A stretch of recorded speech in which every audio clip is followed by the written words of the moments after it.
This is FTF.GG with time checks for today's broadcast. Stand by for your 5-minute time check.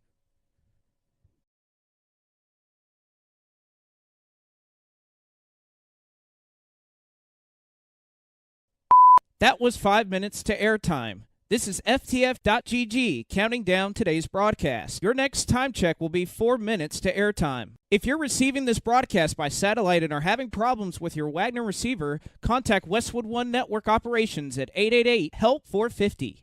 That's 888-435-7450.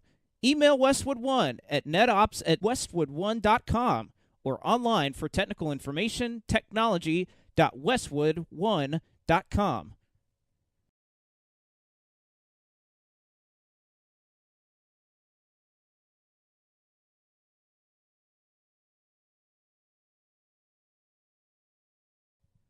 This is FTF.GG with time checks for today's broadcast. Stand by for your 4-minute time check.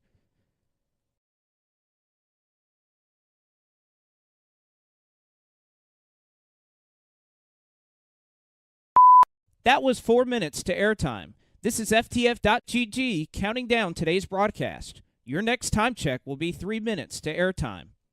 If you're receiving this broadcast by satellite and are having problems with your Wagner receiver, contact Westwood One Network Operations at 888-HELP-450. That's 888-435-7450. Email Westwood One at netops@westwoodone.com or online for technical information, technology.westwoodone.com.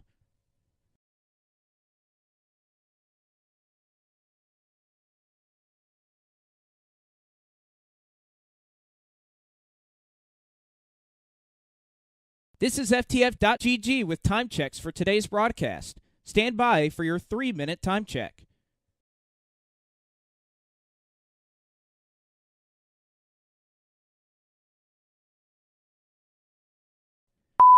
That was 3 minutes to airtime. This is FTF.GG counting down today's broadcast. Your next time check will be 2 minutes to airtime. If you're receiving this broadcast by satellite and are having problems with your Wagner receiver, contact Westwood One Network Operations at 888-HELP-450. That's 888-435-7450. Email Westwood One at netops@westwoodone.com or online for technical information, technology.westwoodone.com.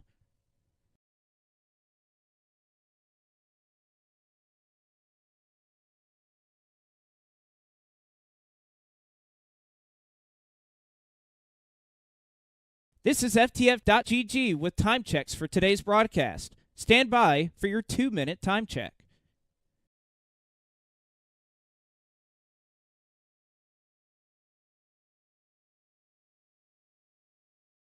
That was 2 minutes to airtime. This is FTF.GG counting down today's broadcast. Your next time check will be 90 seconds to airtime. If you're receiving this broadcast by satellite and are having problems with your Wagner receiver, contact Westwood One Network Operations at 888-HELP-450. That's 888-435-7450. Email Westwood One at netops@westwoodone.com or online for technical information, technology.westwoodone.com. That was 90 seconds to airtime. This is FTF.GG counting down today's broadcast. Your next time check will be 1 minute to airtime.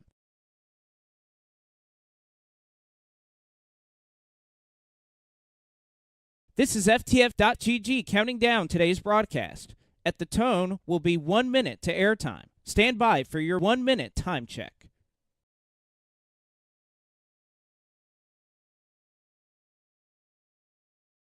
That was 1 minute to airtime. This is FTF.GG counting down today's broadcast. Your next time check will be 45 seconds to airtime. Stand by for your 45-second time check.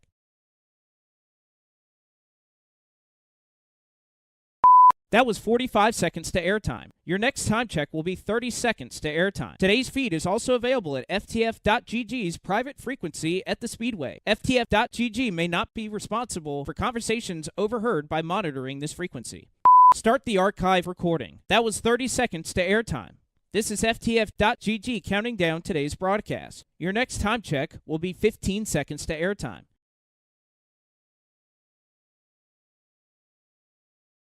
Stand by for your 10-second time check.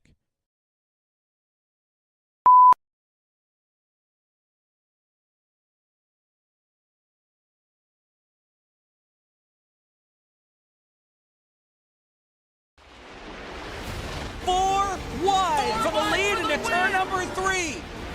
Coming down the line! Who's going to get it done? Green flag, we're racing. Get your foot there. 3 wide. He got it. He's got it. He's got it. Get there, no. This is gonna win. Wow.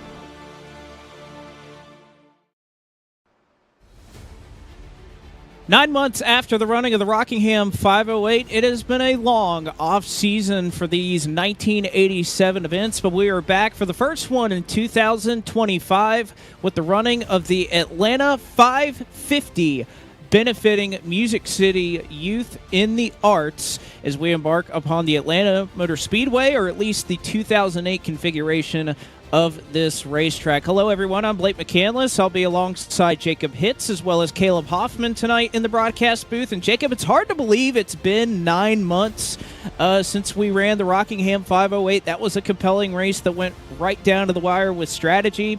And honestly, with the way things are playing out tonight, these drivers have been waiting a long time for an event like this. I think they're ready to put on a show. And again, this is going to be a long and grueling one. 550 miles, surpasses the length that Atlanta ran in the NASCAR Cup Series back in the day at this racetrack. So this is going to be one testament of a race in terms of attrition and being able to have your mental fortitude, saving tires, all of those things. Well, and absence makes the heart grow fonder, right? So it's been a while, maybe a good thing. And we've turned out a pretty good crowd for tonight's race. But you're right, the added 50 miles here at Atlanta Motor Speedway certainly going to have an impact tonight as we roll along through. My fault, really. Well, yeah, you know, these things happen.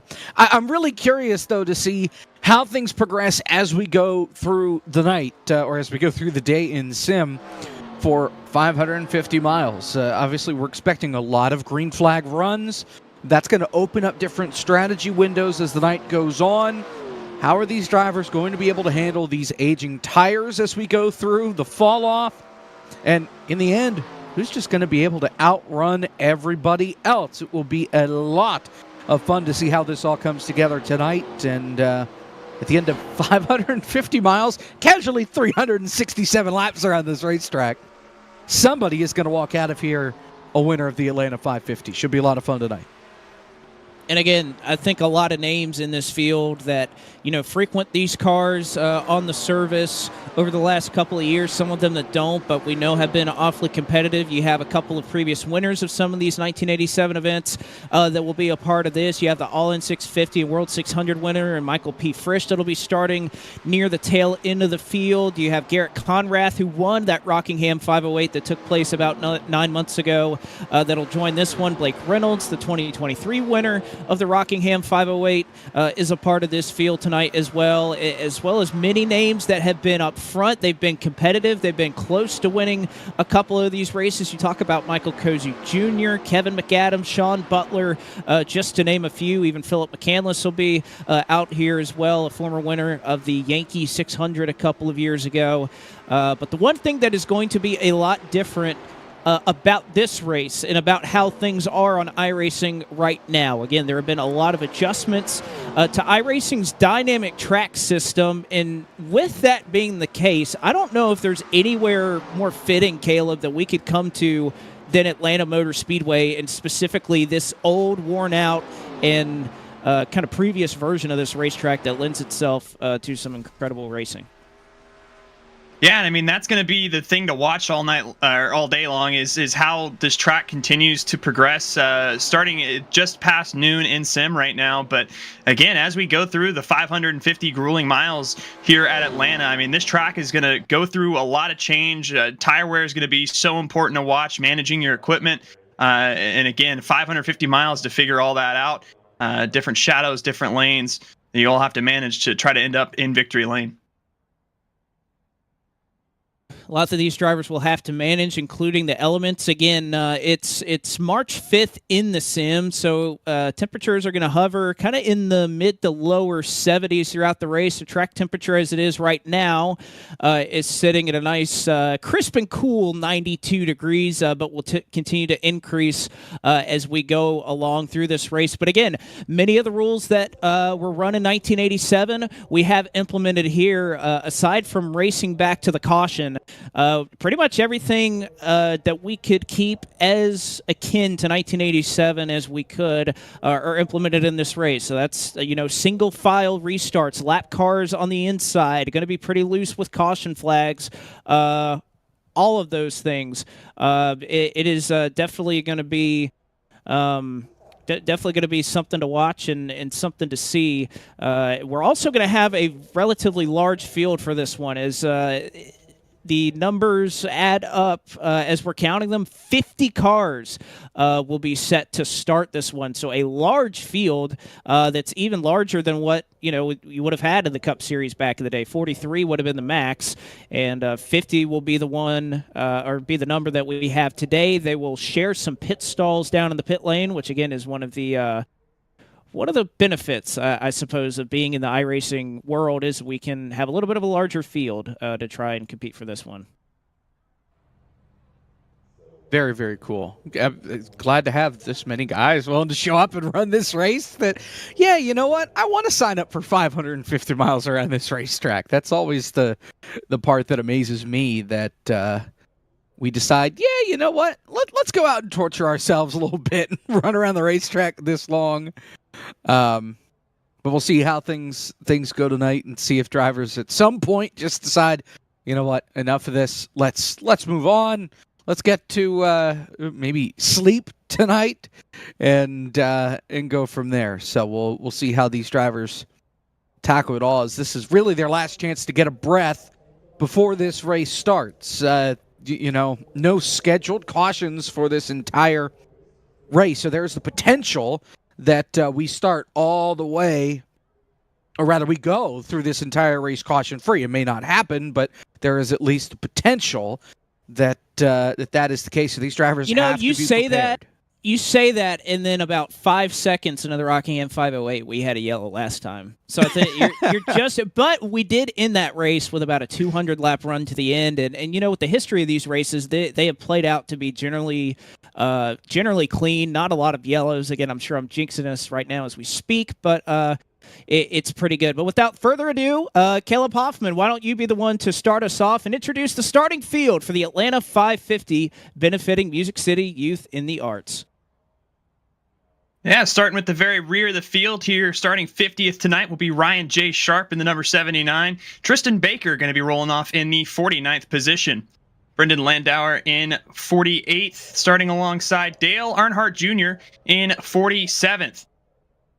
46th, Ashton Schleiss with Brian Blackford. Both of them comprise row 23. Row 22 will be Michael P. Frisch, starting alongside David L. Brown in 43rd. Tyler Gary and Daniel Corso will make up row number 21. Steven Tarantino lines up in the 40th position. He'll be on the outside of row 20 with Keegan Fleckenstein back here in the 39th spot. Christopher Paff in 38th. Tyler Bramble will start 37th tonight. Colton Landauer starts in 36th. Christopher Williams will line up to the inside. Justin Malillo lines up in the 34th position with Caleb Montez there in the 33rd spot. Jacob Shalomhart lines up 32nd, and rounding out row 16, starting on the inside, Noah Carmichael. It'll be row 15. Further on up, you'll see Brent Brivek in the number 34, alongside Dwight Watson, who will be starting tonight in the 29th position. Michael Cozy Jr. will go tonight from 28th, and he'll be alongside R.J. Williams in the number 21, starting 27th. In row 13, it'll be Tyler Dubois and Philip Cecil McCandless, the former winner of the Yankee 600. 24th goes to DJ Smith. 23rd, Tony Ball. It'll be Jaden Hopp, who will line up in the 22nd position tonight, with Art Reimer rounding out your first 11 rows in 21st. Peter Smetana in the outside of row number 10, starting alongside Aaron Smith in 19th, Joseph Galata in 18th, Ryan Vargas in the 17th position. That makes up row number 9. Kevin Cunningham and Hayden Swank in row number 8. And then row number 7, you have John Osborne and Jacob Smetana. Then in row number 6, right outside the top 10, Benjamin Forrester and Chandler Parsons. In your top 10 in the Atlanta 550, Matthew Stambaugh lines up in the 10th spot. Jacob Potak lines up in 9th. Sean Butler has been so close to winning one of these big races. Can he do it again tonight? He'll line up in 8th. Jonathan Goke will line up to the inside. Mark McGonaman lines up in the 6th position. Garrett Conrath lines up to the inside of row number 3 in 5th. James Connolly, he will start from the 4th position outside row number 2. Blake Reynolds lines up on the inside in 3rd. On the front row, Kevin McAdams lines up 2nd. And on the pole, Cale Spicer in the 66th will lead the entire field to green this evening from the Atlanta Motor Speedway. Blake. And again, what a lap that was. Again, a majority of this field was down in the 32.7s. Cale D. Spicer, Kevin McAdams, one of the few that was able to get down in the low 32.6s. An incredible effort for those drivers, many of which who elected to run the very top of the racetrack, especially in turns 1 and 2. We anticipate that at least early in this race, that will be the case in the early goings. But glad that all of you could join us out here this evening. And of course, this race being run entirely the benefit of Music City Youth in the Arts. So we'll get some links out there in chat for you to donate to this great cause that I know personally has meant a lot to me. But for now, let's get ready for 367 laps at the Atlanta Motor Speedway. Cale D. Spicer and Kevin McAdams will bring us down to the green flag, and the Atlanta 550 is underway.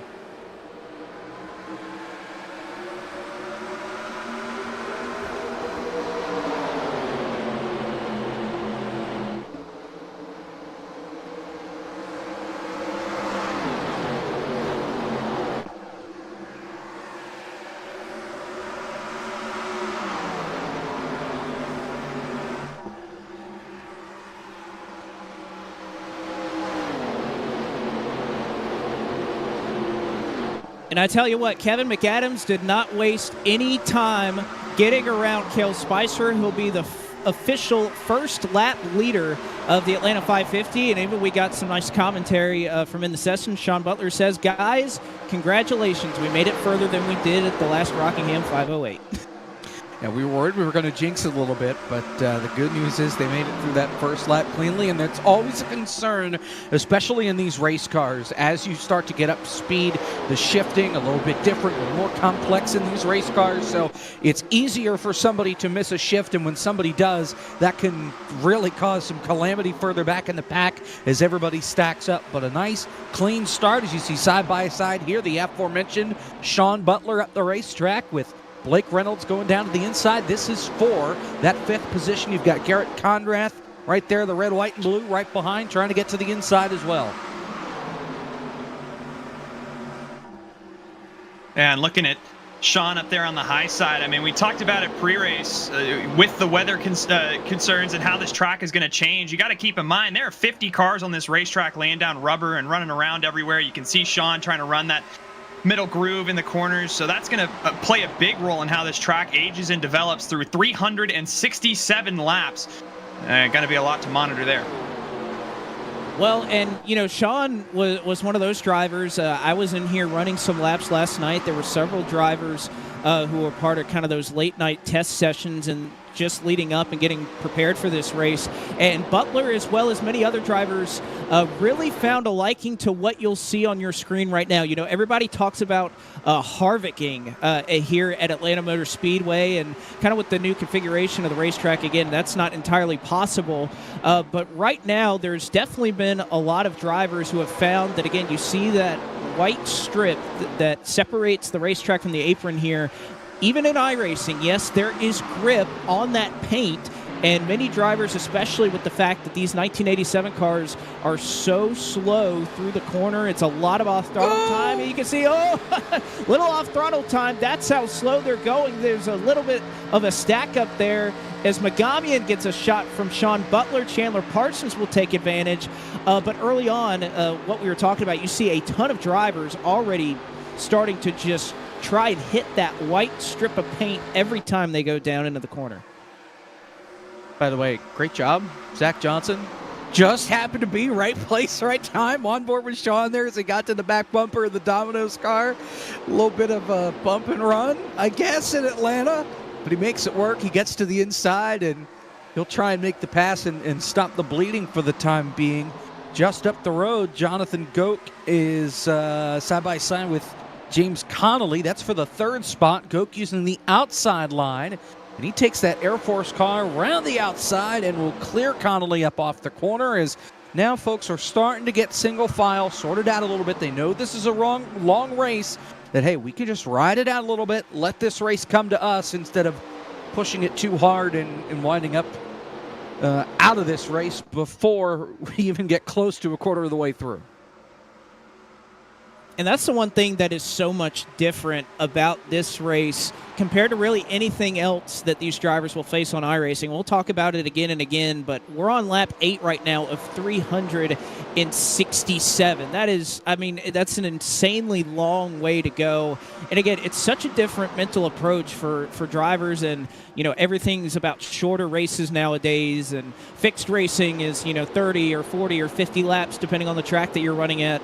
And there's just an entirely different mindset you have to have. Although you look further back in the field, there's not a whole lot of guys being patient. You see 2 wide, you saw 3 wide. I saw a little bit happening with Noah Carmichael and some of those cars back there. Is, again, everybody kind of testing things out and trying to figure out where is everybody running. You can see a couple of drivers starting to take advantage of that high line right now. That blue car is building up a ton of momentum. That's Brent Brevak right now in that number 34, who's made up a couple of spots. And there is kind of a saying here, Caleb, that, when everybody's doing one thing, go off and do another, as we have Christopher Paff, who was around off of turn 1, but we'll keep it rolling as looks like he was on the apron, didn't get in the way, so we continue to roll on green. And you can see Goke up here in this 08 using that high line. I mean, not only carrying more momentum up there, but you don't have to slow yourself down like we saw with Sean Butler earlier, running over the back of the 37. I mean, you're going to have cars like that in front of you, and you'll get stacked up. But by choosing your own lane, by running that high side, it's actually making up a good bit of time right there. Wasn't able to get the run off the corner out of 4. They'll come to the line. McAdam, Spicer, Goke still to complete lap number 10. But, I mean, I think right now, if you're in the back, you're going to see a lot more of that aggressiveness. And right now, Goke's really about the only one running up on the high side. Again, just because you're going to wear those tires out so much. Track temperature has increased to 98 degrees. And, one of the it's kind of interesting when talking to some of these drivers, because they know, all right, if I go to the high side, the general consensus is you go up there, it's going to wear your tires a little bit more and all of that. The problem is, Jacob, again, with this kind of dynamic track system, if everybody's running the bottom, guess what's that? That's only going to make the top even better, because the bottom just will continue to lose grip, and the top's going to stay the same, and it's already kind of a preferred lane. We saw a majority of the field qualify up there, so they think at least if you got 1 or 2 laps, that's where you want to be.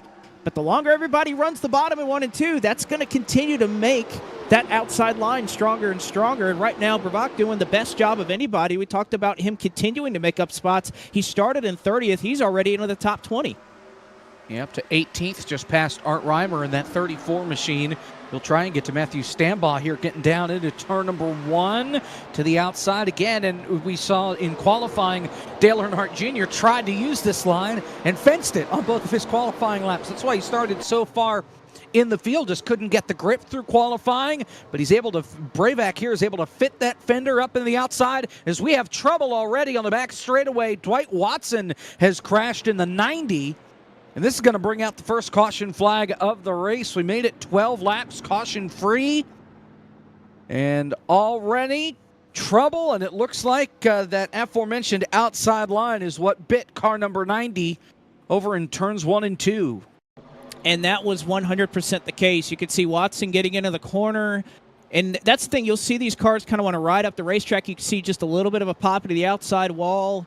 And unfortunately tags it hard. At this point, he can barely turn the car. And I think he caught a piece of it. Did Bryden Lindenauer in the 15. See if that damage was just cosmetic in iRacing or if it actually stands, because I think right now his nose looks clean. I don't see a meatball flag for that number 15 car, but you can see Dwight Watson again. Another interesting aspect of this race. No fast repairs, no quick repairs. That's not how they did in 87. That's not how we're doing it here, but it makes these wrecks very consequential, and we'll see the different approach that these drivers are already going to take. We see a couple of drivers staying out. It's kind of split decision throughout the field, but most of the leaders will come down into the pits here after just 14 laps of green flag racing. I would think you would want the fresh tires here, Caleb.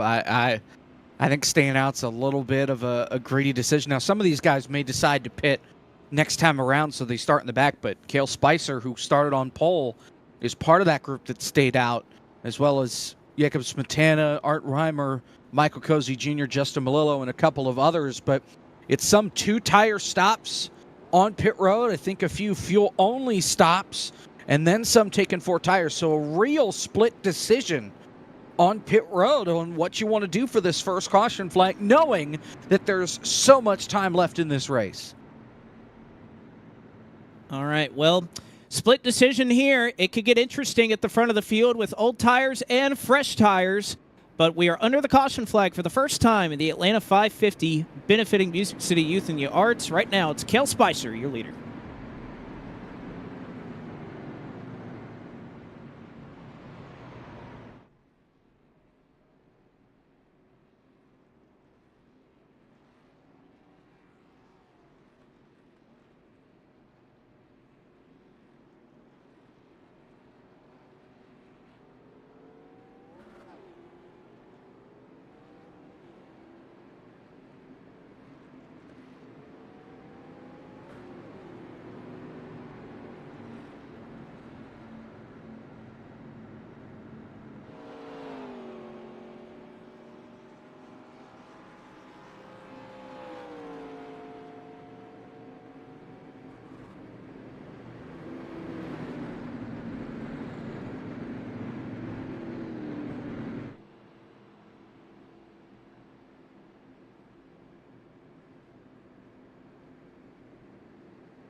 Back with you here at the Atlanta 550, benefiting Music City Youth and the Arts, and one of the rare sights and probably the longest line we'll see in iRacing this year, as 49 cars will line up on the outside line for a single file restart. The rest of the field having to react to it, and not many of them were lined up so well. But as we get down into 1 and 2, this is going to get really interesting. Again, about the top, I would say about it's the top 9 cars from Caleb Montez on up stayed out. They are on 14-lap old tires, and I can imagine that it is not going to work out so well for them. They're going to get swallowed up here very, very quickly.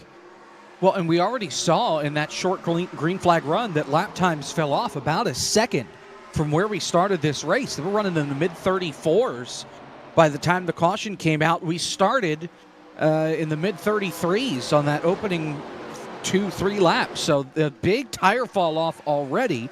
Now we do know that that fall off kind of plateaus at a certain point, so maybe some drivers just trying to figure out, okay, how much can I get away with? But for the time being, the first car on 4 tires, that'd be Sean Butler in 13th. He just kind of cleared the chaos behind him as they're 2 and 3 wide right behind him for about 20th on back. It's Stambaugh the orange and purple car just in the middle, the cork in the bottle, if you will, coming through the front straightaway. He finally gets out of harm's way, but he is sinking like a cinder block in a 2-foot creek. It was 3 wide for a couple of laps there, and everybody is just stacking up right now on the bottom lane. And I think they're just trying to find where are those old tires, where can they try and get around where somebody on old tires is not going to hold them up. Although I got to say, they're holding up pretty well. I mean, James Connolly, Ryan Vargas are the first couple of cars that elected to take those tires. They're only up until about the 8th position. So right now, top 7 still going strong as they are 3 wide off the corner again with Caleb Montez. Again, he was the last driver, rather, that was on those old tires. But right now, he is finally getting swallowed up just about 2 or 3 laps into this run. Yeah, I've been watching. I mean, Connolly, Forrester, Stambaugh, Smith, and Osborne all up here. There's a little bit of action up ahead. You can see Smetana and Cozy trying to go side by side. That's for the 2nd position. Cozy on that high side. Off at turn number 2 here. You saw the same thing? Connolly? Yeah, Connolly. I don't know how he hung on to that. That was getting close there. He got a little bit of a shot. What was it, from Parsons or Jonathan Chandler. D. Goke? He hung on to it, though. But again, that's what happens. Despite the fact that, yes, you have a lot of cars that are on fresh tires, we have a new leader up at the front of the field. 3rd leader of the Atlanta 550 is Michael Cozy Jr. So old tires faring pretty well, but also I don't think these guys that took their tires are being really aggressive with it. You finally see Sean Butler starting to make moves. There's some aggression. I was going to say. Yeah, here comes Sean. He started like 15th on the restart. He's up to 3rd. He's on a rocket ship right now as he jumps to the outside. He's just slicing his way through the field. They're stacking up behind him from 4th on back, and I thought we were going to have trouble there with Tyler Gary and Art Reimer, but they avoid the contact, and here comes Sean to the inside, and he will blow by that 99 to Michael Cozy Jr. and take the lead of the race away. They're so close. I mean, they're just running mere inches off of each other. They're loose. They're sliding around. They're stacking up. And yet we've only had one that got a little bit out of shape right now. And even McAdams, Vargas, they're just stuck, essentially. And they're trying to find some way around. But, again, the margin of error is so tight. And especially here in this tri-oval here, Caleb, I've heard from a number of drivers that just getting through the tri-oval is difficult. It's really easy to wash up into that wall going into turn 1. Well, yeah, and I mean, these cars have been handling so tight as well. We even saw it with that first caution with Dwight Watson hitting the wall. You got to get out of the throttle for these things to rotate, and it's so hard when you're trying to be on the tail end of that straightaway. And you can see Vargas up here on the high side. If we could even stay on board with him and see through this dogleg how difficult it has been through every single session, going down to the inside on Art Reimer here. But you can see how that momentum carries you up towards that wall. And again, you have to set yourself up just right through turns 1 and 2 here. Vargas down to the inside on Cozy. Looks like Sean Butler getting challenged for the lead here by Tyler Gary. Yeah, it's another driver on Gary. Actually took 2 tires on that pit stop, so not quite the 4-tire advantage that 32 has, but Gary's able to use the mix and match here to take the lead. And I wonder if Sean pushed really hard, Caleb, to get ahead of this pack and then decided, you know what, I'm just going to ride it out. If Gary wants to blow by me, by all means, go ahead, let her rip.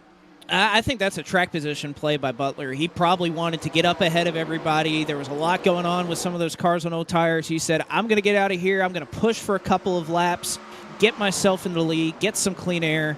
And I think that's kind of the mentality here for a lot of these drivers. You can see Tyler Gary kind of favoring that middle line. Butler running right along the apron here as now finally through the top 7. It's pretty much a lockout of all the cars that came down in pit that last time. But I think you got to give a nod to some of these drivers. Michael Cozy Jr., Art Reimer, Ashton Schleiss, a couple of them that you see on your screen right there. Chandler Parsons did come down, but a number of these drivers, again, on 13, 14-lap-old tires or so, honestly doing a really good job. And you never know. They may save the set. We don't kind of create this tire set with the hope that tire sets will matter. but you can never really have too many sets of tires here at Atlanta. Yeah, and I mean, they had 12 in the pits to choose from, and just doing the math, you give that out among 367 laps, and hopefully you're averaging just about 28 laps. So right where we're at on each set will get you to the end without any shenanigans, of course. But I mean, I think right now what we're seeing is those guys that did stay out. It was a very exaggerated difference at the very front end of this run with those guys on fresh tires, but you're starting to see that equalize out now with guys like Cozy and Art Reimer, who are up inside the top 10 right now, running pretty comparable lap times to the cars around them at this point. So just trying to settle in and through the rest of this run. Oh, I thought for sure Brent Brevik was about to knock the wall down into turn number 1. He made contact with Jonathan Goke getting into the corner, and they were both facing the outside wall getting into the corner. They hung on to it somehow, some way, but I thought we were going to have our first big wreck of the night getting into turn number 1. Whew, it's the first one that's gotten me to really jump out of my chair like that. There's been a few that have been awfully close, though. You can see this battle continuing on the outside of the 68 of Ashton Schleiss, kind of a say 4 or 5 cars that have been kind of packed up here just outside of the top 10. And Brent doing a great job. One of the few that's really been committed to that high line. We've seen a number of drivers kind of venture up there and eventually work their way back down. That 34 car is saying, I want to run out here, and I want to run out here nearly every single lap. And there aren't too many like him that are staying out there, at least for the moment. You can see Jonathan Goke kind of running that second lane right now. But right now, Brent Brevik right now just kind of being the lone wolf up there. But it's paid off. From where he started to where he is now, up into 11th. It's been a couple of big movers. How about Michael P. Frisch started in the 44th position. He's already up into 8th. And then Tyler Gary mentioned him, 42nd to 1st. Let's drift a little further back into the field. No stakes in this battle or anything. Dale Earnhardt Jr. and Philip McCandless. Blake, you don't know these guys or anything. Back here. Not really. Just biding their time, 34th, 35th on the racetrack. It's a long race, and I think that's the message that these guys have, that, you know what, started in the back, just take the lumps and try and work your way through, whether it's strategy, whether it's just on pace. But a long way to go. We still have, 336 laps to go or something obnoxious like that. So plenty of time. You don't have to win it now. You just have to be in the picture at the end. Yeah, McCandless drifting back, Earnhardt surging forward. McCandless carrying the Music City Drum Corps colors in this one. Again, for those of you that don't know, Philip and I were a part of Music City Drum Corps, Music City Youth and the Arts. I was there from 2012 to 2015. Philip was there from 2013 to 14. And you can see that indicated in the 2 stars that are on the side of his car that kind of indicate and represent the 2 summers that he spent as a member of Music City, as well as the 2 DCI World Championship logos that are on the back of that race car. But Philip is generally very conservative when he starts these races, and hasn't been in a hurry to get anywhere, as he has drifted back to the 35th position. Aaron Smith trying to gain another spot. But also, I think one car behind him is somebody that we can't really write off in this one. How about Brian Blackford, who runs right now 36th position? He started in 45th.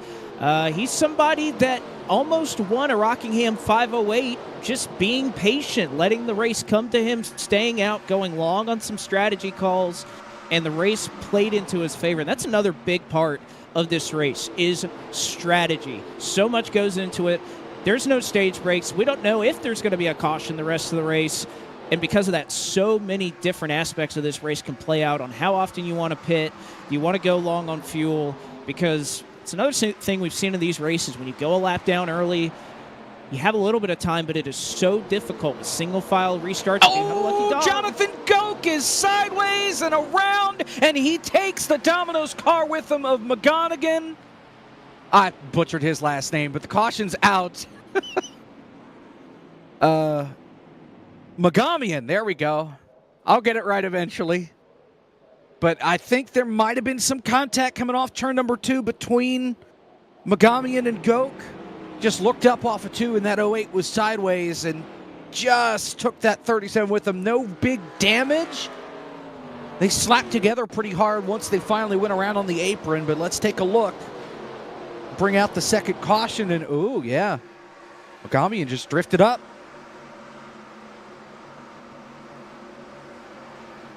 Yeah, Jonathan Goke, you could see right there, kind of was running that seam in the middle of 1 and 2. Megamian just gets a little bit tight off the corner. You can see we've heard some of these cars have a little bit of trouble pushing off the corner, especially off of turn 2, not so much off of 3 and 4. But like you said, not a lot of damage for either one of those cars. I don't even know if they'll have any. But again, creates another situation of, do you come down and pit? Do you stay out?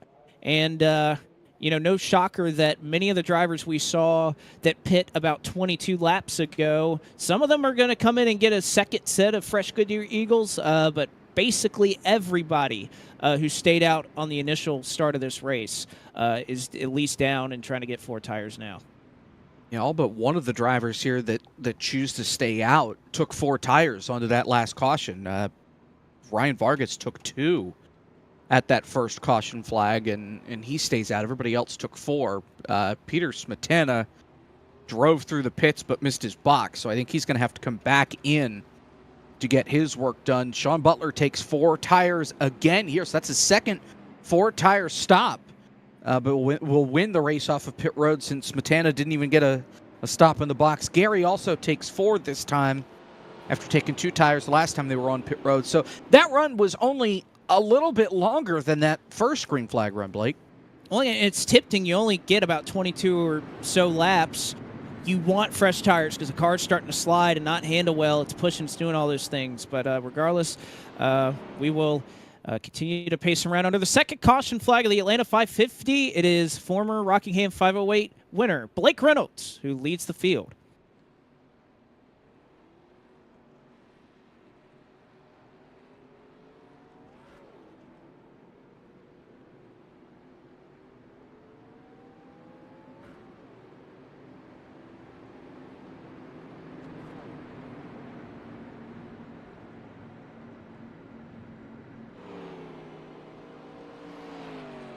All right, we're going to call that 10-second station identification, I guess. Not a full break because we're listening to FTF, the voice of iRacing. We're out of time. We're already at 1 to green. So Blake McCandless is here. I'm Jacob Hitz. Caleb Hoffman's here as well. Zach Johnson, our producer. The Atlanta 550. Oh boy, 37 laps are complete. We're wrapping up our second caution flag of the race. It has been good stuff at the front of the field, and Blake Reynolds just passed Kevin McAdams under green for the 3rd spot just before that caution came out. So Blake was able to power around Kevin. We'll see how they do. These guys on 23 lap tires, just about.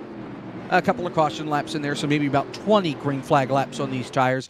Ryan Vargas only took 2 tires on his pit stop under the first caution flag. The first car off of pit road is that 32 Sean Butler in 7th, and this restart's a lot sloppier as we go back to green. Christopher Williams slid the tires a little bit, getting back up through the gears.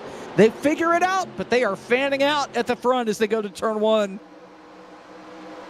Again, not uncommon to see missed shifts in these cars. This is one of the unique cars on iRacing where you have to push the clutch down. Even Keegan Fleckenstein, I think, further back in the field. There's a big separation in front of Shalom Hart. That may have played a factor, but you could see the tire difference much larger than the first run we had of the race as Michael Cozy Jr. trying to thread the needle and scatter to the high side to get around several cars in front of him that are on 22-lap older tires. Yeah, and Cozy, look at Sean Butler even up here. A lot of these guys on fresher tires getting super compressed and stacked together. Oh, Parsons made four? Sean went up the gut 3 wide for the lead. They got close to 4 wide. I know Frisch was trying to stick it underneath Vargas. That was... That's the closest we've had to a big one in Atlanta in a while. Oh, Reynolds gets a nice little shot right there off of turn number 4, but he collects it and keeps it together. That was Joseph Galata that made contact with the former race leader that is now looking to try and just hang on to a top 5 spot. Frisch has to check up to not get into the back of Jacob Potak, who's on older tires. Vargas is just stuck. He has nowhere to go. And this is this is just pure chaos right here. And again, for Vargas, those that two-tire stop at that first caution flag, he is going to be in hell on this green flag run. The longer this run goes, the worse it's going to be. It's going to take maybe another 10, 15 laps before everybody else's tires really start to level off with him. So he is going to have a lot of work to do up here as these guys on fresher tires start to blow by him. Oh, yeah, it's lap 42, by the way. Yeah. Long ways to go.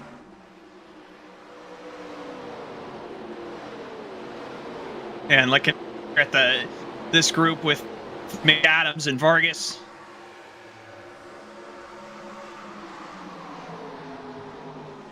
Yeah, same. That cursed AT&T internet strikes again. Yeah, Vargas and McAdams here, not a whole lot of places that they can go. They're just trying to hang on as much as they can to these cars that are up front here. We mentioned some big movers. How about Ashton Schleiss? You can see kind of running up there in the 6th position in the number 68 car. He started all the way back in the 46th position. He's worked his way up into 6th. And I know a couple of people were asking me earlier, so we have more than 43 cars. How does that work? Well, luckily, in this version of Atlanta Motor Speedway, iRacing sets 43 pit stalls. Now, since we're in the sim world, we have the luxury of sharing pit stalls. So we have about 7 or 8 cars or so that will be kind of pitting in the same pit stall. iRacing kind of blocks out everything aside from that. So, again, that's how you can start back in 46th. But here comes Tyler Gary. Sean Butler has led up to this point. Tyler Gary just took the lead, and now Butler looking to try and wrestle it back and hold off Michael Cozy Jr. as well as Joseph Galata off of turn number 2.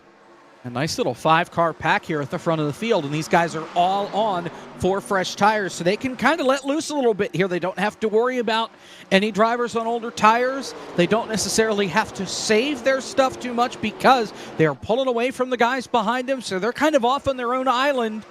Sean able to get back in front of Gary for now, and now he's trying to maintain the lanes down the front straightaway. We'll see how this outside line could help that 86 of Gary up on... or get a run, rather, coming off turn number 2. Not quite sure he's going to have much, but Sean's able to slide up in front of him and keep him up there. Might get clear Cozy, yeah, not quite.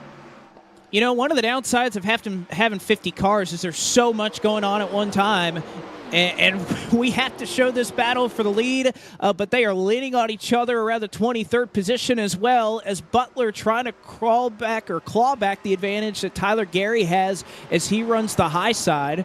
Cozy now going to try to shoot the middle, and he might just get up to the right rear of Sean Butler. They're going to be 3 wide for the top spot off at 2.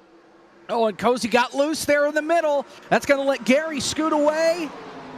Sean couldn't get the power down because he had Cozy there on the outside of him, and Cozy was a little sideways there in the middle with both cars, one either side of him. So they'll be side by side. That'll allow Gary to pull away a little bit. Here comes Galata to the top spot. And just like that, this island of 5 is starting to grow. Ashton Schleiss and Brent Brevak are closing in quickly as, again, Gary way up the hill. It's going to open up the window for Cozy and Galata off too.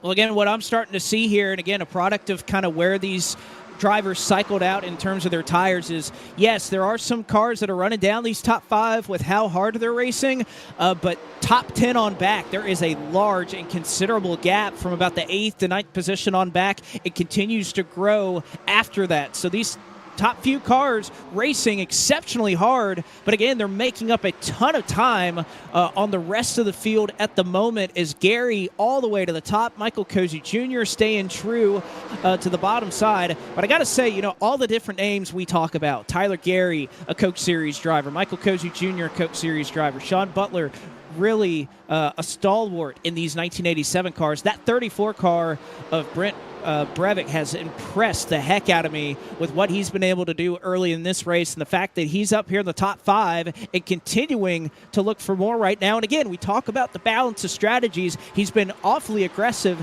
but it's netted him a ton of track position right now. Oh, and maybe got a little too aggressive there. He did the same thing that Junior did in qualify, just drove it in a little too deep. It got it up and into the wall, but it's not necessarily a flat wall as you go through 1 and 2 there, right? It does kind of kick back out at you, even though you think you're turning the same way. You hold that line, and all of a sudden you're in the safer barrier. So you really have to be careful up on the outside of the racetrack, and I think that's something that Brevik will keep in mind the rest of the way. So, all right, we've already had 2 caution flags. When do we get the next one? You can predict now in the chat. We'll see. Maybe, well, if you're between laps 46 and 50, you're out of luck. We already blew through that. So you may not want to predict that because it's already over. But the rest of the way, maybe in the next 20 laps, next 50 laps, maybe we don't see one the rest of the way. Who knows? Now's your chance. You know, based off of what I'm seeing around the 31st position right now, even, yes, 31st, I'd be more inclined to think that it's going to happen earlier than later. My. A lot of cars shuffling around. The 09 of Christopher Williams. Again, there's just so many cars stacking up. And honestly, I think a lot of it's behind Kevin McAdams. You can see right there, again, a car that is on old tires. It's starting to equalize a little bit, but still at enough of a disadvantage that James Connolly and a couple of others are starting to build up some runs on him. So, again, this is kind of why the field is separated so much, is the cars that couldn't get around everybody who stayed out that last caution just lost a ton of track position and a ton of time trying to get around these cars. It's somewhat equalizing right now, but again, the racing throughout the field is just phenomenal right now. Everybody using a ton of different lines right now. And at this point, you might as well use the whole racetrack, right? While you can. But, yeah, the further back here, this looks like Atlanta traffic in rush hour with Vargas and McAdams. You've got Connolly back here. Like you said, the 27, Caleb Montez is in the thick of it. We saw that 24 of Connolly at the front at the start of the race. Strategy, I think, on that first caution flag kind of dropped him back through traffic, and he just hasn't been able to work his way up since. So he's really struggled to gain that track position back. He took 4 tires on that last pit stop, but he just hasn't been able to claw his way up. Maybe he's taking his time a little bit, trying to just let guys fall back to him instead of burn his stuff up too much. But you don't want to sit back in this kind of traffic too long. You don't, and I think the reason that you see so many of these drivers fighting as aggressively as they are right now is the fact that the fuel window is starting to get somewhat close for those drivers. Again, the first caution we had, they would have pit on lap 14. The fuel window is about 69 laps, depending on exactly what lane you're running in, if you're running the bottom or running the top. But again, starting to get really close to that number at this point. For some of these drivers that did pit on lap 14. So that could entirely change the complexion of this one. We go a couple laps longer. They get around that lap 69 threshold, and then all of a sudden they're 2.5 seconds faster in some cases than the cars that will be staying out on the racetrack. And oh, by the way, pitting here in an 87 car with brakes that are not very good, it is difficult. Very, very difficult to get low down and get to pit speed here. Yeah, be familiar with the black flag and speeding penalties, because if we do get a green flag pit stop, there's a good chance that at least half a dozen cars are going to come away with some sort of speeding penalty, getting onto pit road, or they will spin trying to get onto pit road. Yes. They'll lock it up under braking and kick it sideways, and at that point, you're just trying to keep it on the apron and not bring it back up into traffic, because that could get ugly. That it could. And again, you got to think, for a lot of these drivers, some of them a little bit tighter, some of them a little bit looser. They'll play around with the brake bias with some of that. And, a mistake I've often made in this car is you turn the brake bias all the way back. You forget to change it before you enter the pits, and then all of a sudden you're basically spinning yourself out where you try to stomp on the brakes to get the car woed down. This is on board the Filter Time Chevrolet. Dale Earnhardt Jr. Up from 47th, just got past Kevin McAdams. He's up into the 19th position. Is this number 8 car? Carmichael been kind of slowly making progress through this field together. And again, kind of vintage Dale Earnhardt Jr., I would say, in a race like this. It's old, it's abrasive, didn't have the qualifying effort that he wanted, but as soon as the race starts, this is where he starts to flex his muscles, and what a good sim racer he is, and again, how good he is kind of in both the real and virtual world at these very slick racetrack saving tires. This is Benjamin Forrester trying to get around the outside, and is going to be able to as he gets by. That is Kevin Cunningham in the 0-2, as well as Justin Malillo, who made an appearance here and is currently trying to hold on right now.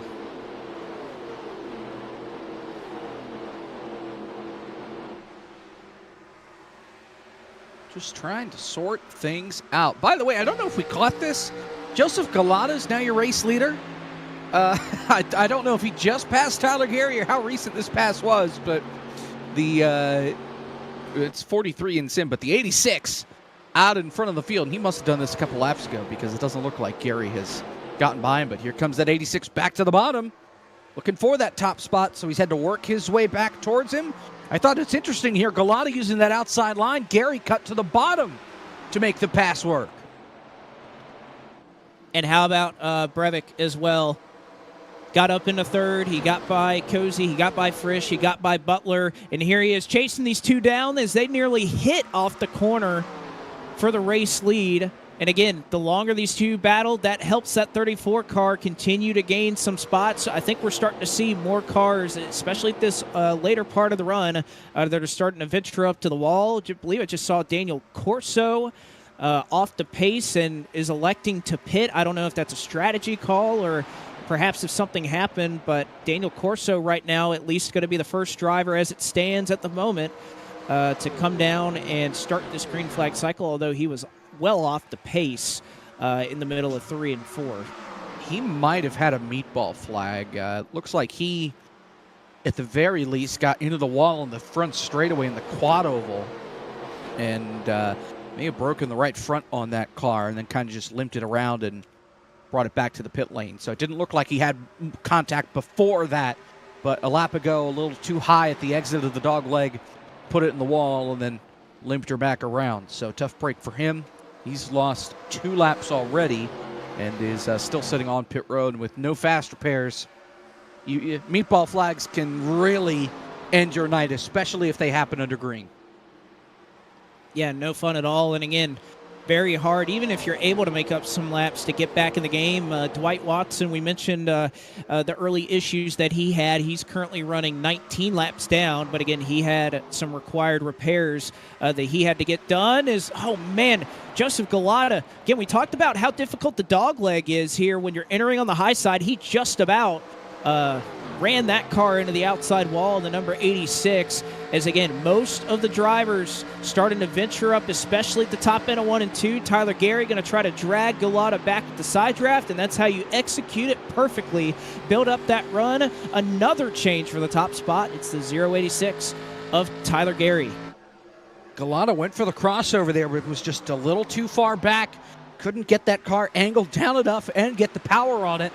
He'll try it again here in 1 and 2, but going to the bottom. He's had a little more success on the outside of the racetrack, and I know Gary's had a ton of grip up on the outside. Oh, they're going to wreck! The top 2 spin it off turn number 2. Cozy gets a piece of it as well. Sean Butler spins to avoid. Oh, and Chandler Parsons clobbers Tyler Gary down the back straightaway as the top 5 flies apart. They are still spinning further in the back as Jaden Hopp spins it under braking calamity off turn number 2, and it's our first major accident of the night. And that's the problem when a wreck happens at the front of the field and there are 49 hungry drivers directly behind you. Nowhere that Michael Cozy Jr. could go. He'll have some required repairs. Chandler Parsons obviously going to be in the same boat. Butler spun, but it looks like he avoided any further calamity. His Huffman Racing Ford looks A-OK for the moment. But a large accident that's going to definitely change the night for a lot of top competitors here in the Atlanta 550. And we saw that 86. Galata just went to the inside and just didn't have the grip. Washed up too far. got into Gary, and Gary, unfortunately, just sitting in the racing line. Sean Butler probably saved his race right there by hooking it left the way he did, because he was in line to drop kick that 86 car of Tyler Gary, very similar to what Chandler Parsons would do just a couple of seconds later. I mean, a great job here by Sean, and then just nowhere as that smoke starts to clear for the 72 to go. Almost, well, he did get all four wheels up off the ground. Again, Chandler Parsons on board, you get a good understanding of how he couldn't see what was happening. Again, he was kind of directly behind Ashton Schleiss. You can see the 86 that'll just move into the portion of your screen. So as he's coming off the corner, you could see the wreck happening. Schleiss moves in front of him, and then it's just smoke. You really couldn't see what was going on directly in front of him with the smoke that these tires make when you lock them up. So Parsons' night, I imagine, is done, and that may have cost him a motor. As you could see, yeah, Tyler Gary on the top side, Galata comes up into him. Cozy just, nowhere for Michael Cozy Jr. to go. Did you see Brent Brevac just squeak through there on the outside? Like, Cozy gets a piece of this. Brevac's barely higher than that 99 and just throttle down, gets through it. Unbelievable. Great job to avoid that. Schleiss nearly, he just missed Sean Butler. And going all the way down to the apron, he nearly hit the inside retaining wall in the back straightaway to try and avoid Butler, and he just does it because this isn't the Yankee 600. And pretty much the entire field will come down and get four tires on a wreck that will change the complexion of this race. We'll try to get an update and see how many drivers that had some repairs, if they're able to stay on the lead lap. It looks like Cozy's going to be able to do that. I imagine Tyler Gary, somehow he came out ahead of the pace car. He's got no rear end on that race car, and he's able to keep up. You can see the damage on Cozy's nose. He might be okay. There's Tyler Gary's machine that somehow is going to stay on the lead lap. Wow.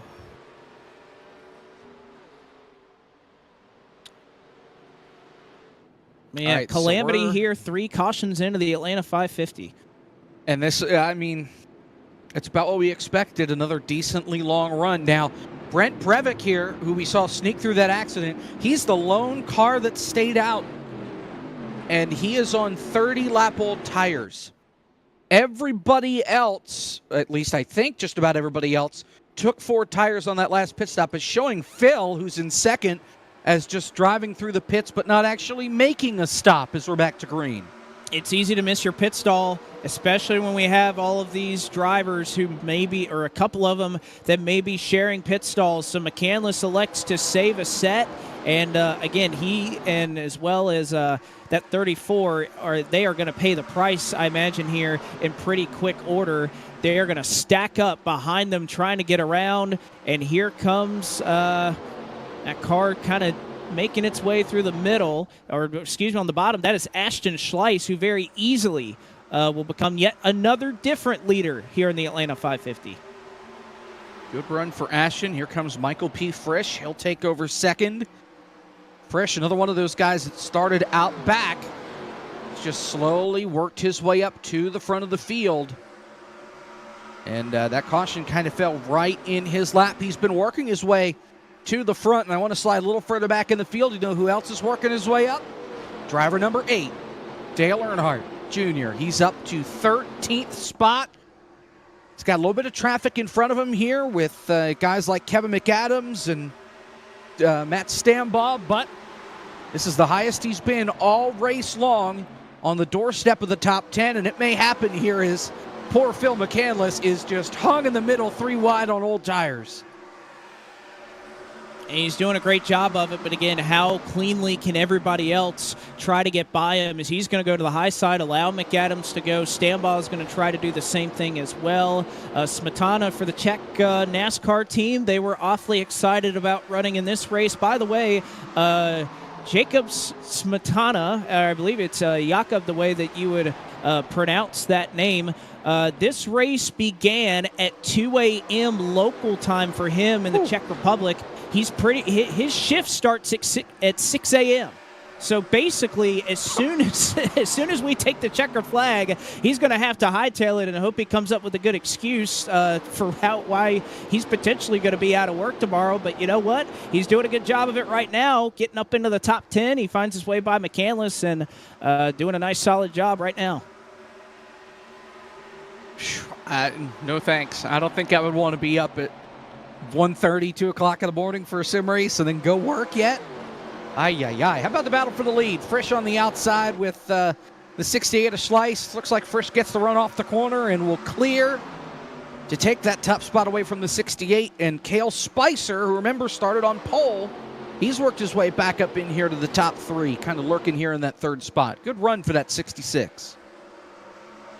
Yeah, again, by virtue, like you mentioned, started up front and essentially hasn't really looked back and stayed on top of the strategy that car needs to run. And doing a good job. How about David O'Brown, too? Was just wondering, it's always one of these 1987 races. You got to wonder at which point of the race you're going to mention David O'Brown's name. Well, it looks like that time has come here at lap 74, the Atlanta 550. Somebody that has redemption on his mind. When you talk about this race specifically, again, there was a league that Michael P. Frisch ran a couple of years ago called Legends of the Future, in which they ran a race right here at this same racetrack, this same configuration. In fact, the setup that this race is used, the fixed setup race, is the exact same setup as that race, albeit we added 22 gallons of fuel to these cars. But he had redemption on his mind. He hates that he was leading that race when he had a power issue at his house. He wasn't able to continue. And he's been looking forward to coming back here to Atlanta and proving that that run was not a fluke and looking to do it against much of the same competition that likely ran in that race a couple years ago and in doing it here in 2025 in the Atlanta 550.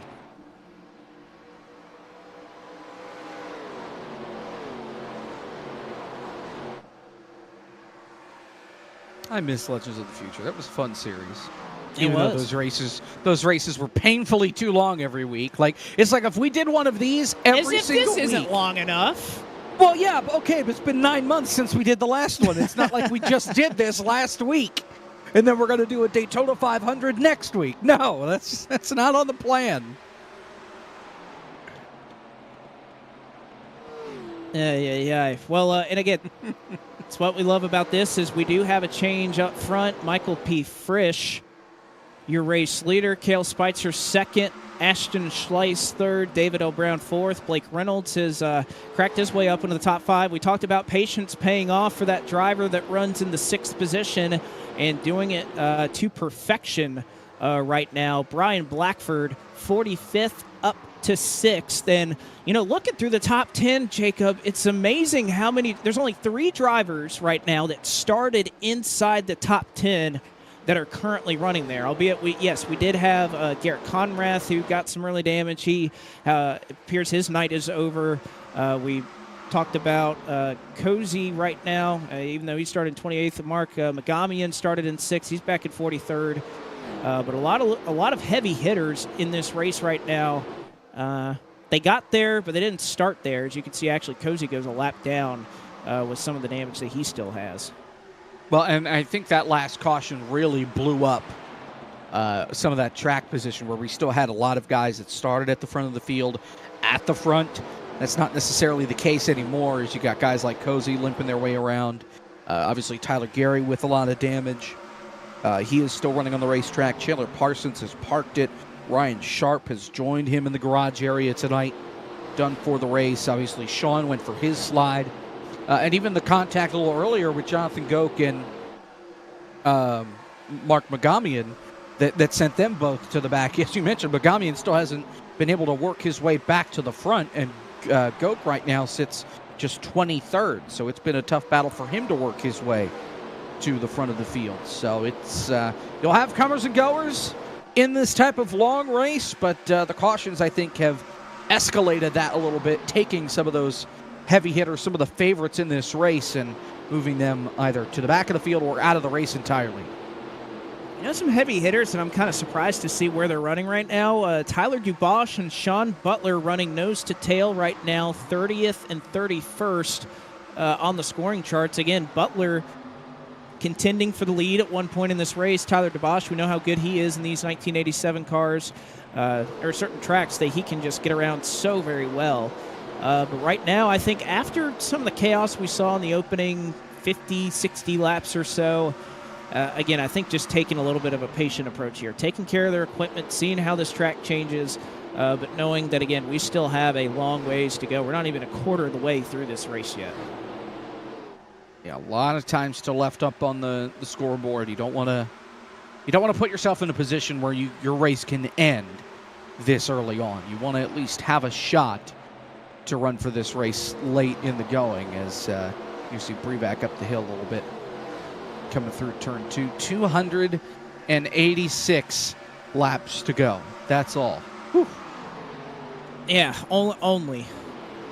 It's a little more than 400 miles left in this race. And at least from what I've seen, we talked about the fact that this track would go through a number of changes, and it's definitely doing that for the time being. But, again, I thought that we would see a lot of drivers, especially this portion of the race, start to favor the top side of the racetrack. But it seems that the longer we go, the less we're starting to see drivers venture up there. They're staying committed to the bottom right now. You see Ryan Vargas on your screen, currently running just in front of Dale Earnhardt Jr. In 12th and 13th, respectively. We mentioned Jakub Smetana right now, currently just keeping pace with those two back in 14th. And then how about Jacob Potak as well, somebody that kind of came out of nowhere, took a World 600 in the Gen 4s that we ran a couple of years ago, has been really strong every single time he's shown up in one of these races, 33rd up to 2nd for Jacob Potak in the 35. Good run for Potak so far in that 35. Just trying to hold on right in front of Dale Earnhardt Jr., trying to pass Ryan Vargas there in the 26. Looks like that outside line might get the best of him here, at least for the time being, as the top has been that favored line as we've gone through this race, especially in the last 50 laps or so. We've really seen drivers move up to get that second or even third line working compared to the bottom of the racetrack, especially in turns 1 and 2. And 1 and 2 seems to be, very committed one way or the other. 3 and 4, and just after testing this combination a lot last night with some of these drivers, I figured that this would be the case, that in 3 and 4 especially, there are so many different options. The top in 1 and 2, not quite as strong as 1 and 2. 3 and 4, it's just not quite the same. And Sean Butler was telling me about a conversation he had with Parker Kligerman about this version of Atlanta and how the banking just kind of tapers off in 3 and 4 for some just kind of unexplainable reason, that the banking quite at the top of 3 and 4 doesn't quite match what it has in 1 and 2. And again, I think that's why if you are going to see people on the top, they're very willing to do it in turns 1 and 2. But 3 and 4 right now, pretty much wide open. As we talked about David L. Brown, a little bit of a chip on his shoulder, something to prove. Well, he's proven he belongs in the top 3 at the moment. He looks to the outside of Ashton Schleiss, going to try to build up that run off of turn 2, and he's going to be able to do it here. David L. Brown up to 3rd. And Blake Reynolds just behind him did the same thing to Brian Blackford. Blake's going to go to the bottom of the racetrack now as for the lead. Look out. Here comes Cale Spicer to that 58 of Michael P. Frisch. Almost made contact to him, but able to hold on to it. And I saw Cale trying to get that outside line to work in 1 and 2 that last time by. He'll do it again here, but it just didn't look like he had that much of a run on corner exit. Clearly, he hauled the mail down the back straightaway to at least have a shot in turn 3 and 4, but that was almost very similar to the accident that we saw between Joseph Galata and Tyler Gary, where you just send it in on the bottom. I have the run, but you may not have the grip as you slide up the racetrack. Well, and the other thing I've heard is, kind of Cale Spicer, we saw him, he tried to make the lead take the lead on the bottom with that move. And it's very difficult in 3 and 4. We talked about the Harvick line that is right on that paint and how well it works. I think that's still the case. But it's also the case that if you barely miss it, you overdrive just a little bit, you can very easily see that mistake where you kind of wash up the racetrack a little bit. Frisch was holding him tight and kind of easy to get a little bit tight underneath that race car. So right now, Frisch favoring that second seam in the middle of turns 3 and 4, currently running under the green flag for the Atlanta 550, presented by Music City Drum Corps, Music City Youth in the Arts. Frisch, Spicer, Brown, Reynolds, and Schleiss, your top 5.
This is the battle for the lead. We've also been watching everything going on throughout the field as we approach lap 100 in the Atlanta 550. That's R.J. Williams in the High Rock Pontiac, moving to the outside of Tyler Dubois. But this has been an absolute hornet's nest for about the 25th position that has been going on the last number of laps. Williams looking almost 4 wide. It's Cunningham, that 0-2, hanging tough on the top side right now. Oh, there they go. Do they save it? Oh, stay on the wall. And he did. I can't believe that. Great job by Dubois to keep it out of the inside wall, and Bramble to save it and get off of him so they could both keep it out of the inside wall. And we watched them almost come together when they were trying to lap Cozy that second time around as they sort of just ran out of the racetrack. Wow, that's the first good hands moment of the night right there. And I tell you what, Dubois did an amazing job to not hit the inside wall, because I could just see that wreck happening as it was unfolding. Bramble and Dubois hard into the wall, and somehow they're able to detach themselves from one another and then have the wherewithal to miss that inside wall. Let's take a look at it one more time. Dubois gets a little bit tight, gets into the 93. They're stuck. They get unattached, and that is not easy to do, folks. And Tyler Dubois, what a great job. And the difference between that wreck and the wreck we saw between the two leaders earlier was the fact that when Dubois made contact, Dubois' car didn't kick out sideways. He was still planted, but that car on the outside that he hit, Tyler Bramble, was the car that got sideways. When Galata slid up the racetrack and got into Tyler Gary, that kicked both of their cars sideways, and neither one of them could save it. There was at least somebody that Bramble could lean on to straighten that thing out as they went down the racetrack. A lot of movement going on here. Sean Butler passed all 3 of those cars behind him, Connolly, Goke, and McCandless that last lap. So we mentioned the fact that he fell back earlier. He was saving his stuff, and boy, is it paying dividends right now fastest car on the racetrack that is matching the lap times of the leaders is that 32 Huffman Racing radio machine. If he could just get clear of Carmichael, and that was an aggressive move to make on lap 98, but he gets the job done. And within just a handful of laps, a lot of that traffic that was clogging up the windshield for Sean Butler is now out of the way. Plenty of clean racetrack in front of him. How about this battle for third? We've seen them already try it a couple times. David L. Brown and Blake Reynolds. We've talked about these guys a couple of different times tonight. And they've just kind of stayed hovering within striking distance of Frisch. About a second back as you're right on board with Blake Reynolds. They haven't really been able to pounce, but I don't think they're necessarily pushing all that hard to get to the top two. I wonder if maybe they think if Cale Spicer can get to Frisch and maybe turn that into a battle for the lead, that they might be able to close in that way. But since Frisch has slid up, especially in 1 and 2, but now Frisch running the outside line on both ends of the racetrack, he's kind of taken Cale's line away a little bit, and that's prevented him from really closing in the gap.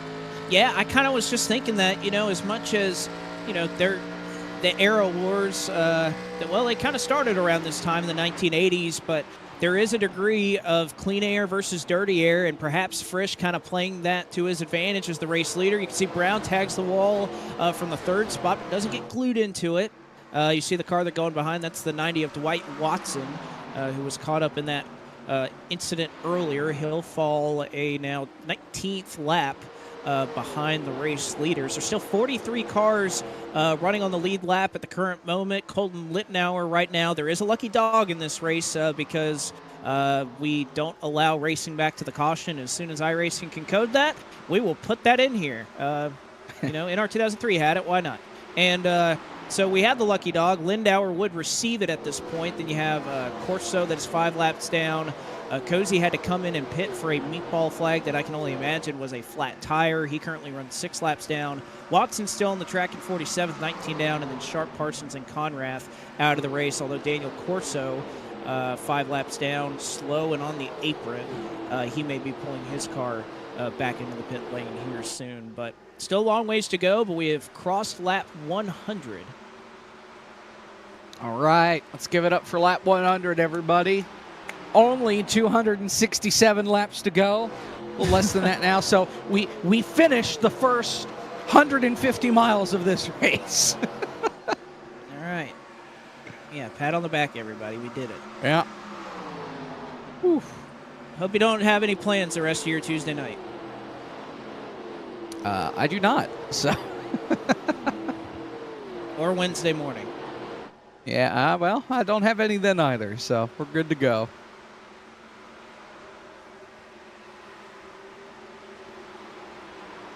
See Potak making a move by on the inside. That is Hayden Swank, I believe, that is right around that race car making some moves. You also see the 84. That is Tony Ball, late addition to the field here in this one, including our race leader, Michael Frisch. Again, he was a pretty late addition to this field as well, but been a solid run for Tony Ball. He said earlier today, I get to race with Dale Jr., and I am excited about it. And has a little ways to go catch that number 8 car that's just up the road. I believe we had somebody pit that was running up here towards the front of the field. That was on the lead lap. I didn't think on the lead lap. I saw Dwight Watson pull off, who was that lap car that kind of merged in with everybody else. He was on pit road. And that's Corso that's on the apron right now, who is already several laps down. So, but this is our, not to jinx it, but this is our longest green flag run of the night, approaching 30-some laps, like 35, 36 laps. Now, Brett Brevik, by the way, stayed out at that last caution flag. He is in 29th, now 30th, on 68-lap-old tires, and is still kicking. Well, he's not going to be able to stay out much longer. He's going to have to pit. You said 68 laps. Oh, and he's going to get wrecked! Yeah, I think he was trying to get down to the bottom. He was waving the hand out the window because I think he's going to have to pit either this or next time. But yeah, he just saved it. I believe he was trying to make a move, and he wasn't sure where exactly Fleckenstein was going to be. But within the next 2 or 3 laps, we're going to have to see that 34, especially he's been running the high side so much, he's going to have to pit and kind of be the first one that kicks off some green flag pit cycles here. And I think that was just incidental contact there. It looked like they both sort of held their line. Maybe the 9 turned in a little bit later there, Fleckenstein. But either way, a great job by Brevik to hang on to the race car, and he's at least able to drop down to the bottom here in 3 and 4. Yep, and he's we'll coming. See, yep, brakes are on. He's coming to pit road, and obviously off cycle compared to everybody else. And whoa, oh boy, he really had to lock that thing up getting down onto pit road, but no black flag, so he did not speed getting onto pit lane. It was close. I was riding on board with him as he entered pit road, and I thought, okay, he's pretty good. He's fine. He's not going to speed. And then he got there and was going, I think, a little over 45. You kind of have a little bit of a threshold where you can give it back if you slow down enough. But that was close for Brevik. Now he gets to come out and play Superman and be about 2 seconds faster than some of these guys for a number of laps. So depending on how this cycles out, this could actually work in his favor. But again, that's why these races are intriguing. We'll see if the Race Glaze Buick can get back towards the front of the field. Now, what will hurt him is a caution. Yes. Because he is not the first car lap down, so he will not get the free pass if a caution comes out now. If we get a caution in maybe 15 laps or so, his tires are going to be useless because everybody else is going to pit and take 4 fresh tires, as Philip McCandless says he's coming in this time. So Brevik's opportunity here really needs this to go green quite a bit for him to have any sort of benefit out of being off cycle. Otherwise, he's just kind of stuck on his own island. I'm surprised that McCandless is pitting. It's about 45 laps into this run, but he was one of those that I think passed through. He passed through his pit stall. Yeah, so he didn't add fuel. He didn't pit or take tires.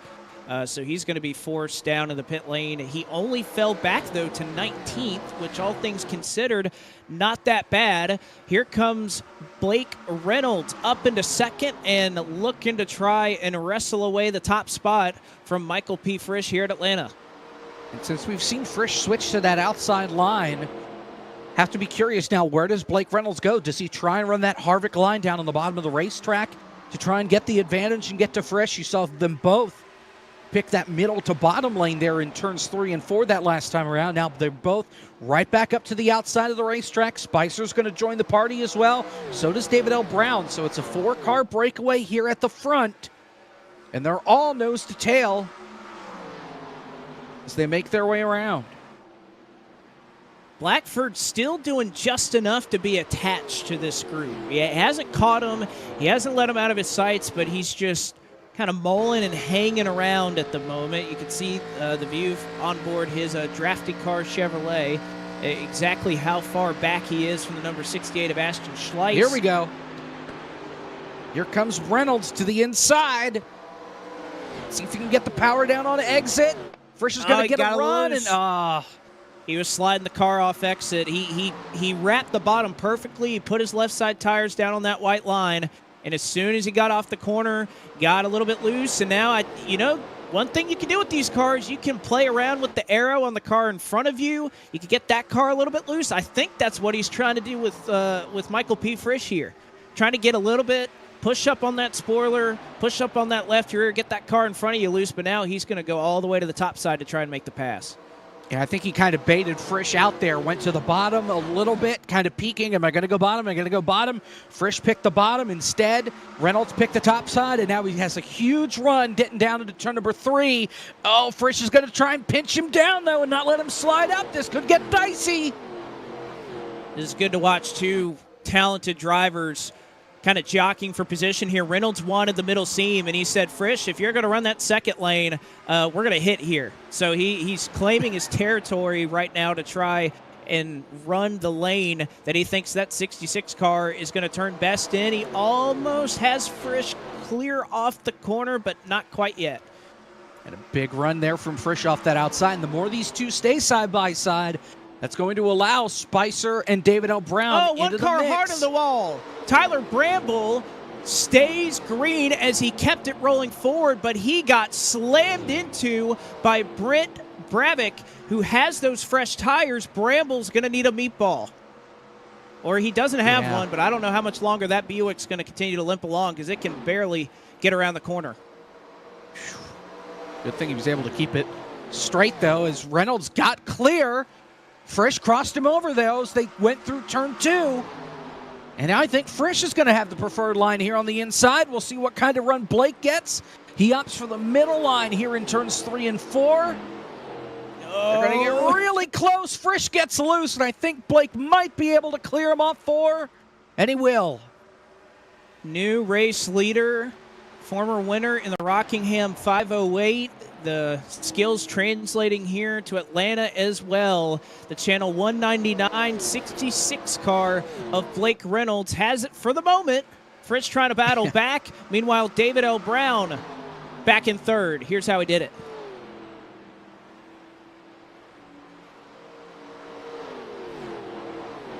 He passed the 66 of Cale Spicer.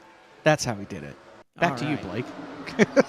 Speaking of, here's how that wreck happened. Look at how much speed that Bravick is carrying into turn 1. That is the difference, ladies and gentlemen, between old tires and new tires. Yeah, and you see the 93 and the 70. They make contact getting into 1, and just nowhere for that 34 to go. He had that car, that blue car, right on his back bumper there, so he really didn't have anywhere to go. Sort of boxed in, tried to get on the brakes as much as he could, but fortunately wound up booting Bramble up into the outside wall.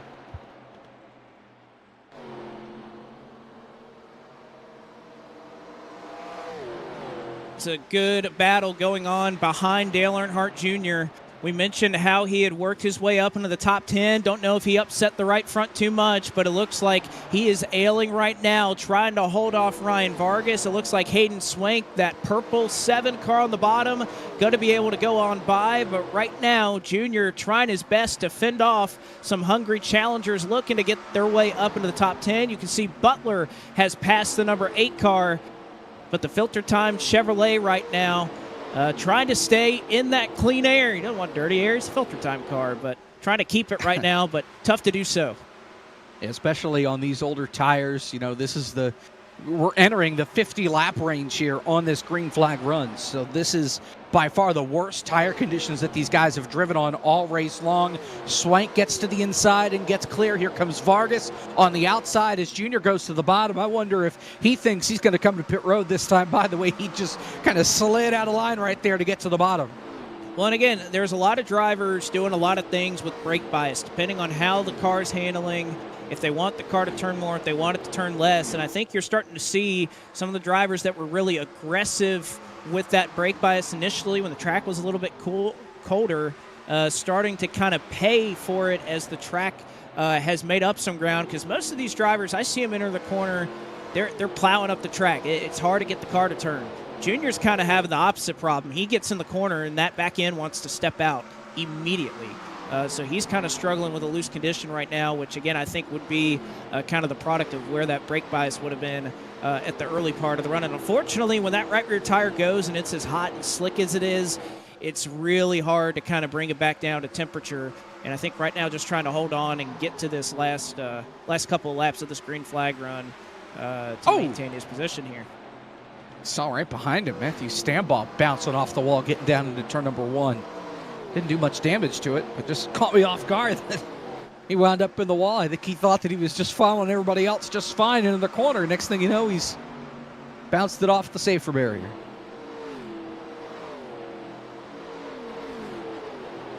I tell you what, Frisch has done a really good job keeping pace here with Blake Reynolds. In fact, he may take the lead into turn 1.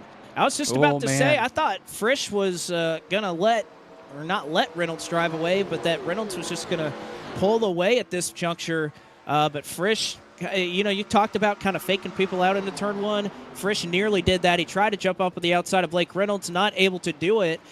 Trying to pack some air now, and he's the one that may look to try and challenge for that lead. Yeah, Blake's being really aggressive here to take Frisch's line away. You saw that there in 1 and 2 where he So started high and had to go even higher to keep Blake Reynolds from squeezing, or to keep Frisch between squeezing between him and the outside wall. But now he'll go to the top side. Blake goes all the way to the bottom.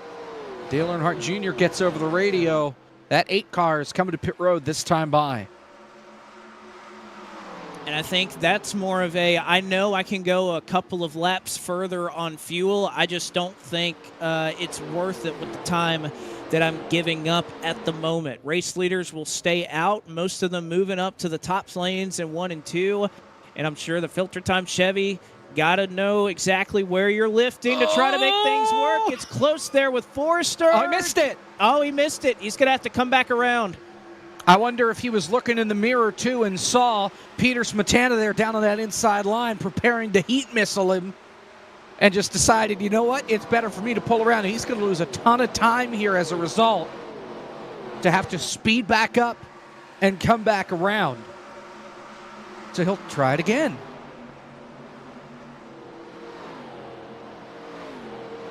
Yeah, so tough there as the way he was wiggling around that right rear tire. And again, the communication from the junior camp was coming out, but it was going out over all teams. So that's why I think there was a little bit of hesitation right there. Forrester and a couple of drivers behind Earnhardt didn't know he was pitting. We saw it because we see it in the all teams chat, pitting in about 6 times because he spammed the button. But apparently that message did not get across to the rest of the field. That's something that some of these drivers are going to have to do. Kevin Cunningham just had the same problem, so I hope whoever's behind Kevin Cunningham knows that the 02's pitting, or it could get pretty hairy. RJ Williams, oh, did he make it into the pit road? He spun and got loose, and, well, he made it in the pit lane, but not the way you want to do it. Yeah, man, he didn't get hit. Flag. He just lost it all on his own, and he did get it down to pit speed in time, but that was dicey. Black flag for Cunningham, who, by the way, I just noticed his roof number is facing the wrong direction. Has it on there like we're on a short track. That's the right direction. Okay, here's RJ. He didn't get hit there by Stamball, just lost it under braking like we've been talking about. Hits the cone. Surprised he didn't get a black flag for unsafe entry. Kind of thinking that. I guess the center of his car was beneath the cone, so maybe iRacing says all good. But yes, the green flag pit window is open for the majority of the field. Toronto will come down. Steven Toronto in the 92. He's made his pit stop. We'll continue to keep our eye out for more cars that may be in the same position on pit entry, as it's starting to look somewhat cloudy over towards turns 1 and 2 at this point in the race. But Ashton Schleiss right now running in the 4th position. Cale Spicer, who I got to give credit to, there's a couple times in 1 and 2, I don't see anybody who is getting quite as high in the center of the corners, that number 66 car, making it work. But right now, running in the top 5. Blackford's kept pace. And how about, I think the story of this race right now, how about that number 19 car running in the 6th position? Smetana, he's going to miss work potentially, but he is having one heck of a run right now, running P6. I hope his commute isn't long, because if we stay green the rest of the way, ATVO says we will be done in 2 hours and 20 minutes. That means it'll be 5:50 a.m. when we get the checkered flag. You know, I got to say, I would have put the over-under on this race at about 4 hours. So, knock on wood here. But if we can get that done and manage that in that amount of time, that's a good, a great testament to these drivers in their level of skill at these cars, which, again, very often we have in these 87 races. Long races, a lot of long, drawn-out green flag runs. That's why a lot of these guys sign up every time that we have one of these. Is Kevin McAdams right now holding off what might be a 3-wide battle up in the top 10. Here comes Art Reimer looking to try to make his way by the 26 car. And Jaden Hopp, both of those guys are on lead lap. That's 8th, 9th, and 10th on the racetrack. Good run for Art up here inside the top 10. I know we've had some pit stops, but holding his own right now on these ancient tires. First one to sign up. For as soon as I bet within 30 seconds of me putting up the registration link, the city of Chattanooga Buick was signed up and ready to go for this one. So Art's always really anxious to get these races going, and having the best run I think he's had across all of these races. Considering the quality of the field we have today, running right now in 10th, trying to get by Kevin McAdams, he's doing a great job. Meanwhile, Blake Reynolds has pulled away 9/10.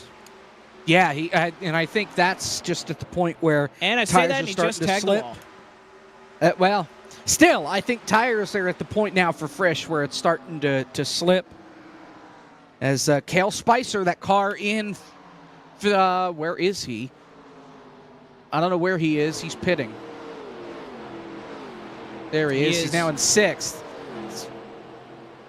He's Black going to flag pit. for Potak. He just pitted and sped. Oh, my. Brian Blackford comes flying in onto pit road. No black flag for him, though. So it looks like our top 10 now are starting to make their way to pit road. 51, Tristan Baker makes his way into the pit lane. Looks like no black flag for that 51. Again, so easy to do. These again, you got to think the longer you go, the more worn out the tires are. All of that makes slowing down and trying to get onto pit road even more difficult. That's let alone considering the fact it's these 1987 cars. Tyler Gary has called out that he will be pitting in a mere matter of moments. Again, he stayed out on those old tires and how is he still on the lead lap? I mean, that is that's honestly very impressive.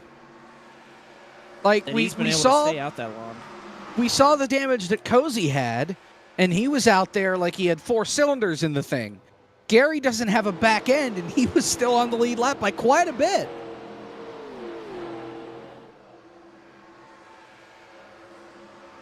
I believe Ryan Vargas is pitting. Smetana has pit. Looks like he gets on a pit road. He actually had a great pit road entry. Doesn't lose any time. He may have gained a little bit of time on some of these leaders coming in. Vargas close, but no cigar. It looks like no black flag for Ryan Vargas. He'll be okay. Frisch is in this time. He's already let Schleiss go by for that second spot, so I think Frisch knows the time is now.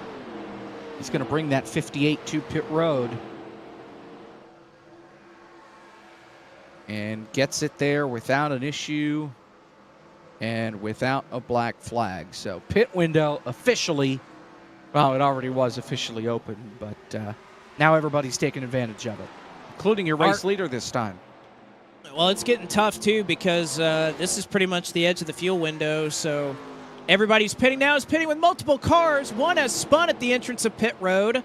Colton Lindauer gets a black flag. He is trying to get that car righted in the middle of pit road. He's not able to do it. Meanwhile, Blake Reynolds going to be able to pit calmly. You can see the leftover smoke is, oh, man, 3 or 4 cars. This could get tight on pit road.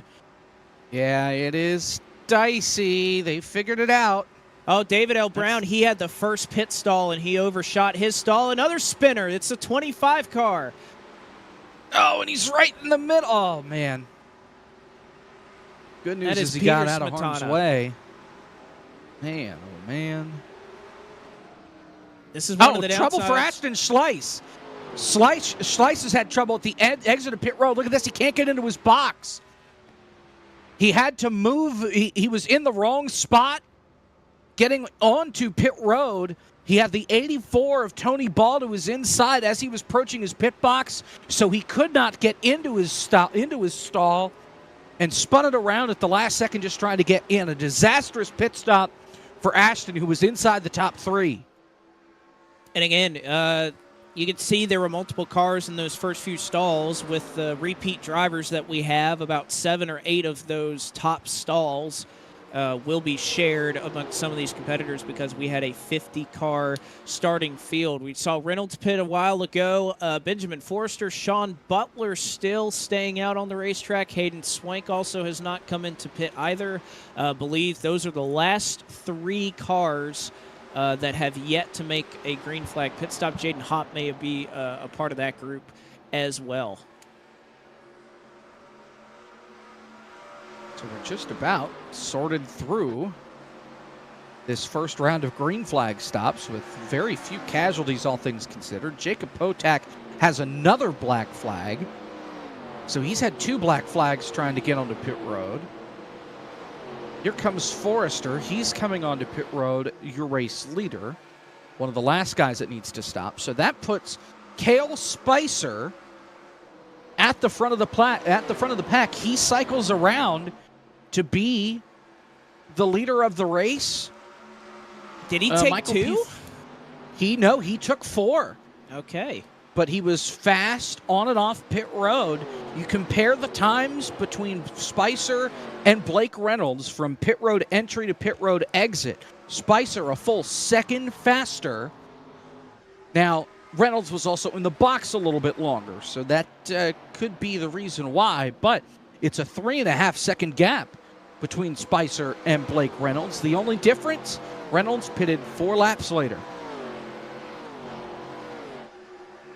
That goes to show you the difference in just coming down. And again, all of that fall off, a majority of it happens at the very beginning of the run. So just 1 or 2 laps makes a huge difference. And again, you have to kind of chip away at it for the moment if you're Blake Reynolds. But you can see about 3.5 seconds that he loses to Spicer in the midst of the cycle. You still see a lot of cars that are running around each other. And see, Earnhardt Jr. got to feel pretty good on some of the fresh tires that he was running on. Unfortunately, this is kind of the flip side of it, where you got guys with 5, 10, sometimes 15-lap fresher tires, and it can be difficult to hang on at this point. As you can see Butler kind of cycling out. He was one of the last few to pit, so he'll be hard charging here for at least a couple of laps. And right now he shows in the 14th position, just passing Jonathan Goke. Have to chase down Ryan Vargas to get back into it. And speaking of chasing down, we've managed to chase down Caleb Hoffman, who's been plagued by internet issues for the last hour. And now he rejoins the program. How about it? Yeah, a little bit of technical difficulties, but glad to get back here. And at a very pivotal point in this race, just cycling through green flag stops. You can see Goke here. Side by side, this is Blake Reynolds with Phil McCandless right now. Phil, one of those ones on those older tires, 33 laps since he's been down on the pit lane. And Still you can see the difference position there. Yeah. A lot of Holding cloud on. cover coming as well here at Atlanta Motor Speedway. Track temp was at about 106, maybe peaked at about 107 or so just a couple of minutes ago. Has very quickly dropped to 99 degrees. And I think with the degree of cloud cover that we see coming for the next little while, again, you have the handy little radar system that kind of tells you exactly what the weather's going to do coming up. And it looks like definitely going to be some cloud cover that will come and drape this racetrack in the next little while. So we'll do a lot to kind of change things with how everything is going to cycle out. We got a lot of drivers on fresh tires. Now you're going to give them a little bit more grip to go out there and try to run with.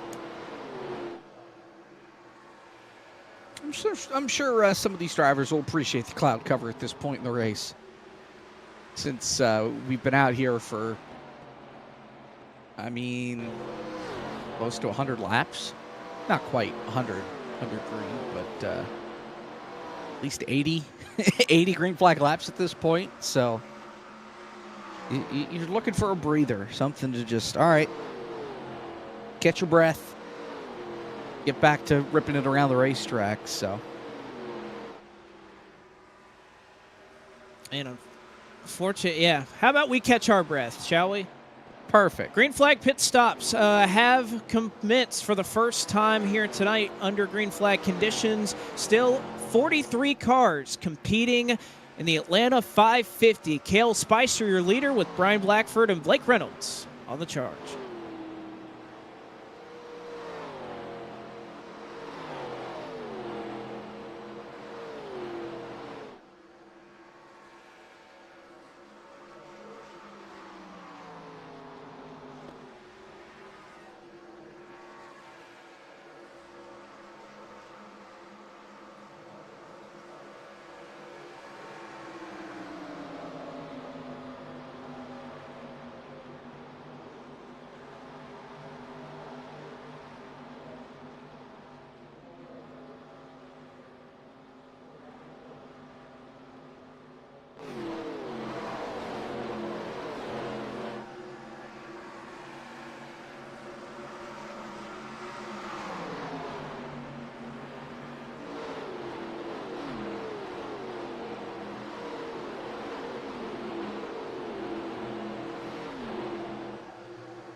No, it's Joseph fucking Galata.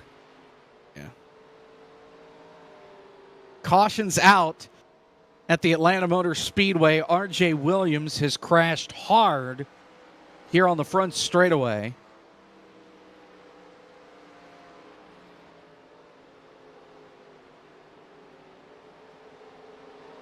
And there may have been some contact with Joseph Galata, we think. I need to get another look at it, but that RJ Williams car is destroyed. Let's take a look. Let's see, Galata to the inside, and oh yeah, just a little bit of contact. Hard in the I mean, just gets there on the inside, and nothing really you can do if you're the 21. That car absolutely destroyed. Again, no fast or quick repairs. Yeah, Galata just making that move on the inside, makes contact with the inside door of the 21, and significant contact on the outside retaining wall. It comes to a rest on the front straightaway, puts us under our third caution of the Atlanta 550. Well, that would be our fourth caution of the night, but quite a bit of damage there to that 21. This means pit stops, and pit road is a very, very busy place. Every car on pit road taking service under this fourth caution flag of the race, and it looks like 4 tires is the call just about across the board. One outlier. James Connolly is going to take 2 tires and win the race off pit road. Cale Spicer, though, who was the leader coming in, will lead coming off of pit road. And I think that came at a very opportune time, that we had a number of cars that were starting to kind of fall back that were on the lead lap. But Justin Malillo, Kevin Cunningham, DJ Smith, just a couple of those cars that were kind of in the mid, maybe you want to call it the mid-30s or so, that were just about to kind of come up on being lapped by some of your race leaders. So as much as it cycled out, of course, there are a couple cars that cycle didn't work out for them. They pit a little bit too late, but it looks like not going to be too many cars that get trapped a lap down out of that cycle. And if anything, a couple of those cars that came down a little bit earlier in that run definitely going to be helped, and not going to lose nearly as many spots there than what they would have had that continued to cycle out. So it allows James Connolly, I believe, to cycle out in front of the lead. Cunningham wants a wave around, but again, there are no wave arounds here, so he may restart, and I think it is going to restart at the tail end of the lead lap. Oof. That's what you get for putting the roof numbers on the wrong way. Did Caleb install those? No. If I installed them, there wouldn't be a roof number on it, so... The other thing is, too, if you're Cunningham in this situation, you get an immediate caution. This works out great. But if you had pit, you'd be a lap down, but you also would be restarting on the inside line. So it's you get an immediate yellow, maybe this works. But if not, it's tough to make this call. But regardless, Cunningham will come down to the restart zone and lead us back to green. Oh, Brian Blackford, I thought he spun the tires there the way he got on the gas. That thing just went dead right in the middle of the quad oval. But thankfully, no incidents. And again, another clean restart, at least on the front straightaway. That's the good news. We really haven't had any restart incidents, at least out of the box. And here goes Connolly getting by Cunningham without a problem. We'll see how long those 2 tires hold, though, because everybody else behind him's on 4.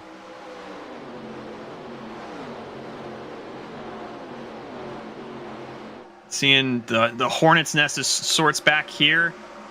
Look at Kevin McAdams all over the back bumper here of that 30 car. It's Christopher Pfaff, who is a lap down. And we saw him spin off turn 2 earlier.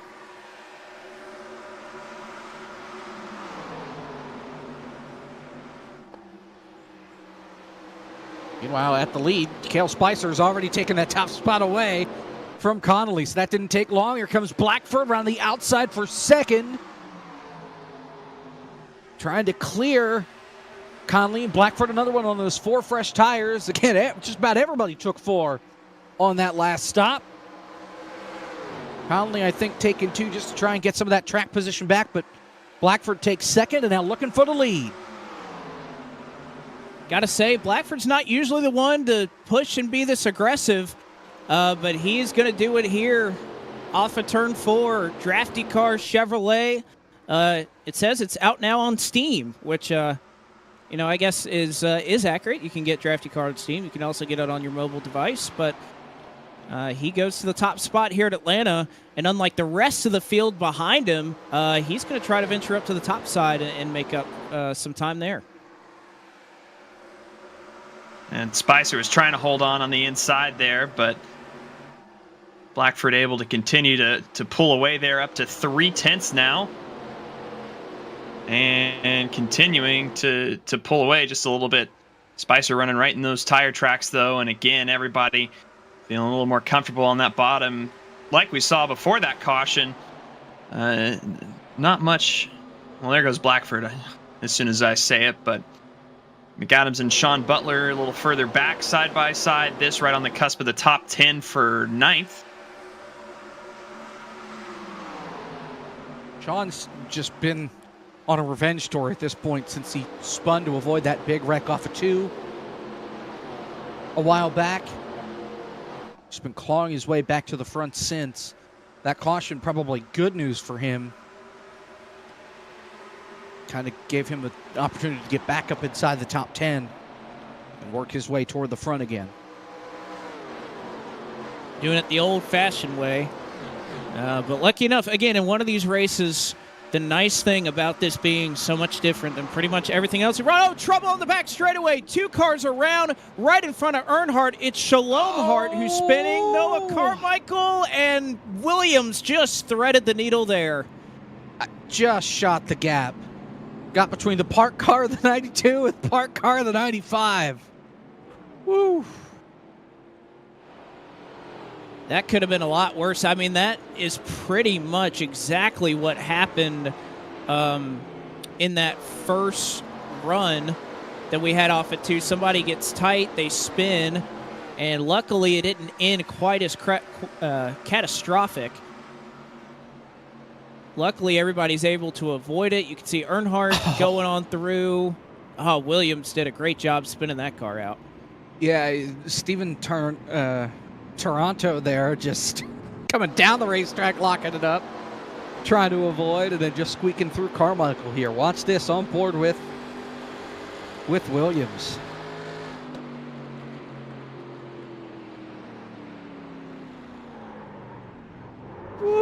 Oh. Just saw that car up against the inside wall at the last second there and hung it back to the right. Some good driving there, and good luck. We again this race kind of with Music City Drum and Bugle Corps. Christopher Williams, a fellow Drum Corps member, marched for the Blue Knights. So different corps, but same activity, and good to see him out here, and good to see him stay out of all of that mess, as a majority of the field going to stay out after just running a couple of laps. They're not going to waste a tire set, but I think much needed for a couple of cars. Again, we've had some kind of just shorter cautions in general in this race, and there hasn't been really a lot of time for these guys to get repairs done. Again, these 4 tire stops in these cars take a lot of time. So you don't have nearly as much time if you do have damage to try and get it fixed as you typically would.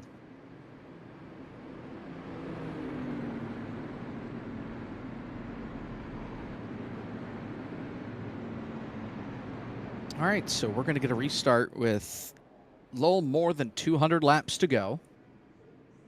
Most of the field stayed out here. Your top 24 cars have stayed out, so it's going to be a more balanced restart as far as strategy is concerned. We'll see if this leads us into another green flag run or anything. Justin Malillo says he needs a caution in 12 minutes so we can answer the door. I think he's getting some food delivered.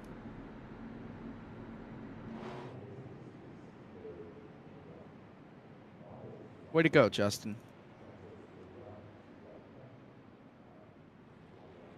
He's a busy guy. Got to be in. Oh. The Marshmallows are taking over the series. All right, here we go. Matching the sky right now. It's pretty overcast Yeah. at the moment. Although track temperature still hovering at around 95. It's kind of hotter than I would expect it to be. Thought it would have cooled down a little bit more. But all right. 1 to go signal given. Just Dwight Watson on the inside. Brian Blackford, Cale Spicer, Blake Reynolds, James Connolly, and Michael P. Frisch. Your top 5. Some new liveries on their race cars.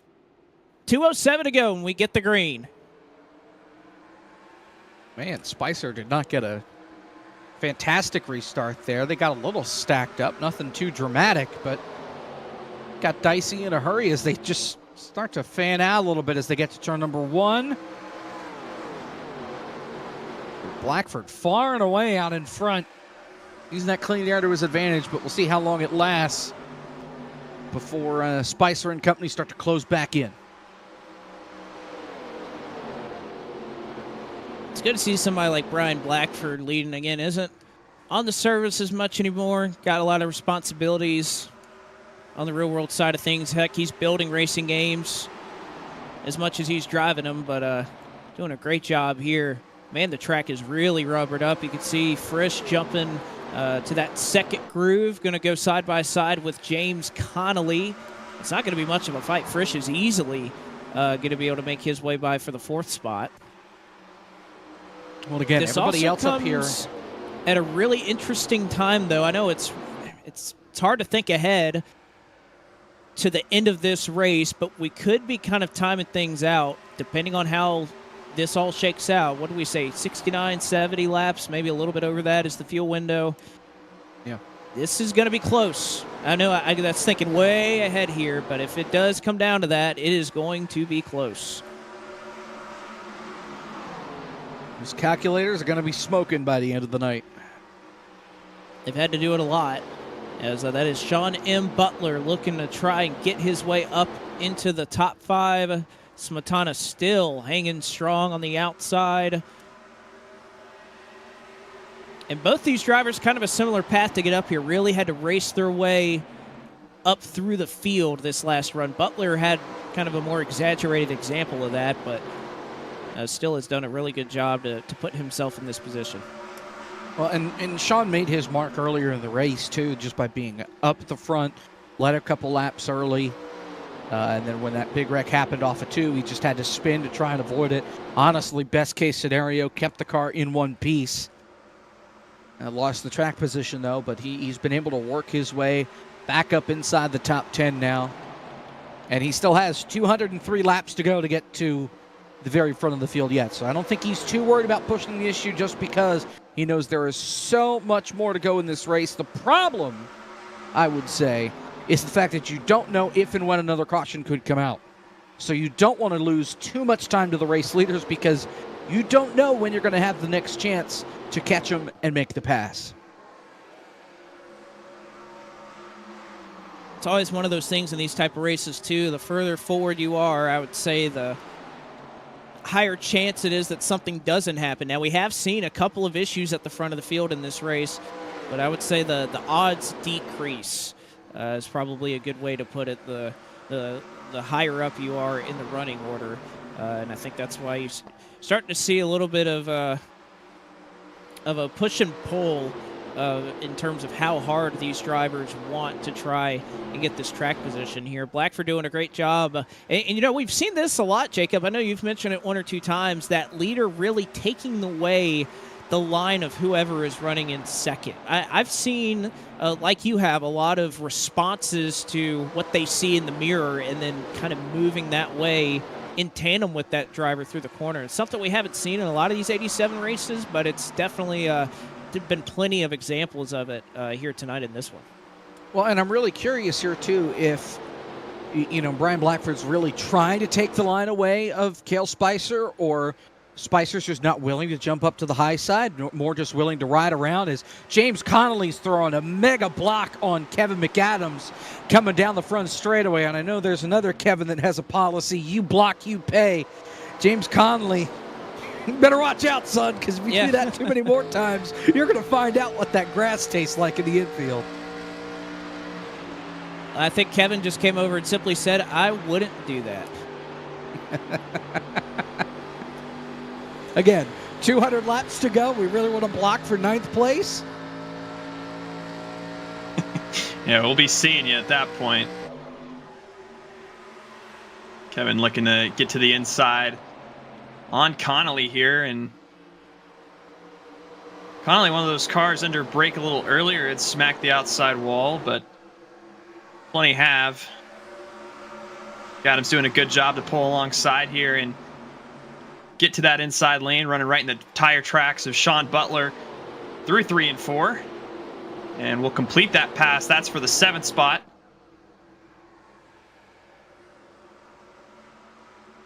And I think that was expected there just because, again, Kevin on the 4 fresh tires, Connolly still out there on the 2 fresh tires.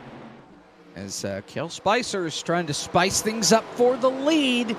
It's just peeking right now underneath that 33 car as the sun starts to peek its way back out onto the racetrack. So this track will start to heat back up again.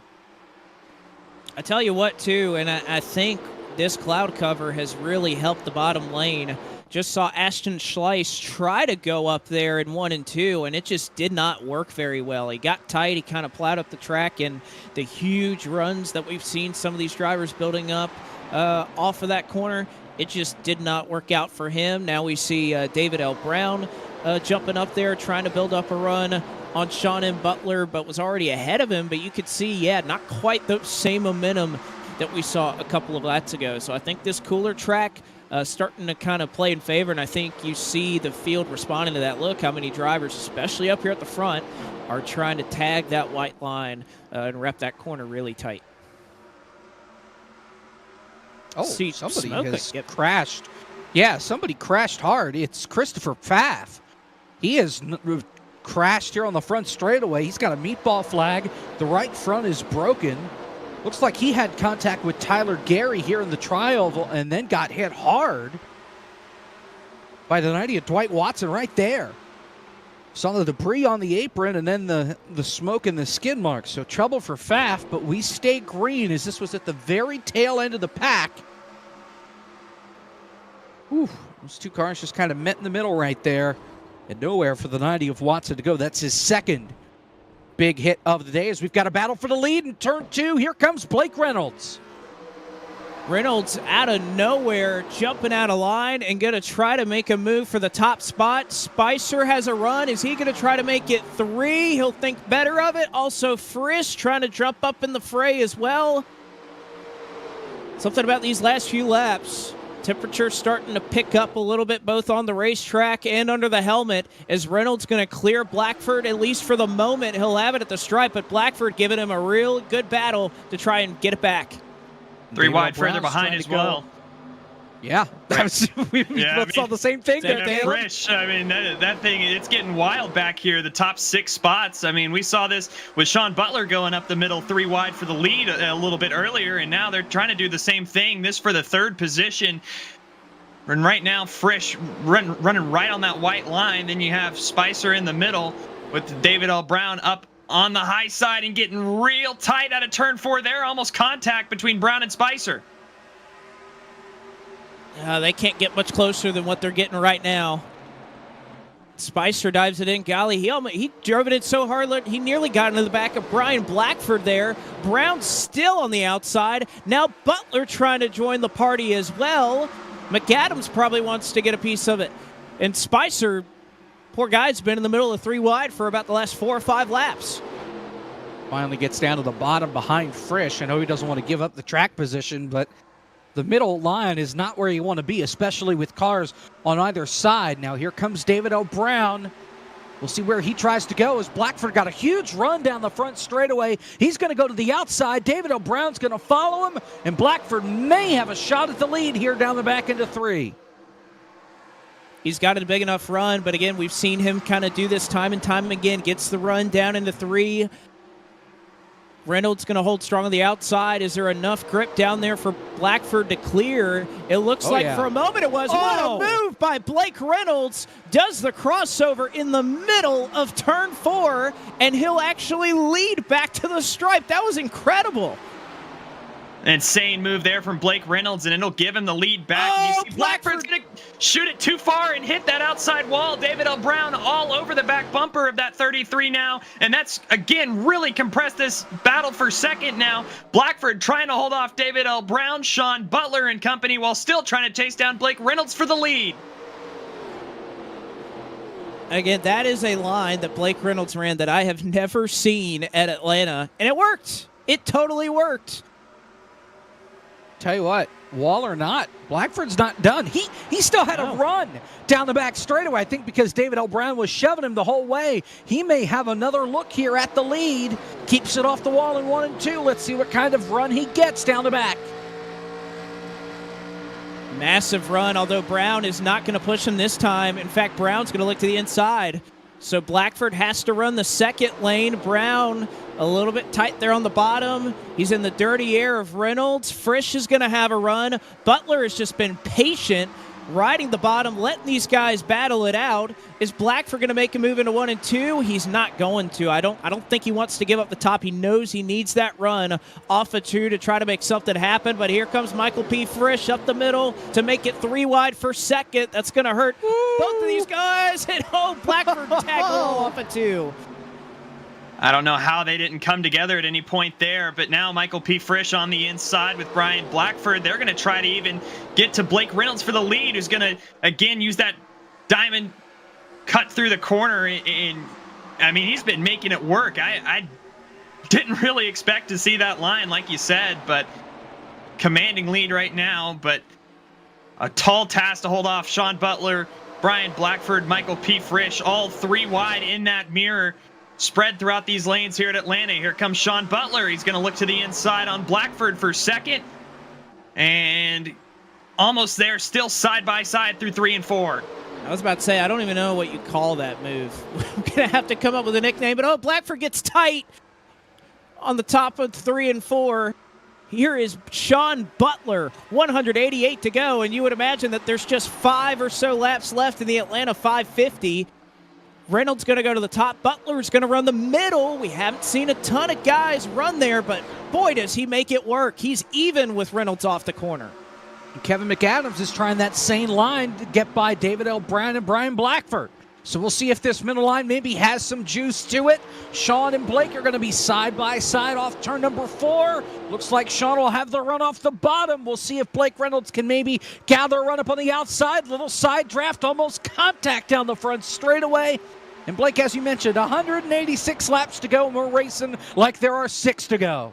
Oh, Sean slid him, and he got the lead. Reynolds going to do the same thing he tried to do in 3 and 4. He's going to do it at the opposite end of the racetrack right now. They touch again. And Blackford, we thought he was tight. We thought he may be out of the mix. He may have something to say. Now Reynolds going to throw a slider into turns 3 and 4. This is unbelievable. And Butler's going to have the run off the corner. They're 3 wide behind him. And again, so many comers and goers, but Blake Reynolds and Sean Butler right now, the latest to duke it out for the lead through 1 and 2. Blake Reynolds going to go all the way up against that outside wall and try to gather as much momentum as he can get. He's been so good at these crossovers.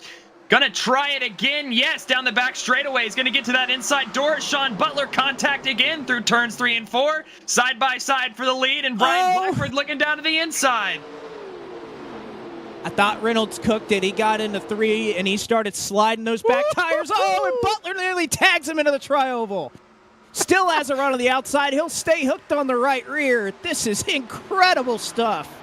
Fine, you know what? If I can't pass you on the bottom, I'll just go to the top side, do it there. That's what Sean thought. He goes top side. Reynolds comes up to throw the block. Butler cranks it back down to the bottom. They're still side by side. There's great racing going on behind them, but we can't look at it because Sean and Blake are all over each other like a cat on Velcro for the top spot. Blake Reynolds is trying some lines that I just did not know were possible here at Atlanta. This time it'll be Butler back to the stripe that has the race lead here, and just back and forth, punch and counter punch between Blake Reynolds, Sean Butler, and the rest of the field, side by side and 3 wide behind them. And as Reynolds goes to the bottom, just had such a great drive. He's going to block Sean as they go into 3. Is that going to work? Is Sean going to take it? We'll see. Still in the tire tracks of Blake Reynolds out of turn number 4. Sean wasn't able to get enough of a run there. And look at this back here that we haven't been able to look at. Kevin McAdams and Connolly were side by side. Oh, and Reynolds gets shoved into the corner. But he's going to save it. He kept his foot in it. Are you kidding me? Unbelievable. What a save. And he almost kept the lead. You cannot do that in these race cars. Are you kidding me? Wow. And he's still in the top 5. He slid the whole corner. He's already loose. And he's going to be 4th at the end of that lap. Are you kidding me? Oh, and almost contact there between Connolly and Reynolds. Got to imagine that the Blake Reynolds tires right now have had just about enough of it after all that battling. 36 green flag laps since they've been on pit road, and now sliding through 1 and 2. I mean, enough's got to be enough sometime. I just wonder what Reynolds thinks of that shot. Again, I don't think that was intentional. I just think they disagreed on where they were lifting for the corner. Sean's typically been somebody that'll lift early, but as this race has gone on and the groove has moved around, everybody's starting to get in just a little bit deeper as we finally, at least for the moment, get to catch our breath. I have to imagine, though, with how Butler and Reynolds battled there's got to be somebody else that's going to escape out of the fray. Maybe it's Brown who gets up in a second. Maybe it'll be Kevin McAdams. But my goodness, that is just, I don't know how you're going to see better racing than what we're seeing right now. And we still have 180 laps to go. Just past the halfway point. Unbelievable. Oh, man. What a way to celebrate the halfway point, drifting turns 1 and 2. I didn't even know you could do that in Atlanta. Watch this.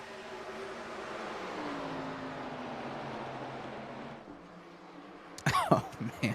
I've got to want an onboard shot, too, of that 66. Just saw it at the wheel. Oh, man. Yeah, that's the part that's crazy to me, is he almost kept the lead out of all that. Here we go.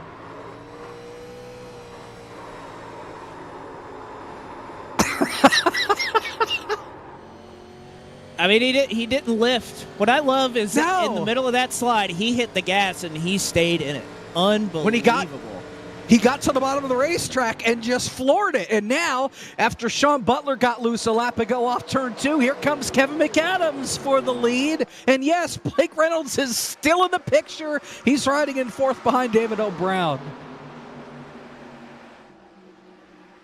And he can still drive in the corner. So deep can that 66 car. Although I tell you what, while all these guys have been battling, Kevin has just been biding his time, running his line on the bottom, trying to save his tires. You have to imagine at some point that's going to pay off. And somehow, I just don't understand Reynolds, who was so loose, obviously had all of that happen earlier, and yet here he is. He's almost clear for second. I mean, this is just incredible what he's been able to do here this run. Yeah, stalled out there and is going to try to get it back. Going to get to that inside of the 83 of David L. Brown, and can McAdams even try to split him? I don't know, but the 83 will come and chop the nose off the 66. Now Reynolds will have to give McAdams space up on the top side, and that'll settle him out to 4th. Connolly even going to try on Blake Reynolds outside here. Can Reynolds get back side by side with Kevin McAdams? Yes, he can, but McAdams will have the run off turn number 2. There are 10 cars within a second of the leader, despite all of this going on. And Brian Blackford, Frisch, Smetana, Hop, McCandless, so many names that I think that they're watching everything that's going on. And when is their opportunity going to present itself where they can go up and try to make some moves here to get up towards the front? I just don't know when it's going to happen. Reynolds right now kind of the lone soldier on the bottom, as with the sun coming back out, everybody else is kind of, well, we saw everybody running the bottom. Now it's pretty much it's like a reverse Martinsville. If you're not on the top, you're losing spots. Reynolds finally able to make his way back up. There you can see the track temperature was in the hundreds of degrees earlier, went back down to about 90 with the cloud cover that we've seen, and is finally starting to kind of creep its way back up. The humidity has swung from 70% to 35%, so I'm sure the fans in the grandstands that are getting cooked by the sun will appreciate that. As Spicer going to try to throw a slider back to Reynolds, and he's going to be able to at least clear that 66 199 car. Yeah, I wonder. Oh, and now he's in the wall, and he's going to lose all those spots and maybe more. 4, 5, 6 cars go flying by Spicer down the backstretch. The one thing he couldn't do there was fence it, and he found the wall in a hurry and sank quick. We talked about Blake Reynolds, though. He was the only guy on the bottom. I wonder if at this point he's just trying to cool tires off or save his tires as best he can after the four-wheel power slide through 1 and 2. We know that outside abuses those tires a little bit, so maybe going to the bottom, trying to save a little bit in case this turns into an even longer green flag run. But right now he's just trying to hold Michael P. Frisch at bay. Tyler Gary, who was on the lead lap, had some connection issues, and it looks like his night will be over. So unfortunate there for the 086, getting caught up in an earlier incident that involved some of our front runners. But with 173 laps to go, it is anybody's race. What I'm surprised about is we're nearly 50 laps into this run, so it's not like this is the very beginning of the run. I know it feels like we just had a restart. These guys are racing this hard, and we still have we don't have a lot of laps left in this run. Green flag pit stops could very easily be just around the corner yet again. Yeah, and I mean, you thinking on the heavy end is you see Reynolds, Hop, and Frisch going 3 wide here, but again, maybe 25 more laps on this run, and those are going to fly by if we keep racing like this on board with Phil McCandless. That's back in the 8th spot. Looking at Michael P. Frisch out of the nose of that race car, but I mean, like you said, those pit stops going to be right around the corner for these guys, and again, wonder who that first domino to fall is going to end up being, especially with the sun coming back out and this track starting to heat right back up, almost north of 100 degrees Fahrenheit. McCandless has been a lot better this run. Granted, he was on really old tires that last run, but we talked about his patience and kind of willing to ride things out on the bottom. He's been trying some interesting lines, kind of a little more akin to what we saw Reynolds running, where he was entering low and kind of swooping back down to the bottom on the exit of some of these corners, but has done it for the most part in the bottom 1 or 2 lanes, while everybody else has been on the outside for the moment. You can see him ducking that left front out, getting a little bit of clean air over Blake Reynolds, as who was that scraping the wall? That was Jaden Hop in the 81, who just about got into it and nearly got into it again into turn 1. Got close, but keeping it pointing in the right direction. And good run for that 81. Up here inside the top 5, silently working his way toward the front.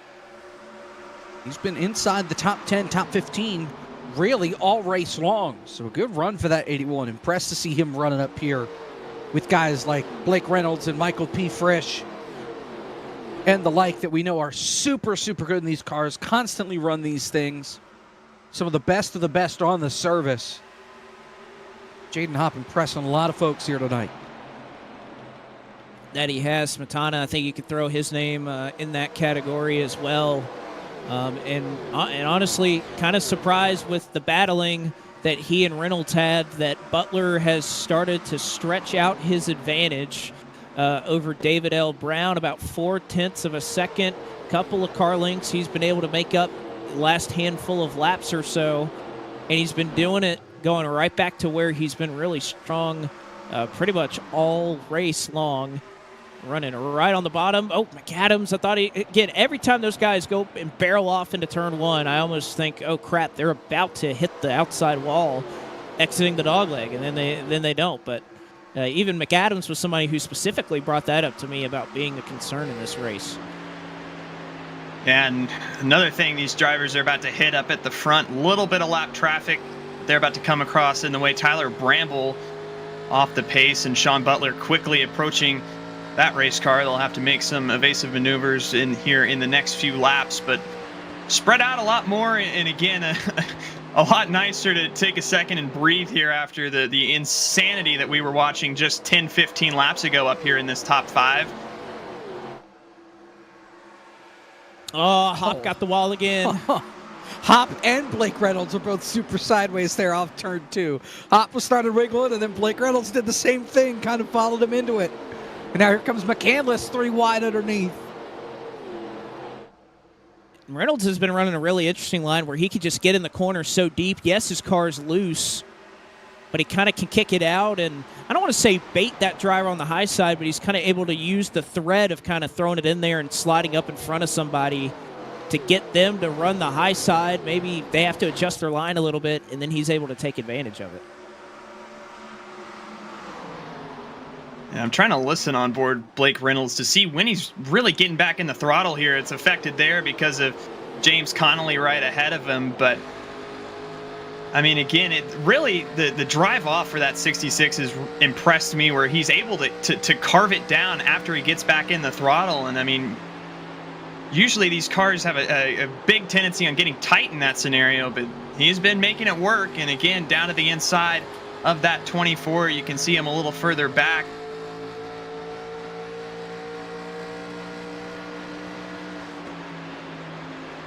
Yeah, just look at how much deeper he's able to get into the corner than James Connolly, which, by the way, given on to James Connolly, he was kind of watching everything happen pretty much on the outskirts of the top 10. He's kind of easily and methodically worked his way up into 4th. So he's done a good job to give himself some decent track position before this latest run.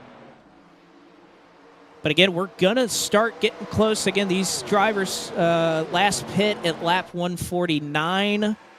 So we're about 65 laps into this run. So give or take probably 5 more laps or so, you're going to start to see a good portion of the field start to want to make their way down to the pits.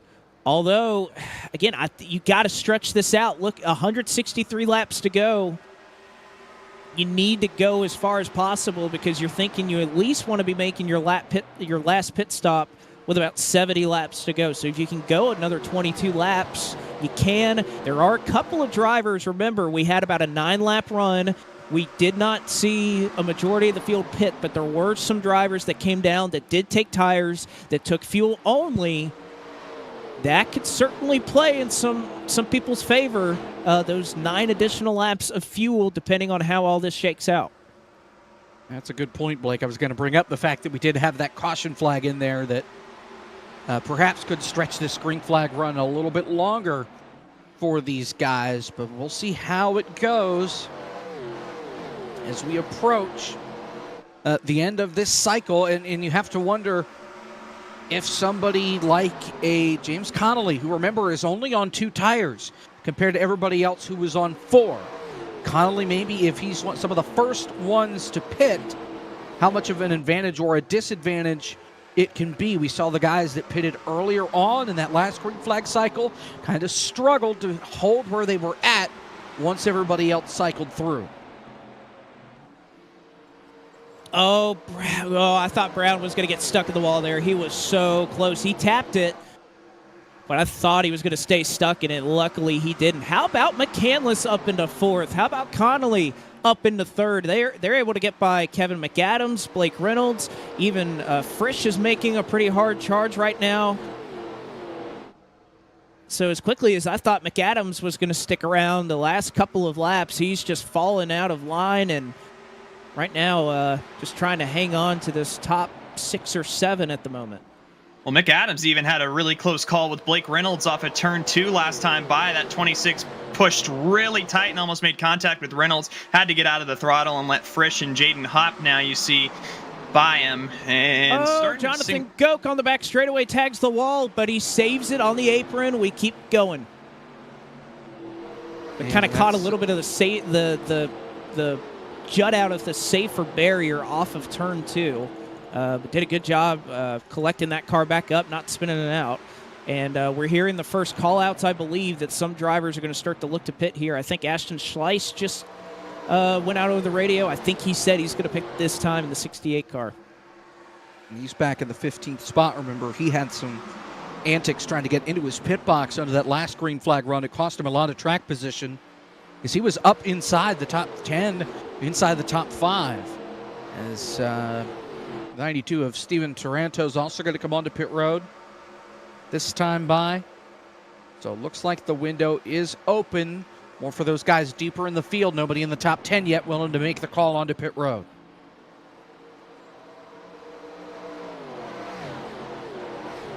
It's going to have to happen soon, though. We're about 70 laps later. I know we had a caution thrown in there, but next 3 to 4 laps, I think you're going to see a majority of the field pit. But I think they're looking at the lap counter and thinking about what we just discussed earlier, that they really would like to get closer to that 140 to go marker if they can make it there. But I just don't think they're going to be able to. But, again, Jonathan Goke, I know we just mentioned him spitting. He pit at lap 158. He would have filled up on fuel if he did that. Let's see, who else? Peter Smetana, Brent Brevec, who we haven't talked about him in a while as he's kind of lost touch with the field. Tyler Dubois running in the 13th position, maybe sitting better out of anybody to stretch this out a little bit further. And starting to look through the rest of the field to see who our next takers down on the pit road could be. And lots of side-by-side actually back through here. Ryan Vargas and Art Reimer were two of them that were almost 3 wide with, that was Bryden Lindauer behind them. This is all the way back in 14th. And again, I can't imagine these guys would be racing this hard if they were coming down here anytime soon.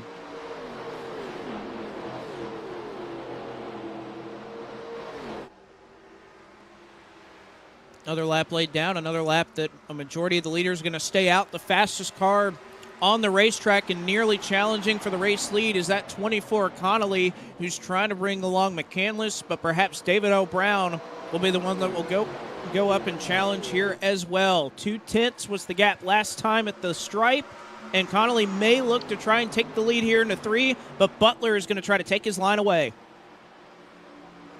Again, this is 2 tires with Connolly, so I'm really impressed at how he's been able to make just those 2 fresh tires last this whole run and stay this fast the whole time. Because he really hasn't dropped back much. We thought maybe on that initial restart he would start to sink through the field, but he's hovered just on the outskirts of the top 5, and here he is battling for the lead. Now, Sean maybe abused his tires a little bit more than he would have liked, but here comes Connolly for the lead. Has the run into 3 and 4. Butler not quite able to get the same drive off the corner.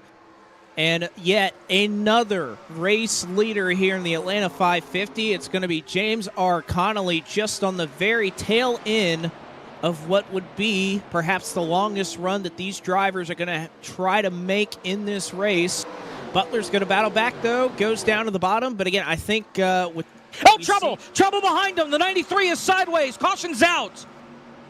Joseph Galata got into the lap car of Tyler Bramble and turned him around.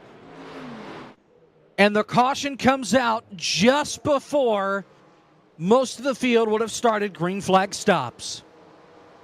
And yet, even with the caution happening right now, that question is still going to be in the back of the minds of these drivers. This is Bramble, who had recently left pit road. You can see a contact off of turn number 2.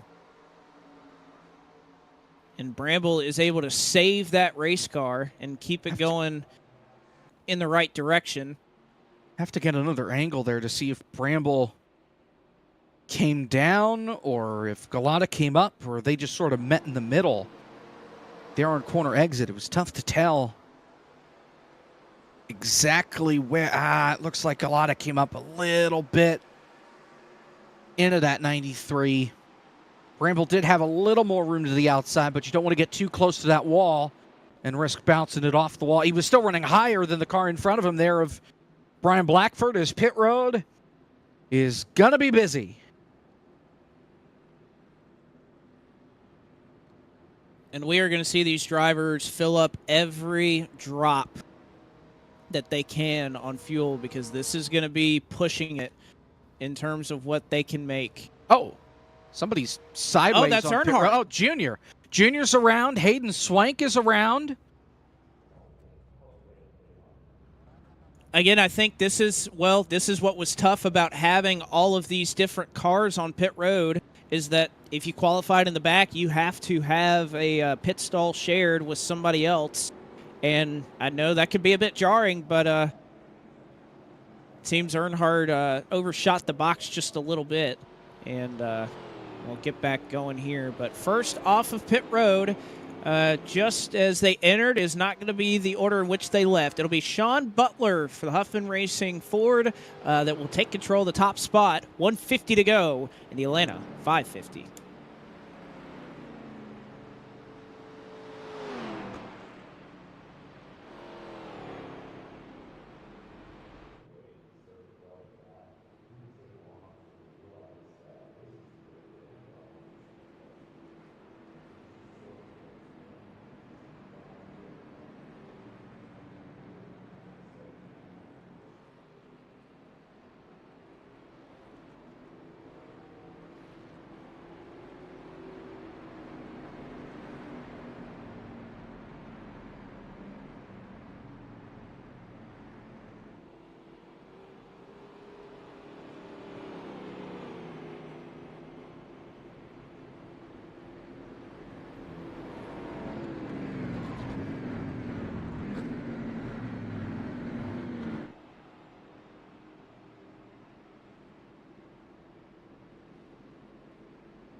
$149 left in the Atlanta 550, and we might be set for a wild one to the end that may include some fuel strategy. Sean Butler will lead the field back into the restart zone and take us down into turn number one. We also just dropped it in the chat. Again, this race being in benefit of Music City Youth and the Arts. The donation link is just dropped in the Twitch chat if you feel so inclined to donate to a wonderful organization that I can personally attest has done a lot in the lives of Nashville, Tennessee's youth and beyond. Butler, Hop, Brown, Connolly, and McCandless, your top five. They're three. They're on they're going to wreck. Single car. It's a lapper. He's going to save it. That is Steven Toronto, who avoids going into the pit area. Again, restarted on the inside line. He got tagged, I think it was from Cale Spicer, as he was trying to get out of the way. And they may not be done yet. Spicer's in a hornet's nest right now with Blackford. Oh, he got the apron. Got a little loose through 3 and 4. He's got Vargas just up in front of him. Tyler Dubosh there on the 86. It's dicey up here. Oh, Blackford, my goodness. Yeah, middle 3 wide there. I don't know how they made that work. Dubosh all the way up against the wall. Going to come together again. Almost made contact. Dubosh going to hit that outside wall. Now contact between Blackford and Spicer.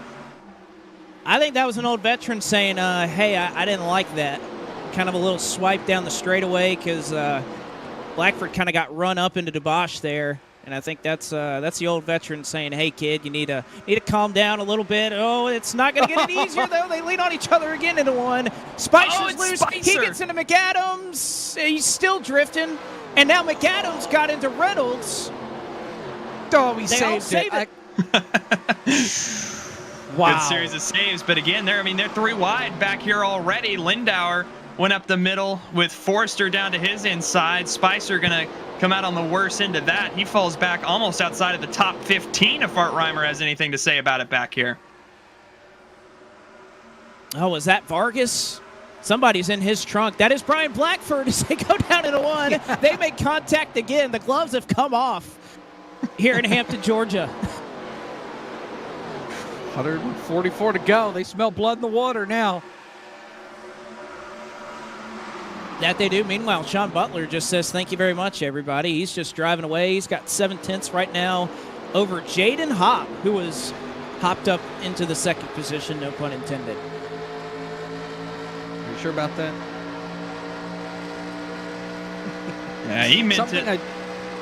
Sorry, Caleb. Something I do want to point out, and I caught this right before we came back. We've been talking about strategy and how much they need to make it to the end, how much they need to make it a one more stop race. Michael P. Frisch, you notice he's nowhere near anybody.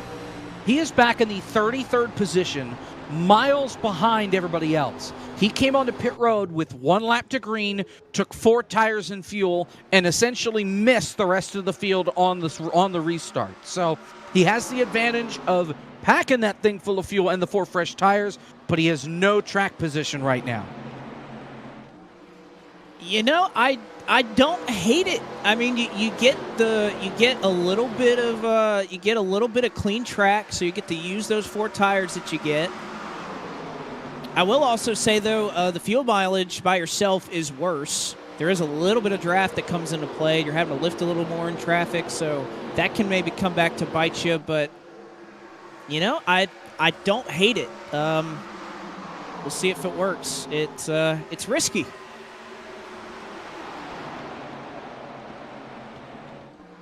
Yeah, and right I now, mean, currently only runs 17.5 seconds behind the leader.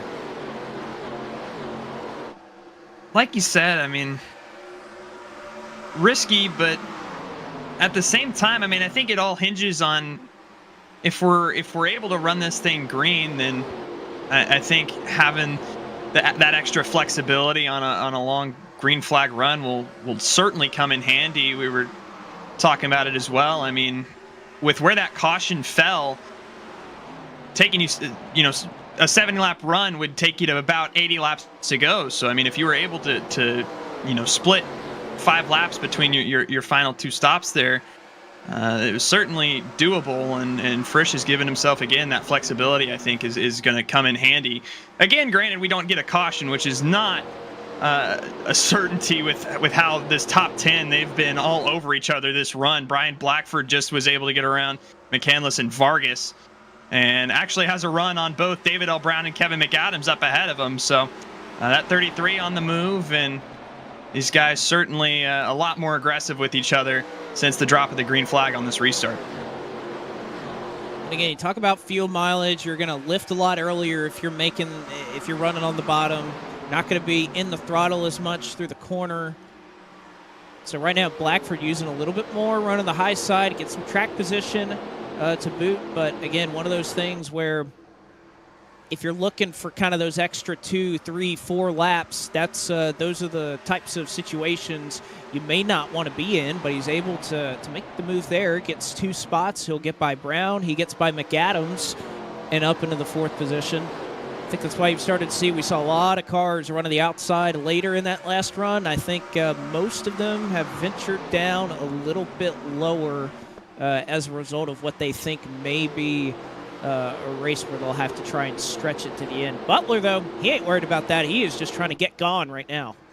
And I think we've got 2 different strategies here, even amongst the leaders. We've got guys like Sean and I think like Kevin here as well that are just push, push, push, attack, attack, attack.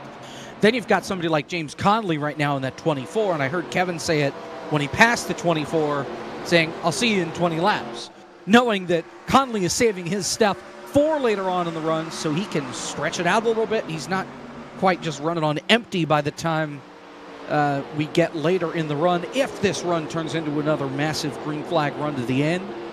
So I'd be really curious to see how this plays out between Sean, who's just trying to beat the crap out of everybody, compared to Conley, that's just riding around right now and setting himself up before the end of the race if this thing stays green.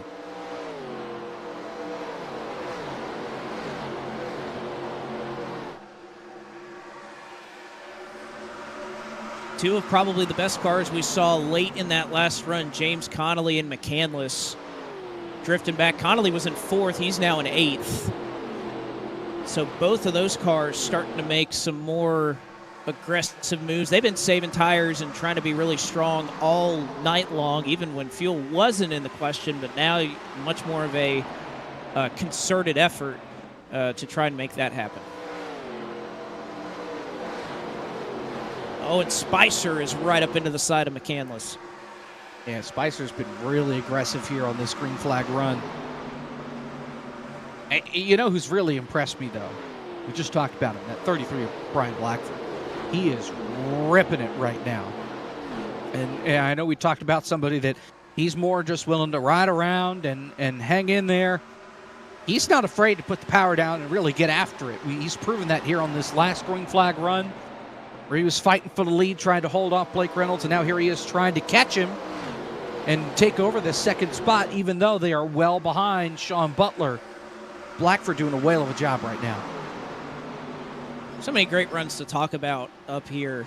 Obviously, what Reynolds has been able to pull off has been impressive despite what he's faced in this race. Brian Blackford, great to see him back out here. He's had a heck of a run. McAdams and Brown have attached themselves up here. Jaden Hopp, you mentioned earlier, doing a great job right now. Didn't really put up much of a fight as McAdams and Brown went by, but I'm sure looking to hang around towards the later part of the run. And how about a name that I don't think we've mentioned up to this point? He's now in the top 10, Aaron Smith. Welcome to the top 10 of the Atlanta 550. He just got by McCandless. In fact, he'll be in 8th position. That iconic sponsorless number 70 car that we haven't talked about hardly at all tonight. What a charge he has made through the field. And, you know, it's always the best that rise to the top when it matters. And Aaron Smith, one of the better drivers in these cars, and putting it to good use as Art Reimer got a piece of that wall going into turn 1. Yeah, the 73 of Ben Forrester followed him right up into it, coming out of the dog leg. Just stayed right in line with Art, and unfortunately, Art hit the wall, and Ben followed him right into it. But they're both hanging around right now inside this top 15, trying to stay in there with Tyler Dubois there on the inside, trying to pick some more spots up.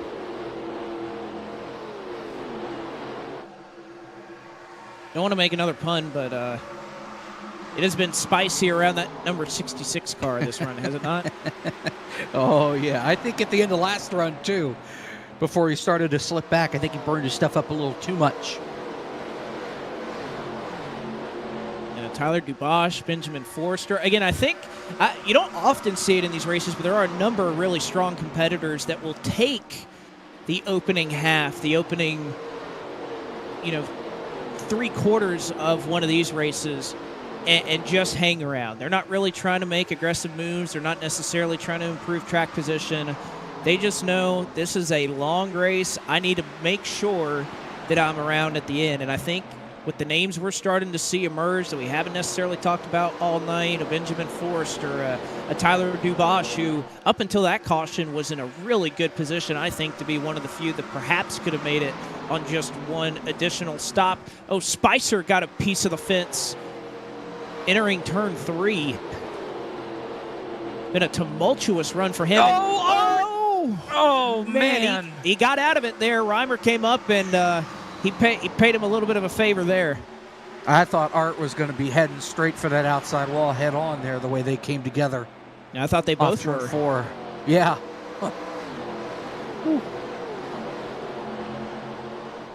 Look how many cars you could just throw under a blanket. Pretty much the top 20 up into second, nose to tail all the way throughout the field. And then you got some guys further on behind them that I think are kind of like what we saw with Frisch, being much more aggressive in terms of how they're approaching the strategy. And that's why I love these races, because you don't know which one's going to pan out.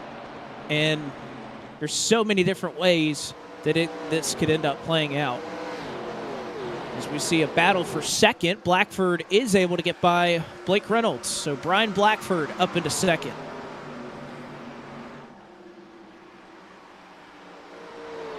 There's still 1.3 seconds back from Sean Butler. And they're running identical lap times, at least Blackford and Butler that last time by. This time Blackford just a little bit faster.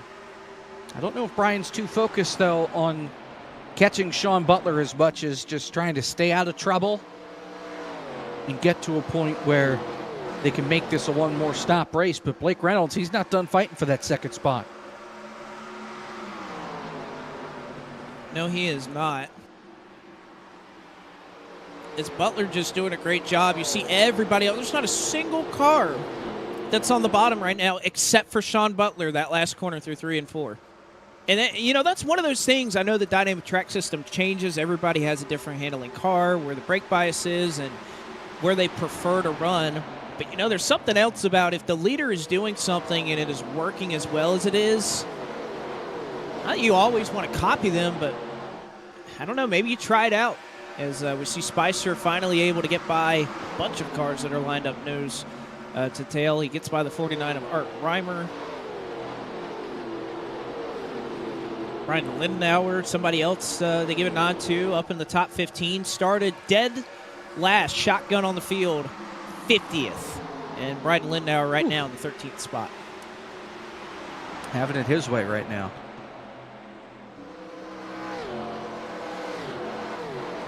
Anyways. Oh, I thought I was at least going to get something out of that. Come on. Wow. I picked up what you were putting down.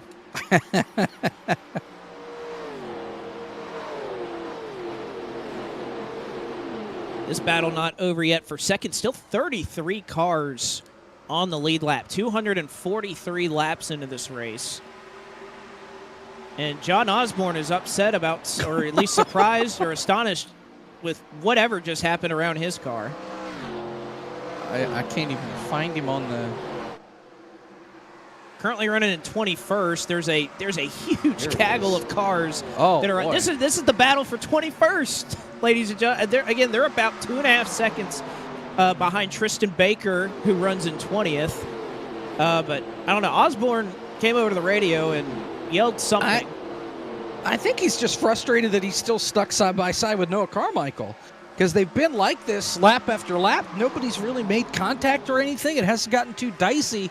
So I think Osborne is just frustrated that he hasn't been able to pass him. And it's because Noah Carmichael, who right now is 34th, he is a lap down, but he's not that far ahead of DJ Smith, who would be the other car that he would be battling the Lucky Dog with. And, of course, you can imagine an exchange back and forth of, hey, why are you in my way? You're a lap car. And, well, just pass me, bruh, going on between these two drivers. You got Megami in there. He's going to make the pass for position on Osborne. We'll see if he can get by Carmichael now and maybe bring Caleb Montez and more along for the ride. So unfortunate there for Osborne, stuck behind traffic, but it seems like Megamian can't even get by that 95. I mean, he's playing tough to pass, and he has every right to do it. Again, DJ Smith, who would be the other car, scored one lap down, is pretty much at the tail end of this little grouping. So the harder that Carmichael drives to try and hold these guys off, he's putting himself in position of caution where to come out to be the Lucky Dog recipient. Meanwhile, Blake Reynolds saw on your scoring chart, got by Brian Blackford, and it was Blackford that pretty much led him by, didn't put up much of a fight.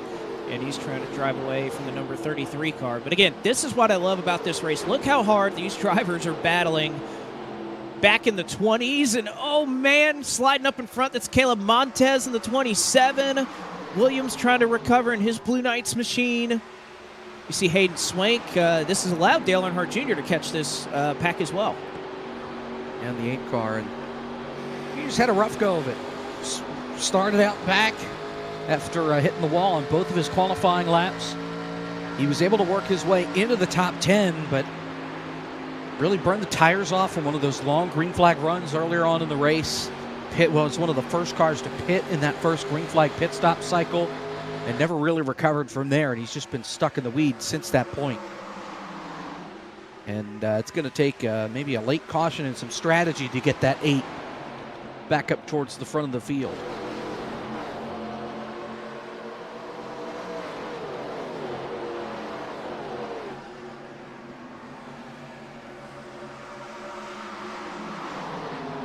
Great to watch these drivers go at it as we look pretty much everywhere. They're pretty much running every single lane back here.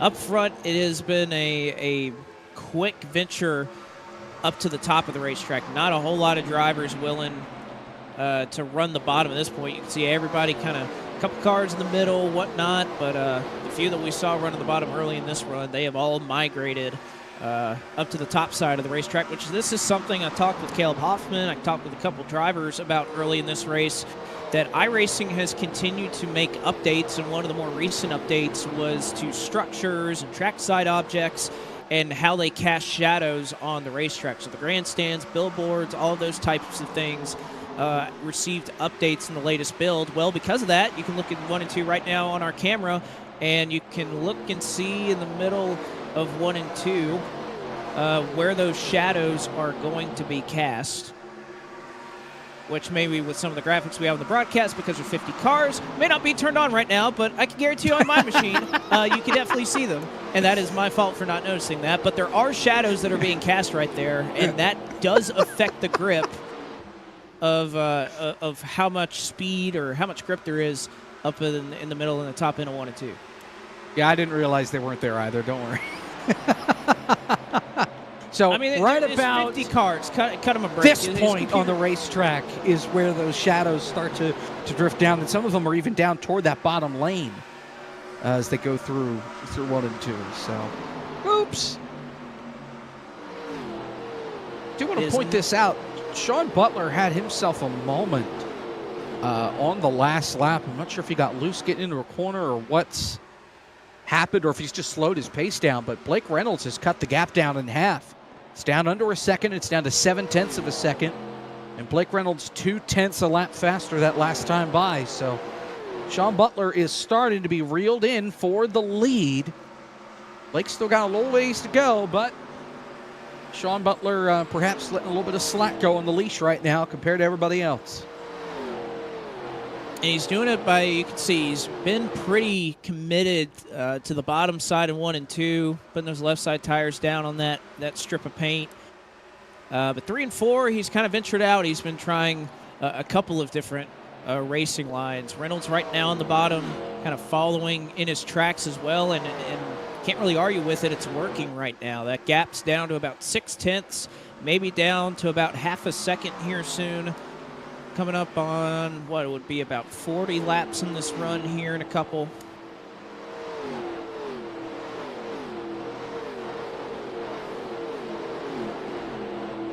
So if these guys got to make another 40 laps, it's going to be dicey. We're looking at like a 77-lap run. And the way these guys have been running, I'm not sure anybody's really been on pace to be saving that much fuel to make it that far. But we'll see.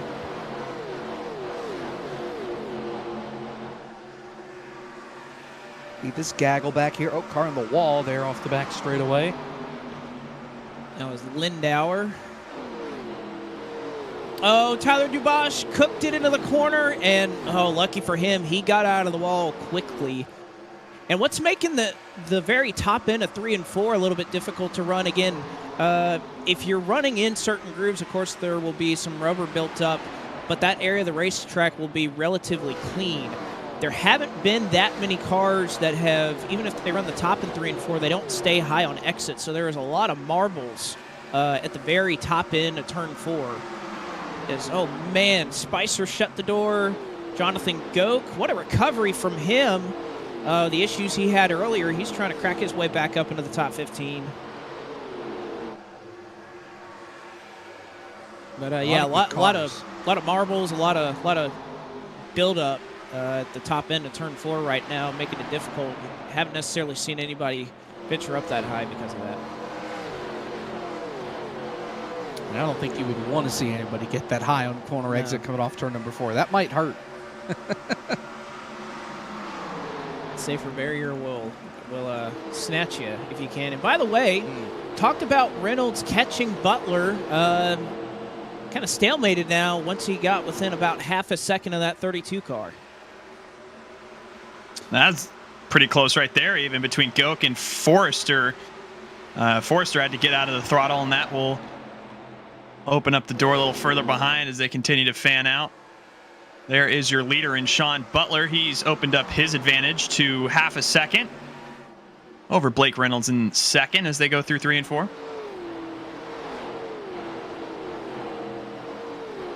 Like you mentioned, Blake just hasn't really been able to close in that gap. It's kind of capped off at about a half second, and I'm not sure if that's Sean changing his line or if it's Blake changing his line, but Blake's times have slipped back to kind of match Sean's right now. And nobody's really closed in on Blake for that second spot, so they're starting to navigate some lap traffic. They got by Justin Malillo, who he's fallen a couple laps down after he came to pit road to get his pizza. So that's good. He got that taken care of. You see they're 2 and 3 wide back here. This is Brevik, Forrester, and Moore all in a gaggle behind Spicer, who gets the wall off the 4. I'll tell you what, that 66 car is selling T-shirts right now with this run. There have been a lot of these virtual fans that have had something to watch around where that 66 car has been running. He's going to try to split the gap here 3 wide on Brevik and Forrester. Brevik shuts the door. Here comes Smetana. It has been exciting to watch, but you have to wonder how much longer this type of aggression can last. They're going to they almost were 3 wide there. Brevik able to shut the door off of turn number 4. Again, this is for 14th behind Benjamin Forrester. And again, they thought about it. Goke going to go to the inside and get there on the 66, but Spicer will be cleared. Goke will fit himself right in between Spicer and Smetana. Smetana goes down all the way to the inside, right in the tire tracks now. Oh, and actually making contact with Goke up on the outside. A little bit of a door slam through 3 and 4. Come back together. Yeah, I think that was a little bit of a, I didn't appreciate that. Goke giving it right back to him, it looks like. And Spicer using, again, what I love about this is look at every single line. No! Oh, Spicer! And Brevik's going to get into the inside wall. Hard contact. Still green. Battle on the 15th position. And Brevik, unfortunately, is going to tow back to pit road. And with that, his bid to win the Atlanta 550 is going to come to an end. Meanwhile, back up front, 105 to go. Reynolds has caught Sean Butler for the lead. Kevin McAdams also trying to challenge Brian Blackford for third.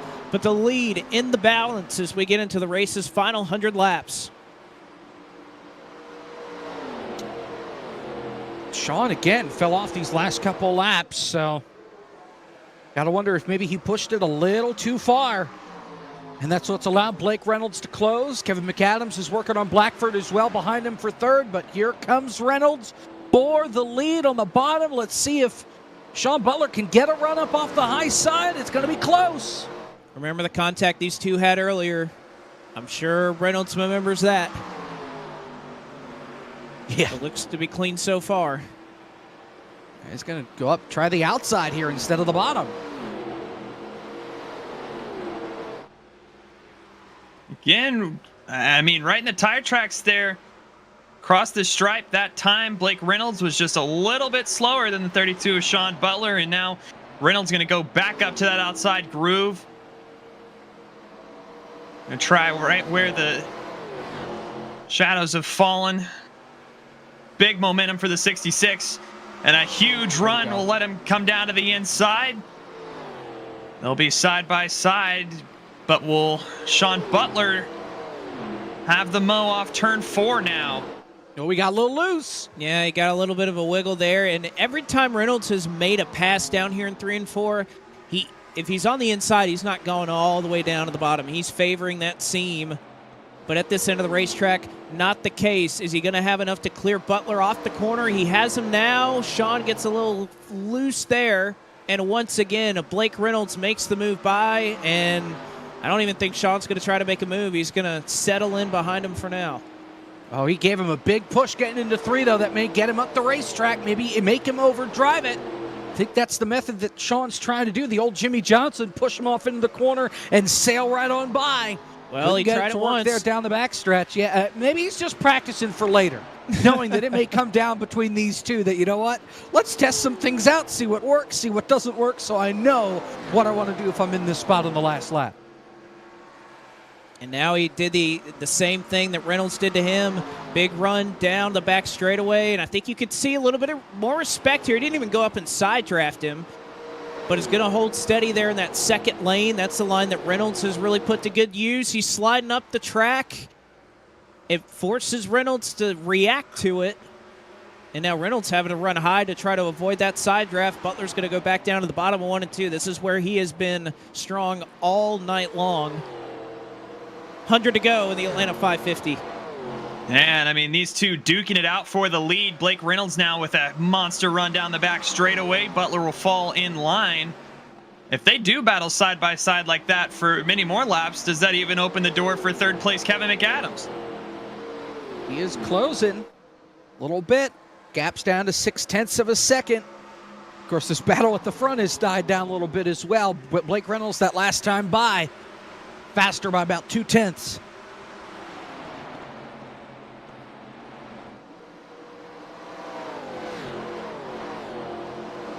Again, what have we seen time and time again? These two drivers that you see on screen, Connolly and McCandless, gets towards the last 15 or so laps of a run, and they really start to showcase that they are able to save their tires very well. Connolly, though, about 2.5 seconds behind the race leader. Pretty easily is able to get by Brown. McCandless and Jaden Hopp will try to follow in tow as well for P6. As I still don't think the battle up in the top spot is over quite yet. Butler's trying the top side, but just not quite able to get it done. You can see the run McCandless is able to build on David Brown.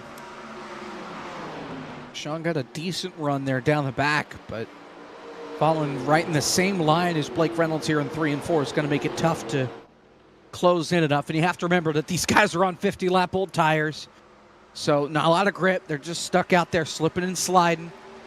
But Sean was faster that last time by. Trying the outside again here in 1 and 2. He may have a shot in 3 and 4 if he pulls out a line. Oh, look at this run. Yeah, Butler's free, but he's putting it to good use. Oh, and there he goes. He's trying to take up Reynolds from using that second lane. He wants that second seam. Is he going to get the drive off the corner to clear him? No, but they're going to be dead even off the corner.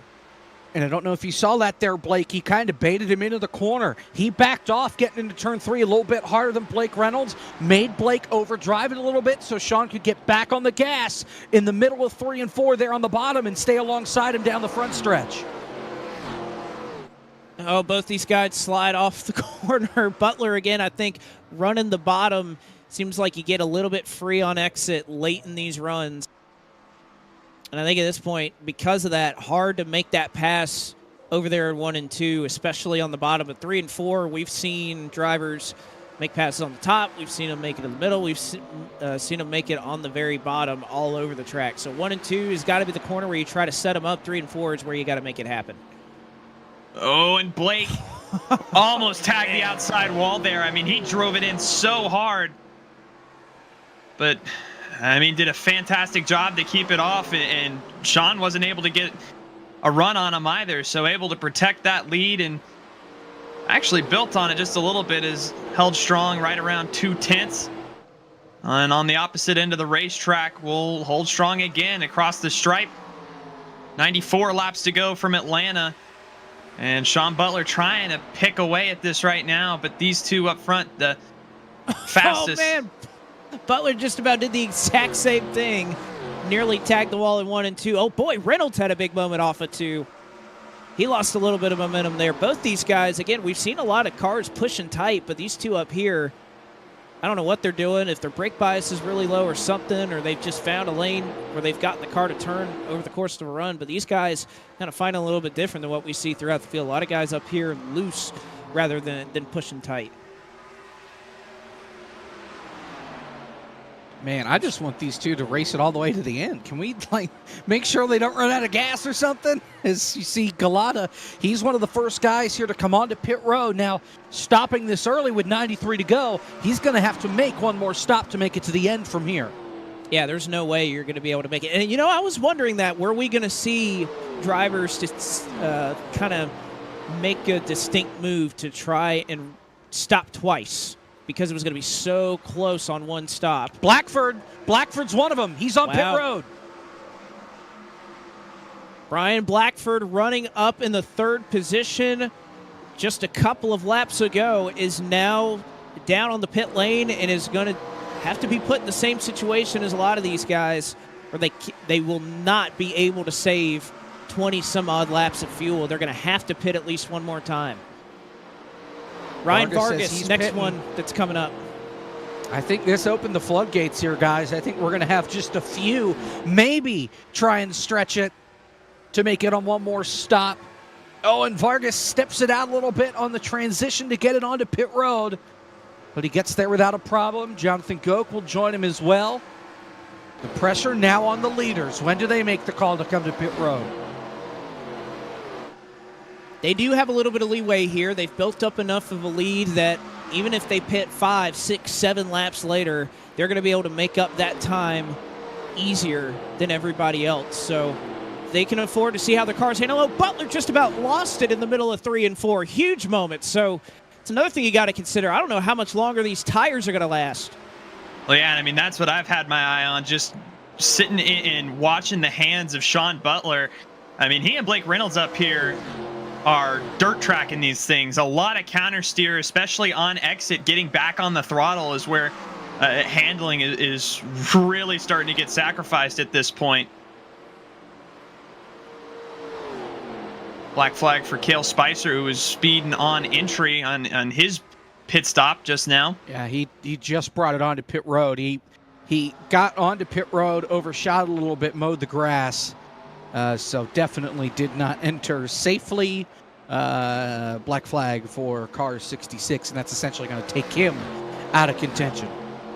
Yeah, that's going to be tough to overcome. Oh, Kevin McAdams!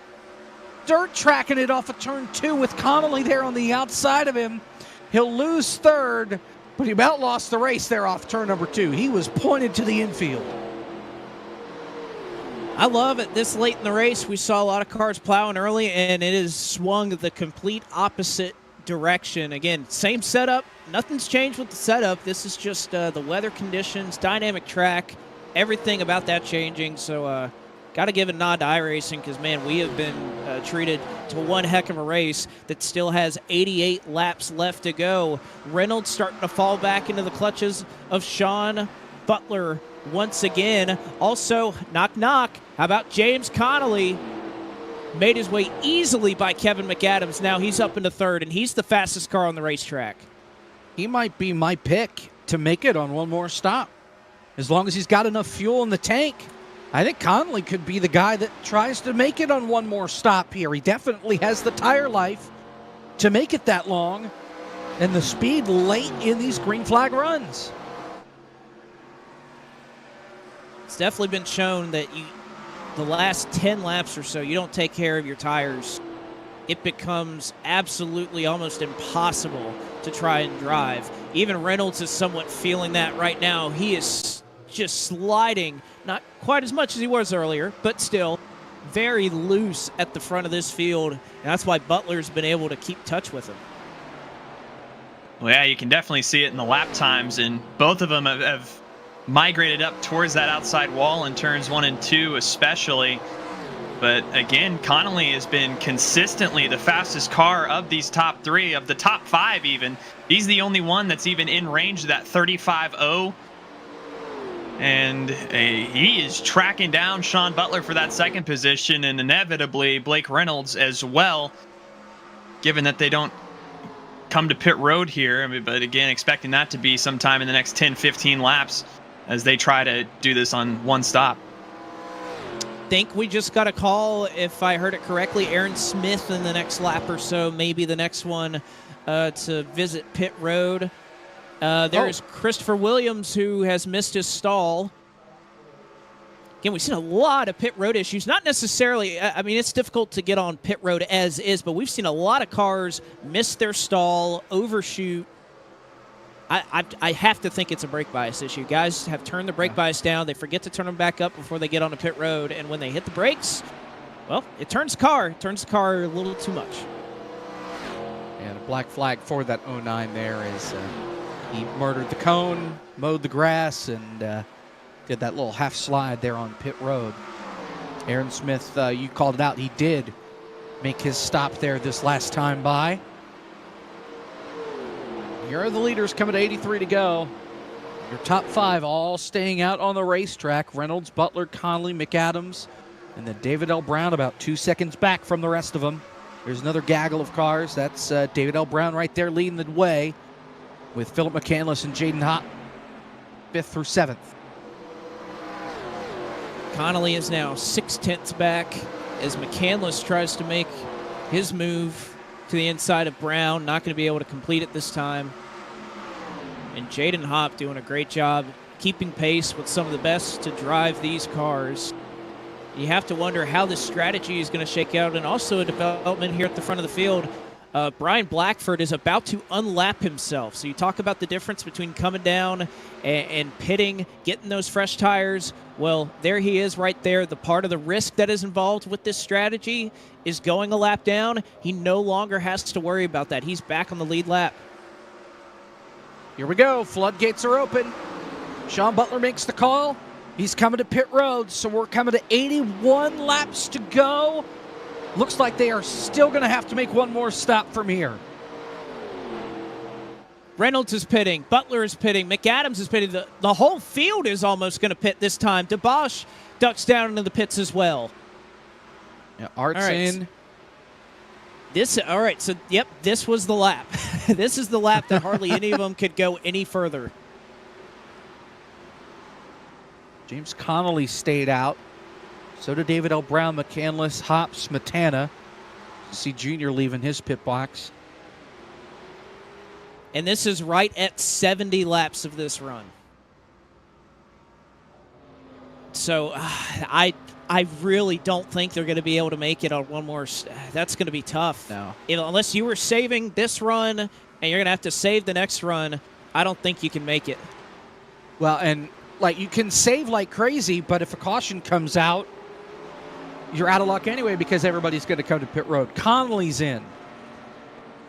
Clutch pit stop. Sean Butler gains a spot on pit road over Blake Reynolds.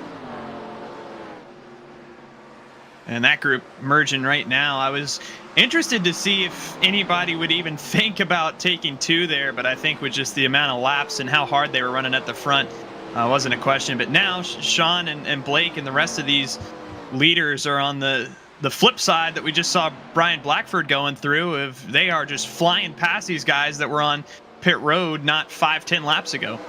Well, and with how long they needed to sit on pit road, Caleb, you're going to have to take 4 here and probably take 4. Well, at the next stop, you may only need 2 because you're not going to need that much fuel to make it to the end, depending on when the caution comes out. So I don't think the 2-tire call is here, but if we get a caution late in the race or when these guys make a stop like we're expecting them to make it to the end on fuel, you may see some 2-tire calls. And again, very few cars. See a little bit of smoke in 1 and 2. That has since passed. This is the battle for the lead at the moment. Again, a couple of cars that have yet to pit. David L. Brown, McCandless, Jaden Hopp is a part of this trio up here at the front of the field. Benjamin Forrester about 2 seconds back. Right now running in the 4th position. He has yet to come to pit road. Tristan Baker just brought his 51 down. Matthew Stambaugh, the 17, as well as the Shalaminator, Jacob Shalamhart, still has not pit yet.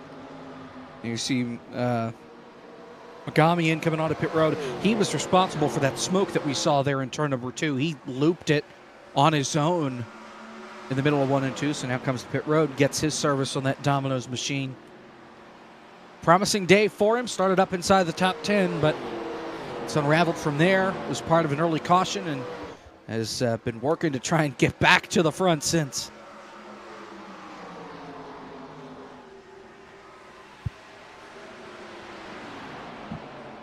Brown is going to stay out. McCandless has pit. Oh, man, this is going to be so close with David L. Brown. So David Brown, this is 75 laps. This lap is 75. And you can see he's coming around this time to 76. But are his tires going to make it? He's just about losing it in the middle of the corner. And he can't pit because Butler and Reynolds are passing him. That's the battle for the provisional lead, going by the actual leaders unlapping themselves. And it's going to keep them all from coming to pit road.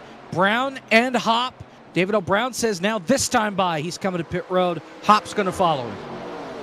Yeah, I cannot imagine they're going to go much further. But again, if they can pit this lap, they have gone longer than what they would need on this run to make it to the end. So Brown, Hop, they have made their bed, and they are committed to this one more stop strategy. Brown and Hop both in. Hop is actually going to pass Brown, who again is kind of, he misses his box. He had to back up.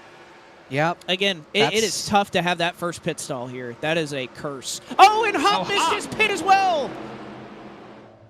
No, it pitted him up.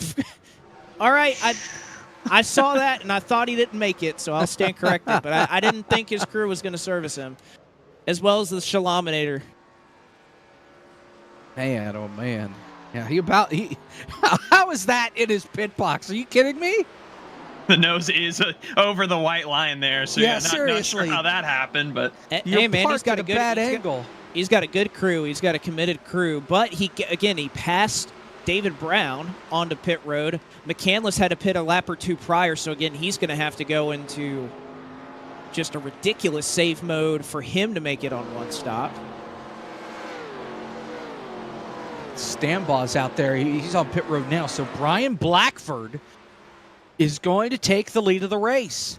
Now remember, he pitted 20 laps ago, so he is one of the first cars that came onto pit road. We know he's going to have to make one more stop. But now if we're able to go maybe 20 or 30 laps here, guys, and then a caution comes out, we're going to see everybody come onto pit road, whether they can make it or not, just to get fuel or just to get tires. Yeah, it's not going to matter at that point. So Blackford playing a strategy game here, and also I think splitting this more evenly may not be such a bad thing. Again, the fall off with these tires happens very immediately. There's a ton of fall off, but it's really most pronounced in the first 10 or 15 laps of the run, and then it kind of starts to taper off after that. So I think kind of shortcutting it here like Blackford did a little bit, especially, I mean, look at what he's got here. Clean racetrack, nobody holding him up. He's not having to check up. He doesn't have dirty air. He has complete control right now. So this is not a bad call here for Blackford. And remember what we saw in the Rockingham 508 was pretty much the flip side of it, where Matt Busa controlled, absolutely dominated that race. And you could say kind of was aggressive in staying out long, and unfortunately got caught in some lap traffic, ended up costing him that race. And I mean, Blackford right now running about 6/10 slower than Butler and Reynolds. So, I mean, they are gaining quickly on the 33 of Brian Blackford with still one more stop to make. But I think, I mean, cycling out as the leader, again, if you're going to make another stop after this, which, again, Brian Blackford has to, I think as soon as you get to that window, you got to make that move, I feel like, because, again, the tire discrepancy is just so strong that I feel like you got to maximize that advantage by coming in early.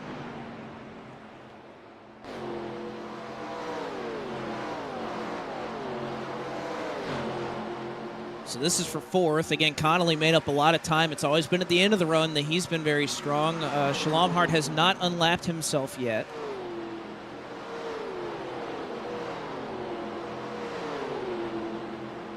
And it's going to try to do it here, although, again, he has a tall task ahead of him. Again, Shalomhart in a tough spot. He's going to be able to make it on one stop, but he doesn't have nearly the track position that a David Brown or a Jaden Hopp has at the moment in terms of being able to make it to the end. It's going to be really tough for him to stay out. But again, we get a caution timed at the right part of the race for him, and he's sitting pretty. He's in a top 3, top 4 position as we approach 69 laps remaining in the Atlanta 550.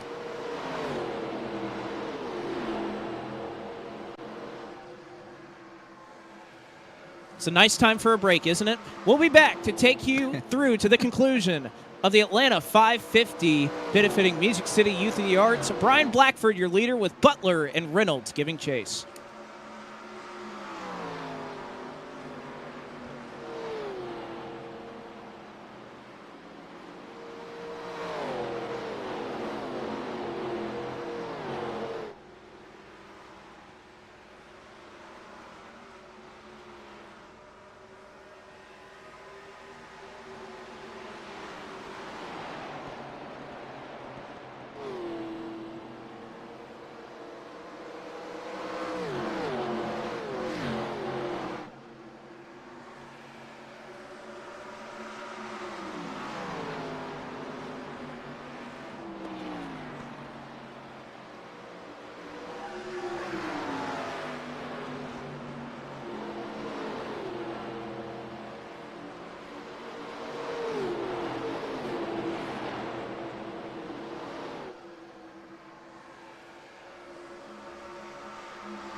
Butler has passed Brian Blackford for the lead, but Blackford is giving him one heck of a fight, and Blake Reynolds is on the charge as well. 63 laps left in the Atlanta 550. You have 2 distinct strategies and one heck of a battle amongst 3 cars for the race lead. It's a waiting game. At this point, you're just waiting for either a caution or that fuel light to come on that tells you got to come back to pit road. And here comes Blake Reynolds. Sean hasn't quite pulled away as fast as we thought he would after he passed Blackford. Got some lap traffic here for Reynolds to get through with Cunningham there in the O2. And he just came off pit road, so he's on fresher tires. But I think, as we were going and inside of that break, Caleb made a really good point that the degree to which Butler was catching Blackford, it was 6, 7 tenths a lap. And then right about as he got to him, maybe it's a tenth or 2 difference. It's really closed up. between all these front cars where they've kind of almost settled out in a way. Yeah, and I mean, even that last time by, it became a little more noticeable there, but the last few laps, it had been only a tenth or so. That time opened back up to about 2/10. You'll see Blake Reynolds able to get around Blackford as well, but I mean, that's what we were monitoring and watching. Is Blackford going to hold strong here? Shalom Hart down on the inside. Just watching that margin, it is about a 10 to 12 lap range where you can really maximize the amount of lap time that you're making up, and that's definitely something for guys like Blackford who have to pit one more time for sure to make up.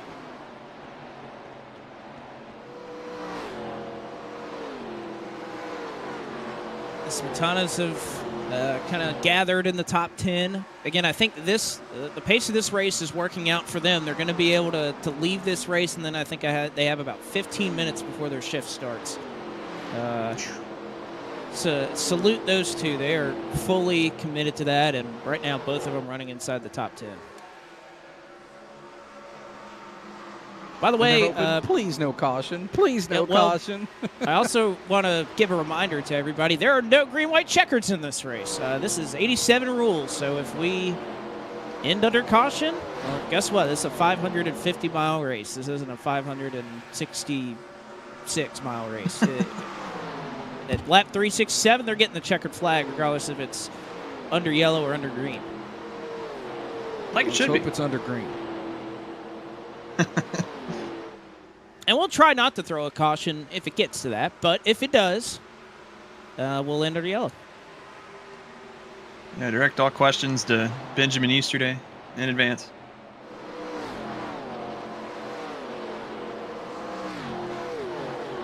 So waiting to see how this plays out. So if you're Brian Blackford,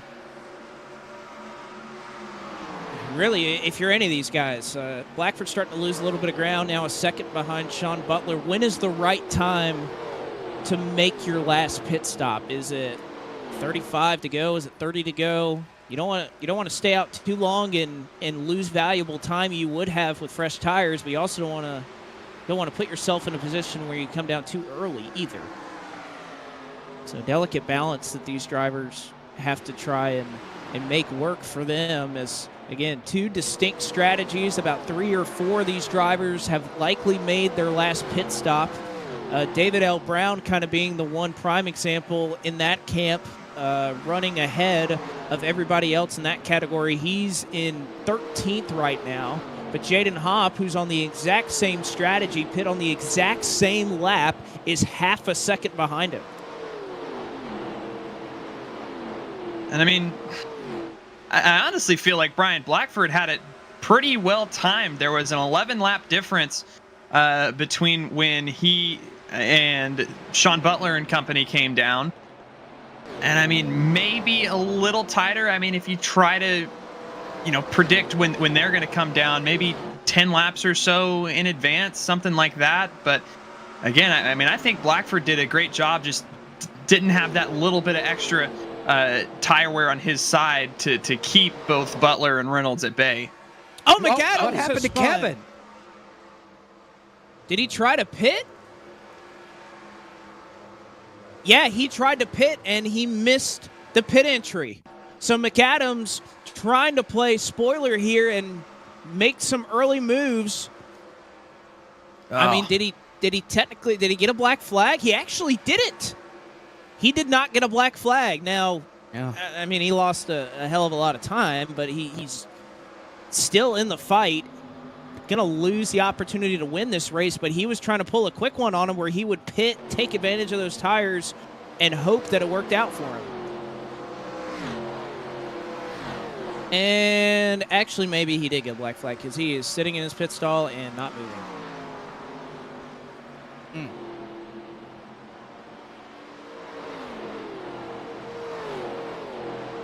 Such a shame, because he was somebody that was lurking there in that top 5 to try and have a shot to win this race, and tried to pull a rabbit out of the hat, and instead he's going to come home a little bit short. And he is going to come back out on the racetrack. So indeed he did. When I scrolled on the iRacing menu, I didn't see that he had a black flag, but he apparently has served it and will get back out there, albeit it will be, I think, 1 lap down at this point. Also have another driver who has called it quits, Michael Frisch. Again, we kind of talked about the fact that he did something really unique where he tried to kind of gain an extra lap of fuel. But he has since brought it back down pit road and parked it. And that'll be the end of his night. At least by my calculation, just about 40 drivers still out here on the racetrack right now. Sean's in. Race leaders to pit road. And he brought Blake Reynolds with him, so Blackford, who pit early, is left out on his own. Can't say I was expecting this to happen. And this was radio silent, too. There was no, hey, I'm pitting. This was very under the radar for these top two. We'll see if they decide to do more than just 2 tires. If they decide to take all 4, it's only been 30 laps since they were last on pit road. Sean goes 2 tires, and so does Blake Reynolds. Again, 4 tires take such a long time in these 87 cars, so they're feeling as though 2 tires is going to gain them some speed. I will say, though, you better short fuel it, tighten that car up, because it is going to be free on 2. But it looks like that's what they're going for, so they are out back on the racetrack. Brian Blackford, who was your race leader, he's also pit. And that'll hand over the lead to Tyler Dubois. Aaron Smith calling out that he's going to pit. Smith and Reynolds came out ahead of the race leader. So if a caution were to come out right now, they would be on the lead lap. Some of these other guys that are going to pit, they may not be so fortunate. So Aaron Smith in.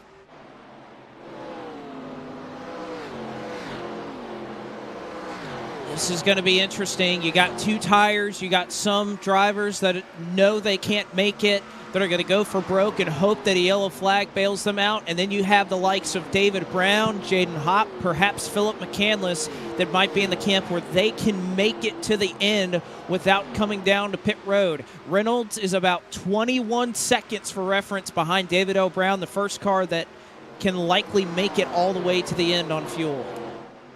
And he's got 47 laps to make up those 21 seconds.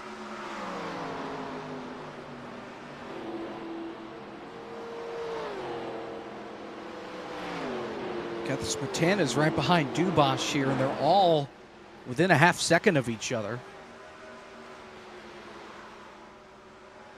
Hayden Swank's going to come into pit road. He's in the 8th spot right now. These guys inside the top 5 are going to stay out for at least another lap. At least your top 4 are those drivers that we don't think can make it to the end on fuel. I'm pretty confident can't make it to the end. No.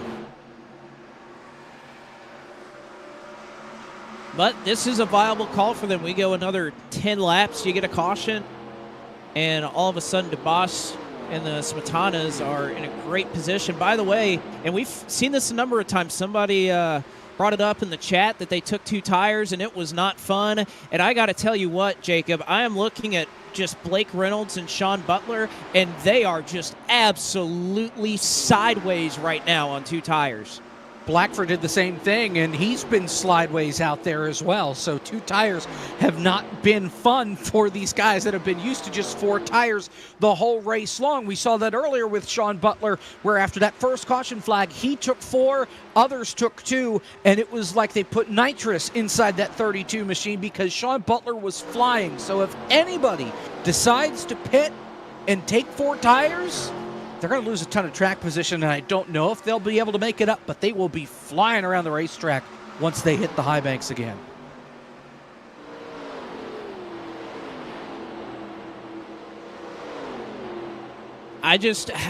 So if I'm watching this and I'm a team that is hoping for a caution, I am looking at Blake Reynolds, Sean Butler, the best in the business, right? They're barely able to hang on to their race cars right now. I am staying the heck out because one of these guys is not going to be able to make it. Somebody, I mean, look at the smoke. Somebody's drifting in front of him. Probably did the same thing. Car on the apron. It was Jonathan Goke, yeah, who may have been in the same camp, may have taken 2 tires. Yeah, he did, and whew, that thing is evil right now. But here's the thing. If we do get a caution, the guys on 2 tires, they'll be able to pit again and get 4 fresh tires as long as they have them in the pits. But they'll be behind everybody else that stayed out. That's true, but how many people are going to stay out? Nobody. Exactly. So they're going to be on the same level as everybody else. Now, they may have to work their way through the field, and with the limited time on the clock, that's going to be dicey. But we've already seen them do it as Goke is spinning again right behind the former race leaders of Reynolds and Butler. Now he's out of harm's way. We'll see if he decides to, and he will, bring it to pit road to avoid any chaos. Ashton Schleiss pulls off in front of the race leader. He's coming onto pit road. He's a lap down. So Tyler Dubosh, still your race leader with 41 laps to go. I don't see how we don't have something happen in the next 20 laps. These dudes on 2 tires are absolutely just drifting around the racetrack everywhere. A bunch of them you could see kind of packed up right here as we move through the tri-oval with 41 laps to go. And a bunch, some of them on old tires, some of them on 2 tires, some of them on 4 tires. I don't see how conglomerations like this are going to work out. But in the midst of it all, Butler and Reynolds will continue to battle. We talked about the fact that there was a 22-second gap between Brown and between Blake Reynolds. They've only knocked off 6 seconds of that gap. And Butler actually just passed Reynolds, who got held up in the lap traffic. That's the problem with this strategy, is the fact that you're going to run out of laps with this tire fall off. As Dale Jr. says, he's coming in. He's right now 7th. He's got to pit one more time to make it to the end, so he'll make that call now. Not going to wait forever for a caution. So we're inside 40 laps to go. Sean and Blake almost have to be pulling here for a caution just to get everybody punched back up, because I'm not sure they will be able to catch David L. Brown if he can make it to the end on fuel. I think at this point, with how those drivers are just, they can't go any harder. They're making up time, but by the time those tires equalize, they are going to be so sideways that I just think it's too much to make up. I just don't think that they can do it. And with that being the case, there's not many drivers that took 4 that are in their position. So I don't want to call it a 2-horse pony show at the dog races right now, but it's looking to me, without something extra happening, Dubosh is going to run out of fuel. The Smetanas are not in a much better position, but David L. Brown and Jaden Hopp look to be the 2 drivers that are going to fight this one out. Here comes Smetanas coming onto pit road right now from that 3rd spot. Peter will stay out for another lap, as will Dubosh, the race leader. So that moves David L. Brown up to 3rd.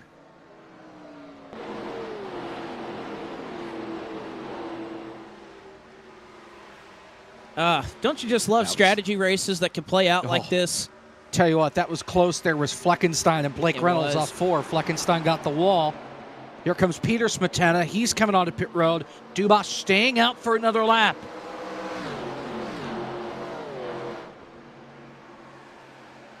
Well, how much longer can he stay out? I mean, he pit at lap 286, so he can go until about lap 356. So he can go about another 24 laps if he really wants to.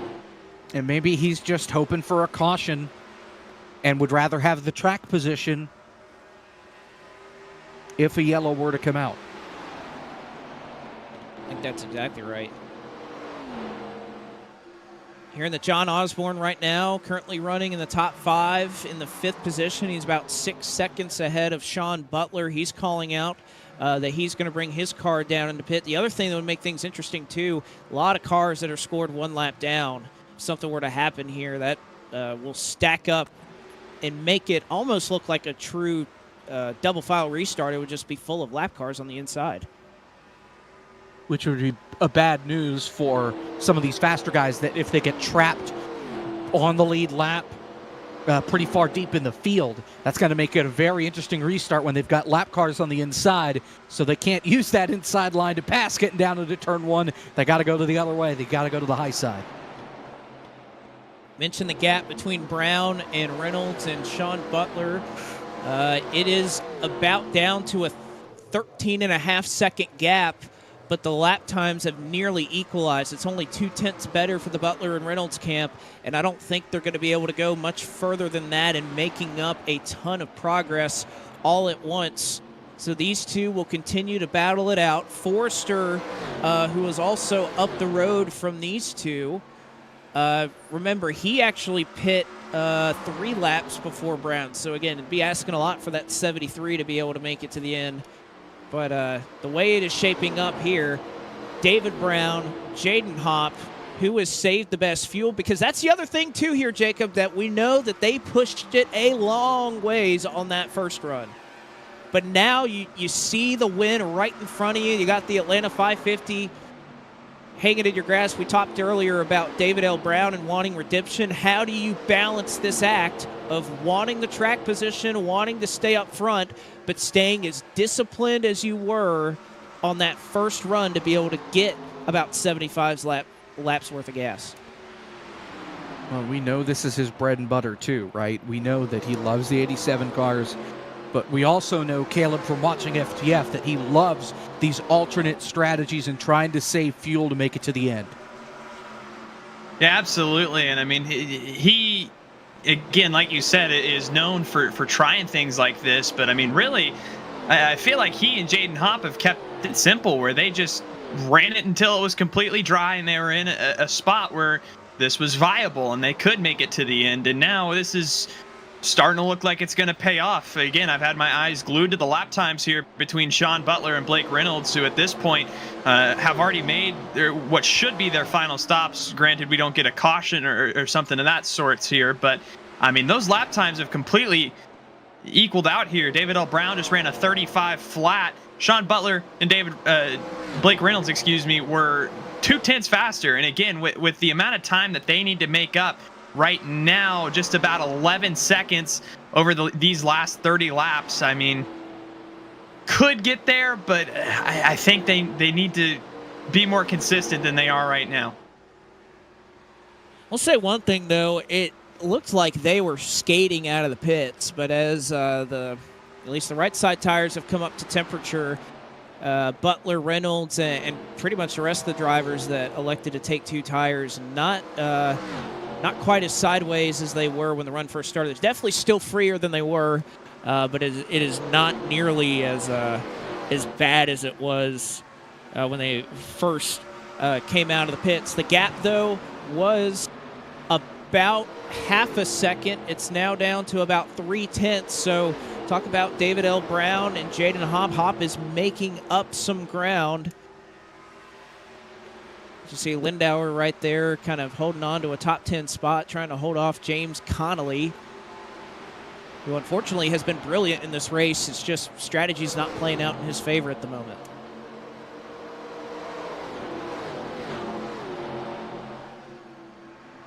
And part of me is hoping 2 things with this race. Part of me is hoping that, man, if we got a caution, can you imagine how hard these drivers would race?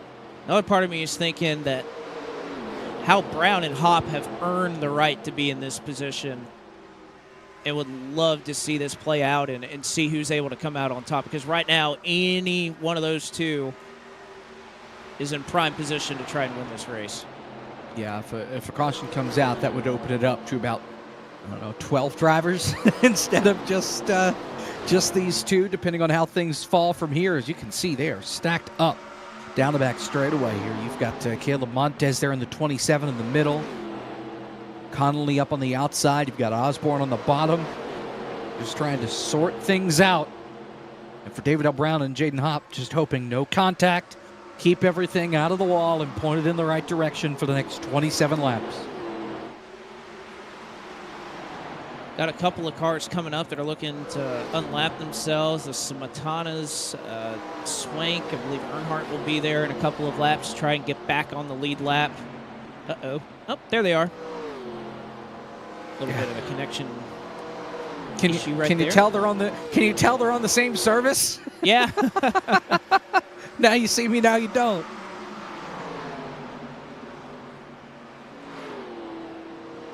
Would be tough too. What? Connolly tagged the wall really hard out of turn 4 just now, and that's almost sent him around. Brian Blackford got all the way to his rear bumper, had to get out of the throttle. So did Caleb Montez. They keep it straight, but looked like for a minute that Connolly was about to put us under yellow here and make all this strategy talk moot. You can see Blackford, Connolly, all these drivers fighting hard. Again, they're still racing in the top 10. They just happen to be, because of pit strategy, well behind everybody else. Again, and we mentioned the fact that the laps had stabilized. It's still shrunk to 10 seconds between Brown and Reynolds, who right now side by side with Sean Butler, but no longer. So Reynolds takes control of kind of this strategy of cars, this group of cars, if you will. Their lap times are even. That last time by, David L. Brown with a 35.0. Blake Reynolds with a 34.94. So barely a difference. And with 24 laps to go, you have to gain more than just a tenth a lap. And now Blake Reynolds is in the wall. So Butler's going to go by on the inside. And Butler's last lap was a 35.0, right in line with David L. Brown. So unless David L. Brown and Jaden Hopp run it out of gas, Sean Butler and company are going to need a caution.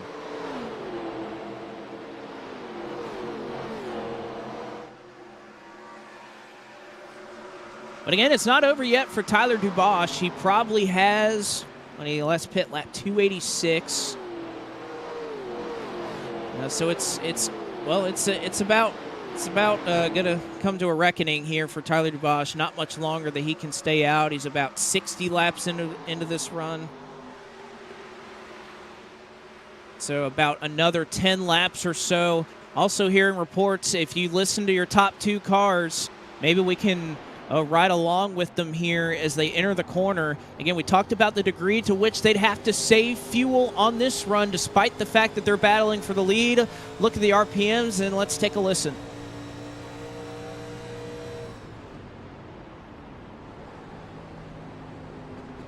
All right, so a little bit, not a ton of clutching, but still enough.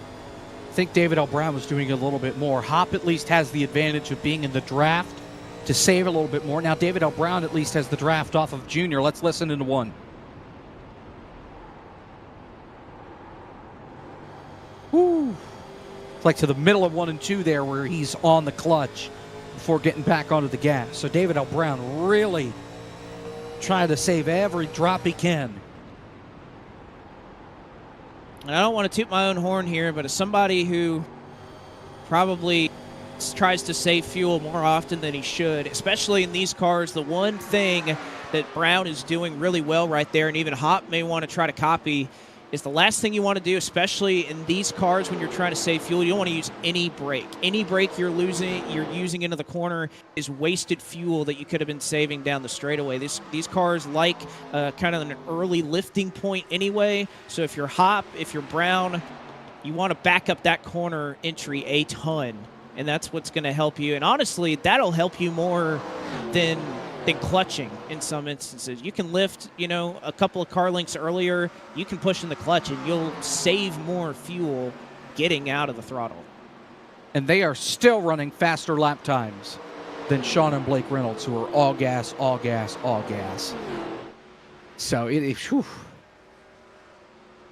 Yeah, I think the tires just at this point, it's too much for them to overcome. And also what's helping Brown and Hopp at this point is Hopp, he's driving deep into the corner. He may have a look to David L. Brown for the race lead off of turn number 4. Brown was clutching, and Hop definitely didn't save to the same degree. They're within a car length for the race lead between the 83 and 81. But also what's been helping these two is the fact that there's a lot of lap traffic that has been helping these two maintain their fuel mileage a little bit better. Yeah, I mean, both of these leaders have been extremely intentional with Kevin McAdams, who they just got by, and then David L. Brown with Dale Earnhardt Jr., who's gotten a little further out in front of these two now. But they were staying right in the tire tracks and right in the draft. And if you saw Sean and Blake, they were in clean air, and they didn't have any of that slipstream to go off of. And again, not so much now. Look at Jaden Hop looking to the inside with 17 laps to go, maybe thinking about trying to take this lead away from David L. Brown. They've kind of equalized with Earnhardt Jr., who's about a second in front of them. But it seems it's at will for Jaden Hop, and you don't know if it's Brown taking a little bit more caution when trying to enter these corners and save a little bit more fuel, or is Hop not saving? Is he trying to push a little bit harder? But again, if one thing that Hop has had the advantage of these last 50 or 60 laps, he has been able to run right behind Brown and save the entire time. Brown's had to rely on lap traffic to help him. He's definitely gotten some help, but Hop, if there is an advantage to that, it has been in his favor, not in David L. Brown's favor. Meanwhile, Butler and Reynolds now 17 seconds back of the race leader and still about 11 and a half seconds back. So it is not getting any easier for those two. Tyler DuBois was within a couple of laps of pitting. He's not going to be able to stay out much longer. Yeah, he's been out there for 60-some laps, 66 laps at the last check. And I listened in. He actually just says he's coming to pit road. So Tyler DuBois officially ceding the lead with coming to 14 laps to go. This puts the ball in David L. Brown and Jaden Hop's court. What do they do to try and make it the distance? 14 to go and a new leader. Race that he has been looking forward to for years at this point to try and make up for that LOTF race. Meanwhile, Jaden Hop looking to play spoiler here in the Atlanta 550. 14 laps to go. Who can make it on fuel? We have Benjamin Forrester, who's about 5 seconds back from this pack, but would be a miracle if he could not only catch them and get to the end on just a couple of fumes, but it's within a car length amidst some lap traffic ahead of them that this Atlanta 550 benefiting Music City Youth and the Arts will be decided. David L. Brown no longer clutching. Going through turn number 1, he just entered the corner as normal, not on the clutch, letting the engine run, getting back on the gas. I think these guys think they've met their number and are now pushing to the end. Hop driving in deep, almost to the back bumper of David L. Brown into the corner. Brown's able to get a little bit of a better drive off. They had equalized with Earnhardt Jr. a couple of laps prior. They may be a little bit faster than that 8 car now that they're starting to push a little bit harder. And the lap times definitely picked up from where they had run the last couple of laps. So you're right, Jacob. They are picking up the pace here in the closing laps. Now, how's Jaden Hop going to get by here? Because David L. Brown is seemingly parked the bus on that outside line this whole time. They're starting to catch Junior again right in front of him. Is Jaden Hop going to try and squeeze between David L. Brown and the wall where there's not a ton of grip? Is he going to try and send it down on the bottom? Could maybe they get lucky with some lap traffic here? 11 to go. And the fact that Jaden Hop has spent this entire run, nearly 150 laps of it, staring at the back bumper of the 83. He's been working for the last hour and a half to try and work his way up to the Nexus Esports Chrysler LeBaron, and he may just do it in turn 3, but he thinks better of it. He looked like he was going to charge hard. He gets back onto the brakes. Brown and Hop put Earnhardt Jr. a lap down. This time, 10 laps to go to settle it at Atlanta. Is it Brown, Hop, or somebody else? Going through turns 1 and 2, and again coming up on this group of Watson, Carmichael, and Shalom Hart. But Jaden Hopp again looking down to that inside. He's peeking, hasn't put himself in position yet. We'll see if he can get any sort of run down the back stretch here. Don't think so. Again, just about equal. And like Jacob said, I mean, David L. Brown's done such a good job of running that middle to high groove, not giving Jaden Hopp any ground whatsoever to even try to generate a run off turn number 4 here into the line. Pulls a little closer to the back of the 83. And that's exactly right. David L. Brown does not have any drafting help. Meanwhile, Earnhardt may have caught the 81 and given him a little bit of drafting help down the back straightaway. So they have Dwight Watson up the road about maybe a second and a half or so. Still a tenth between these two. And I tell you what, Jaden Hopp, not only has he been right behind Brown, he's been running nearly the same exact line the entire time that these two have been on this strategy. 8 to go, and Hopp is within a car length. Not only do you have to figure out how you're going to get by David L. Brown, you also have to think about when do you make the move. You don't want to make it now, make it too early, and allow David L. Brown to play it better and get back to you on the last lap and make the pass. But you don't want to wait too late, so you only get one chance, and then you can't get the job done. That's the pressure that's building on Jaden Hopp. How do you make the move, and when do you do it? We're coming to 7 to go. And again, you got to do something different. He's been following his tire tracks the entire time. You're going to have to go in a separate lane to try and make a run. And here it comes down to the bottom. 7 laps to go. Jaden Hopp thought better of it, but will look to the inside for the race lead. They'll be side by side, perhaps off of the corner. A little more lap traffic up the road, but Hopp with the drive off the corner, but Brown able to clear. I think Hopp was trying to back that corner in, free up and get a better run off the exit, but David L. Brown on that high side has just been so immovable. Jaden Hopp's going to have to figure out something. I don't know if he can somehow send it in a little deeper and try to get between Brown and the wall, but I think that might be his only chance across the stripe. 6 laps to go in the Atlanta 550. Looking low once again. Here comes Jaden Hopp trying to build up his own run. Meanwhile, Brown staying true to the top side for now. 2 lap cars that are up the road are still going to be in the way, but they're going to give way to David L. Brown, who's going to have to run in the lane he may not be so comfortable with. Shaping up to be one of those classic Atlanta finishes. 5 laps to go in the Atlanta 550. Can they make it on fuel? And who's going to get back here first as Brown leads them back to the stripe with 5 to go?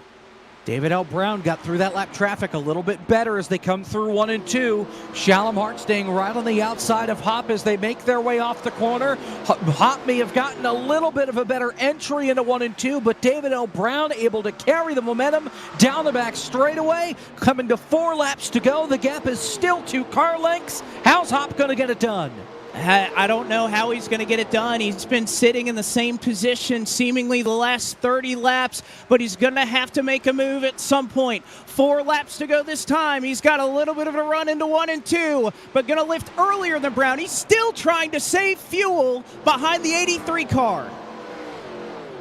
Peeking down to the inside, though, off of turn number 2. Can he get back to the throttle and get that run? All the way to the back bumper now, down the back straightaway is Jaden Hopp. He's been sitting in the tire tracks of David L. Brown, has not been able to make the move yet. Still just sitting right in that draft out of turn number 4 and coming to 3 laps to go at the Atlanta Motor Speedway. Here he goes. He's got to run this time to the inside, trying to pull him back with the side draft. 3 laps to go here in Atlanta, and Jaden Hopp pulls alongside David L. Brown. 1 lap car up the road. Hopp may have the lead. In fact, he does. Jaden Hopp to the point with 3 to go. Here comes David L. Brown. He stays in line after peeking back to the inside. How long does David L. Brown wait to make the move and try and catch the 81 as they come through 3 and 4? 2 laps to go at Atlanta Motor Speedway in the Atlanta 550. Jaden Hopp is pulling away. I don't know if he's going to be able to do it, though. Hopp got a little bit tight, but is able to drive away from David L. Brown at the moment. But you have to wonder, is there enough fuel to make it just a little more than 2 miles left out of 550. Matthew Stambaugh up the road, but he stretched the gap out to about 5 or 6 car lengths over David L. Brown. And Jaden Hopp with that advantage. It's up to almost 3 tenths now, getting around Stambaugh. Stambaugh is going to leave that outside door open, and now Jaden Hopp going to take the white flag. One more lap to go in the Atlanta 550. Nothing he's going to have to worry about in front of him. It is all going to have to come from behind him. Is off of turn 2 for the final time. He builds another 1 or 2 car lengths over David L. Brown. Is he going to be able to make it 74 laps on this final run to pull the upset here in the Atlanta 550? Off of turn 4 for the final time. He can nearly coast from here. And Jaden Brown has won the Atlanta 550.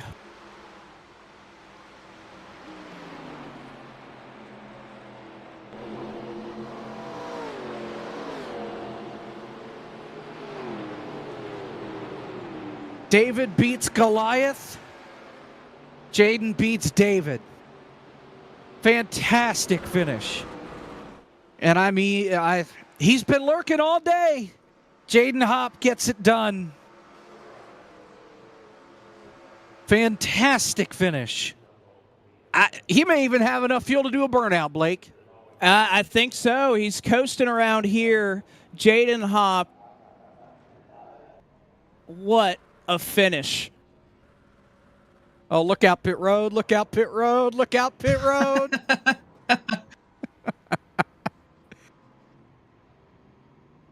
Man, what a race. Jaden Hopp, impressive the entire time, but pulls off the strategy at the end to get it done. Absolute heartbreak on the opposite side for David Brown, who looked to be well on his way to a potential victory.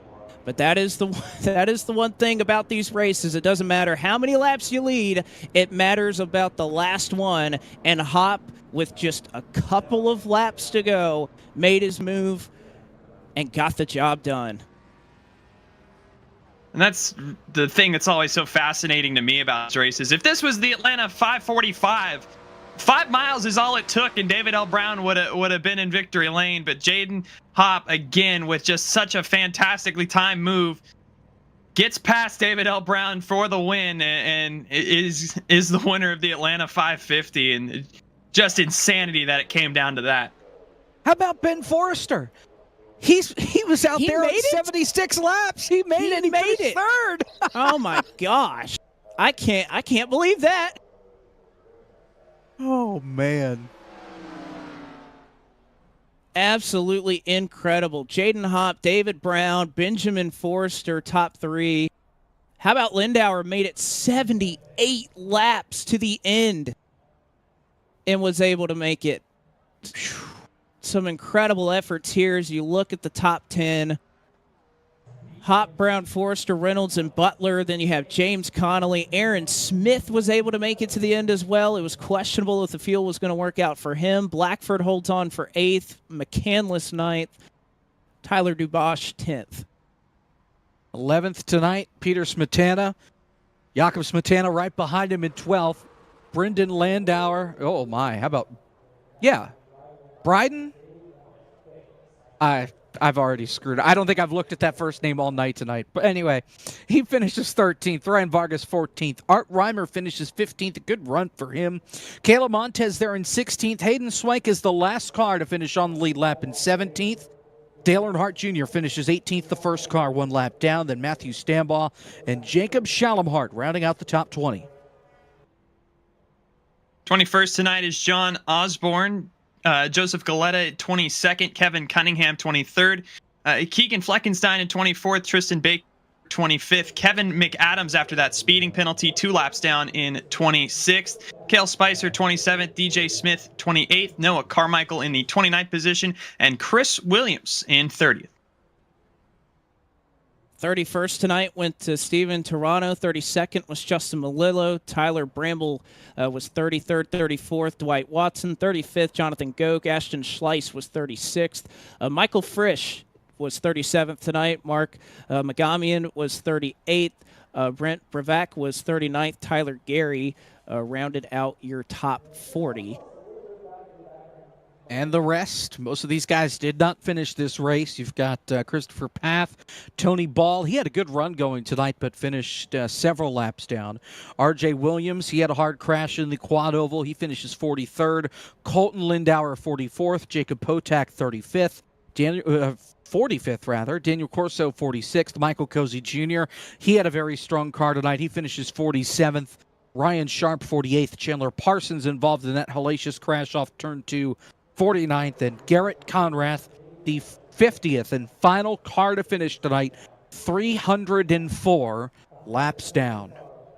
Well, 50 competitors came out here, and there's only one Atlanta 550 champion. It is Jaden Hopp, who somehow was able to save enough fuel and make the move when it mattered. Jaden, how were you able to pull that off? Oh, I don't know myself, really. I really couldn't have won that without David. Really, he helped me so much during that race. All thanks to him, really. I was about to say, you and David pretty much mirrored each other in your strategy in terms of where you ran on the racetrack. How did you know that you were going to be able to make the move by David, or you think he was going to be too strong? How were you thinking in your mind? You're coming up on him and knowing that you're going to have to change something to try and get around him. I know he was definitely going to be a tough competitor. I know how good he is in the 87 cars. But after earlier in the race, I know there was like a run or two where I was really quick the longer the run went on. So I figured as long as we could stay green, and if I could keep my tires underneath me, I could maybe pass him. Well, you were able to do just that, but so impressive what you were able to pull off. I know you have some folks out there that were cheering you on in the chat. They've been dropping us messages all night. They said they were in tears when you won this race. So give a shout out to them. Oh, absolutely. That'd be my mom in chat. She's always cheering me on for every race I do. Really, honestly, so many people to thank, and my mind's a mile a minute, so I apologize, but thank you for everyone. All right, Jaden Hopp, your winner of the Atlanta 550, benefiting Music City Youth and the Arts. Jaden, congratulations. That was a big win for you, and we look forward to when we do these again. Looking forward to having you back. Yeah, I'll be looking forward to it. Thank you for putting everything on. It's been a blast. All right, Jaden Hopp finishes in the first position. Jacob, I'll toss it down to you and see if we can't catch up here with our second place runner in David L. Brown. Well, David L. Brown had enough fuel to make it to the end. Unfortunately, Jaden Hopp sneaks by in the final 5.5 miles. Oh, boy. David, I thought the light was at the end of the tunnel for you there. What could you have done different to hold Jaden Hopp off? I was working with him there. We're teammates at Nexus, so I was sharing my strategy with him. So he knew that we could make it there, and he was a good fuel saver as well. So we were kind of head to head there. I had a rough pit stall. God, that 43rd pit stall is rough to get into. Overshot at every green flag pit stop, including the money stop. So I mean, that's one thing I could have done was not blow that. And then I just overheated the right front tire. There were a few lap cars that we had to pass before the end of the race, and a lot of them were running the fence, which they have the right to do. And I just couldn't keep the tire on it on the bottom. So when I went down there for a couple laps to pass them, I just heated the right front up and didn't have time to cool it back down.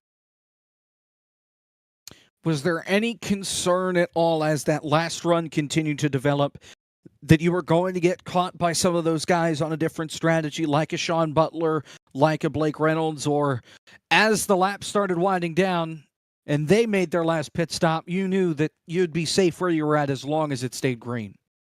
I was keeping an eye on them, and especially when we started pulling away from Butler, I kind of knew that it was just going to be between me and Jaden. Benjamin Forster was also doing a good job on that strategy as well, but he pitted like 2 laps before us, so he was having to save even more than we did. So he wasn't able to go up there and fight with us.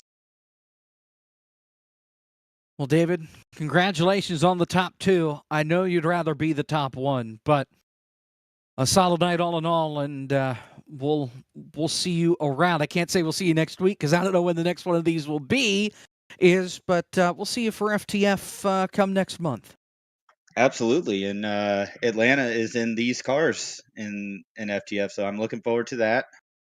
And I said it in my tweet here. I was leading in the Legends of the Future race when my power went out, so I was looking for redemption in this one, and I mean, I'll take second. Second feels like a little bit of redemption there. There you have it. David L. Brown finishing second tonight at Atlanta in the Atlanta 550. We'll now turn to Caleb Hoffman, who's with Benjamin Forrester, coming home in third. Yeah, here with Benjamin Forrester. And I mean, I'll be honest, we were counting you out up in the booth with those extra laps that you'd come down before David L. Brown and race winner Jaden Hopp there. But how did you stretch it out for 76 laps to end that race? I've got a little, I can't hear you too good, but I stretched it out. I didn't save in the first run, so I couldn't. I had to pit a little early, as earlier than David Brown and Jaden, but I was able to save on that last run and stretch it. But I saw we had like 140 laps left, so it knew it would be one stop, and so I just got lucky. No caution came out.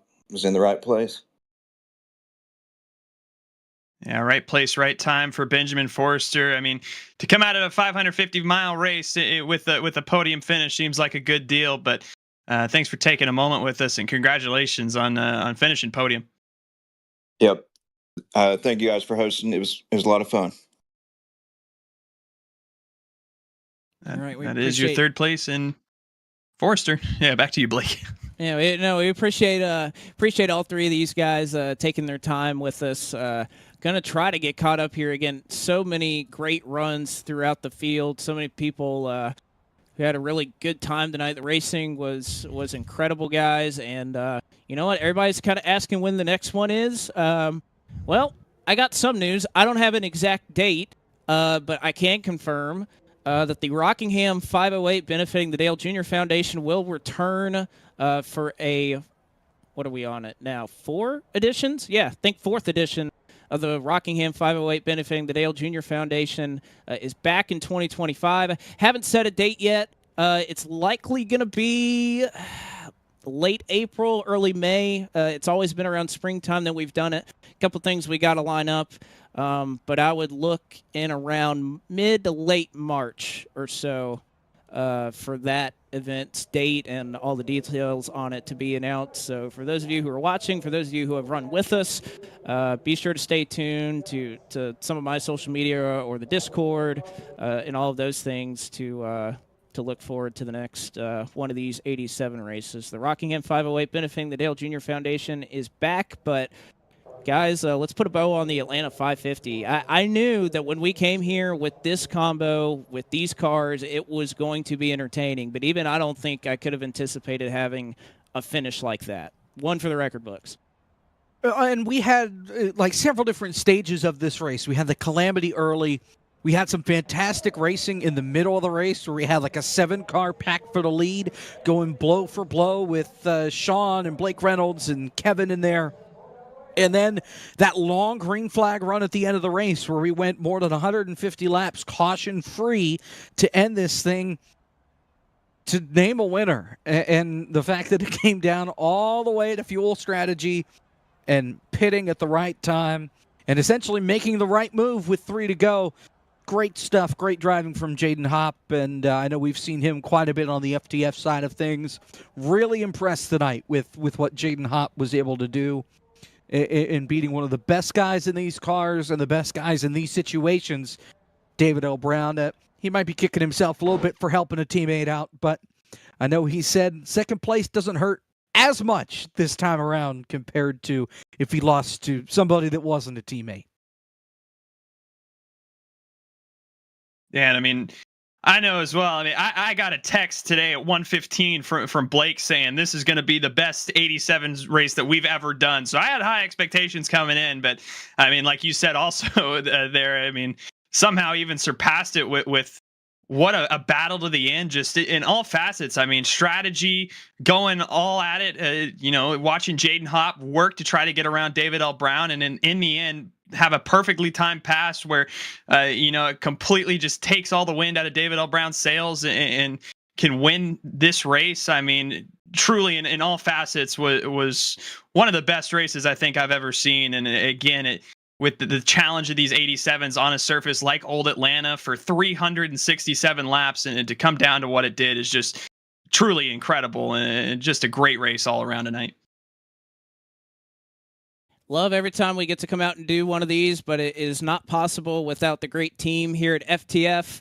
For all you at the broadcast booth, for our race control, Benjamin Easterday, everybody who puts their time and effort into this, it's definitely not a one-man effort. It's a lot of people that go into making this possible. So many folks that help out with their time, building the setup, finding everything we need to find and make sure we have a good time.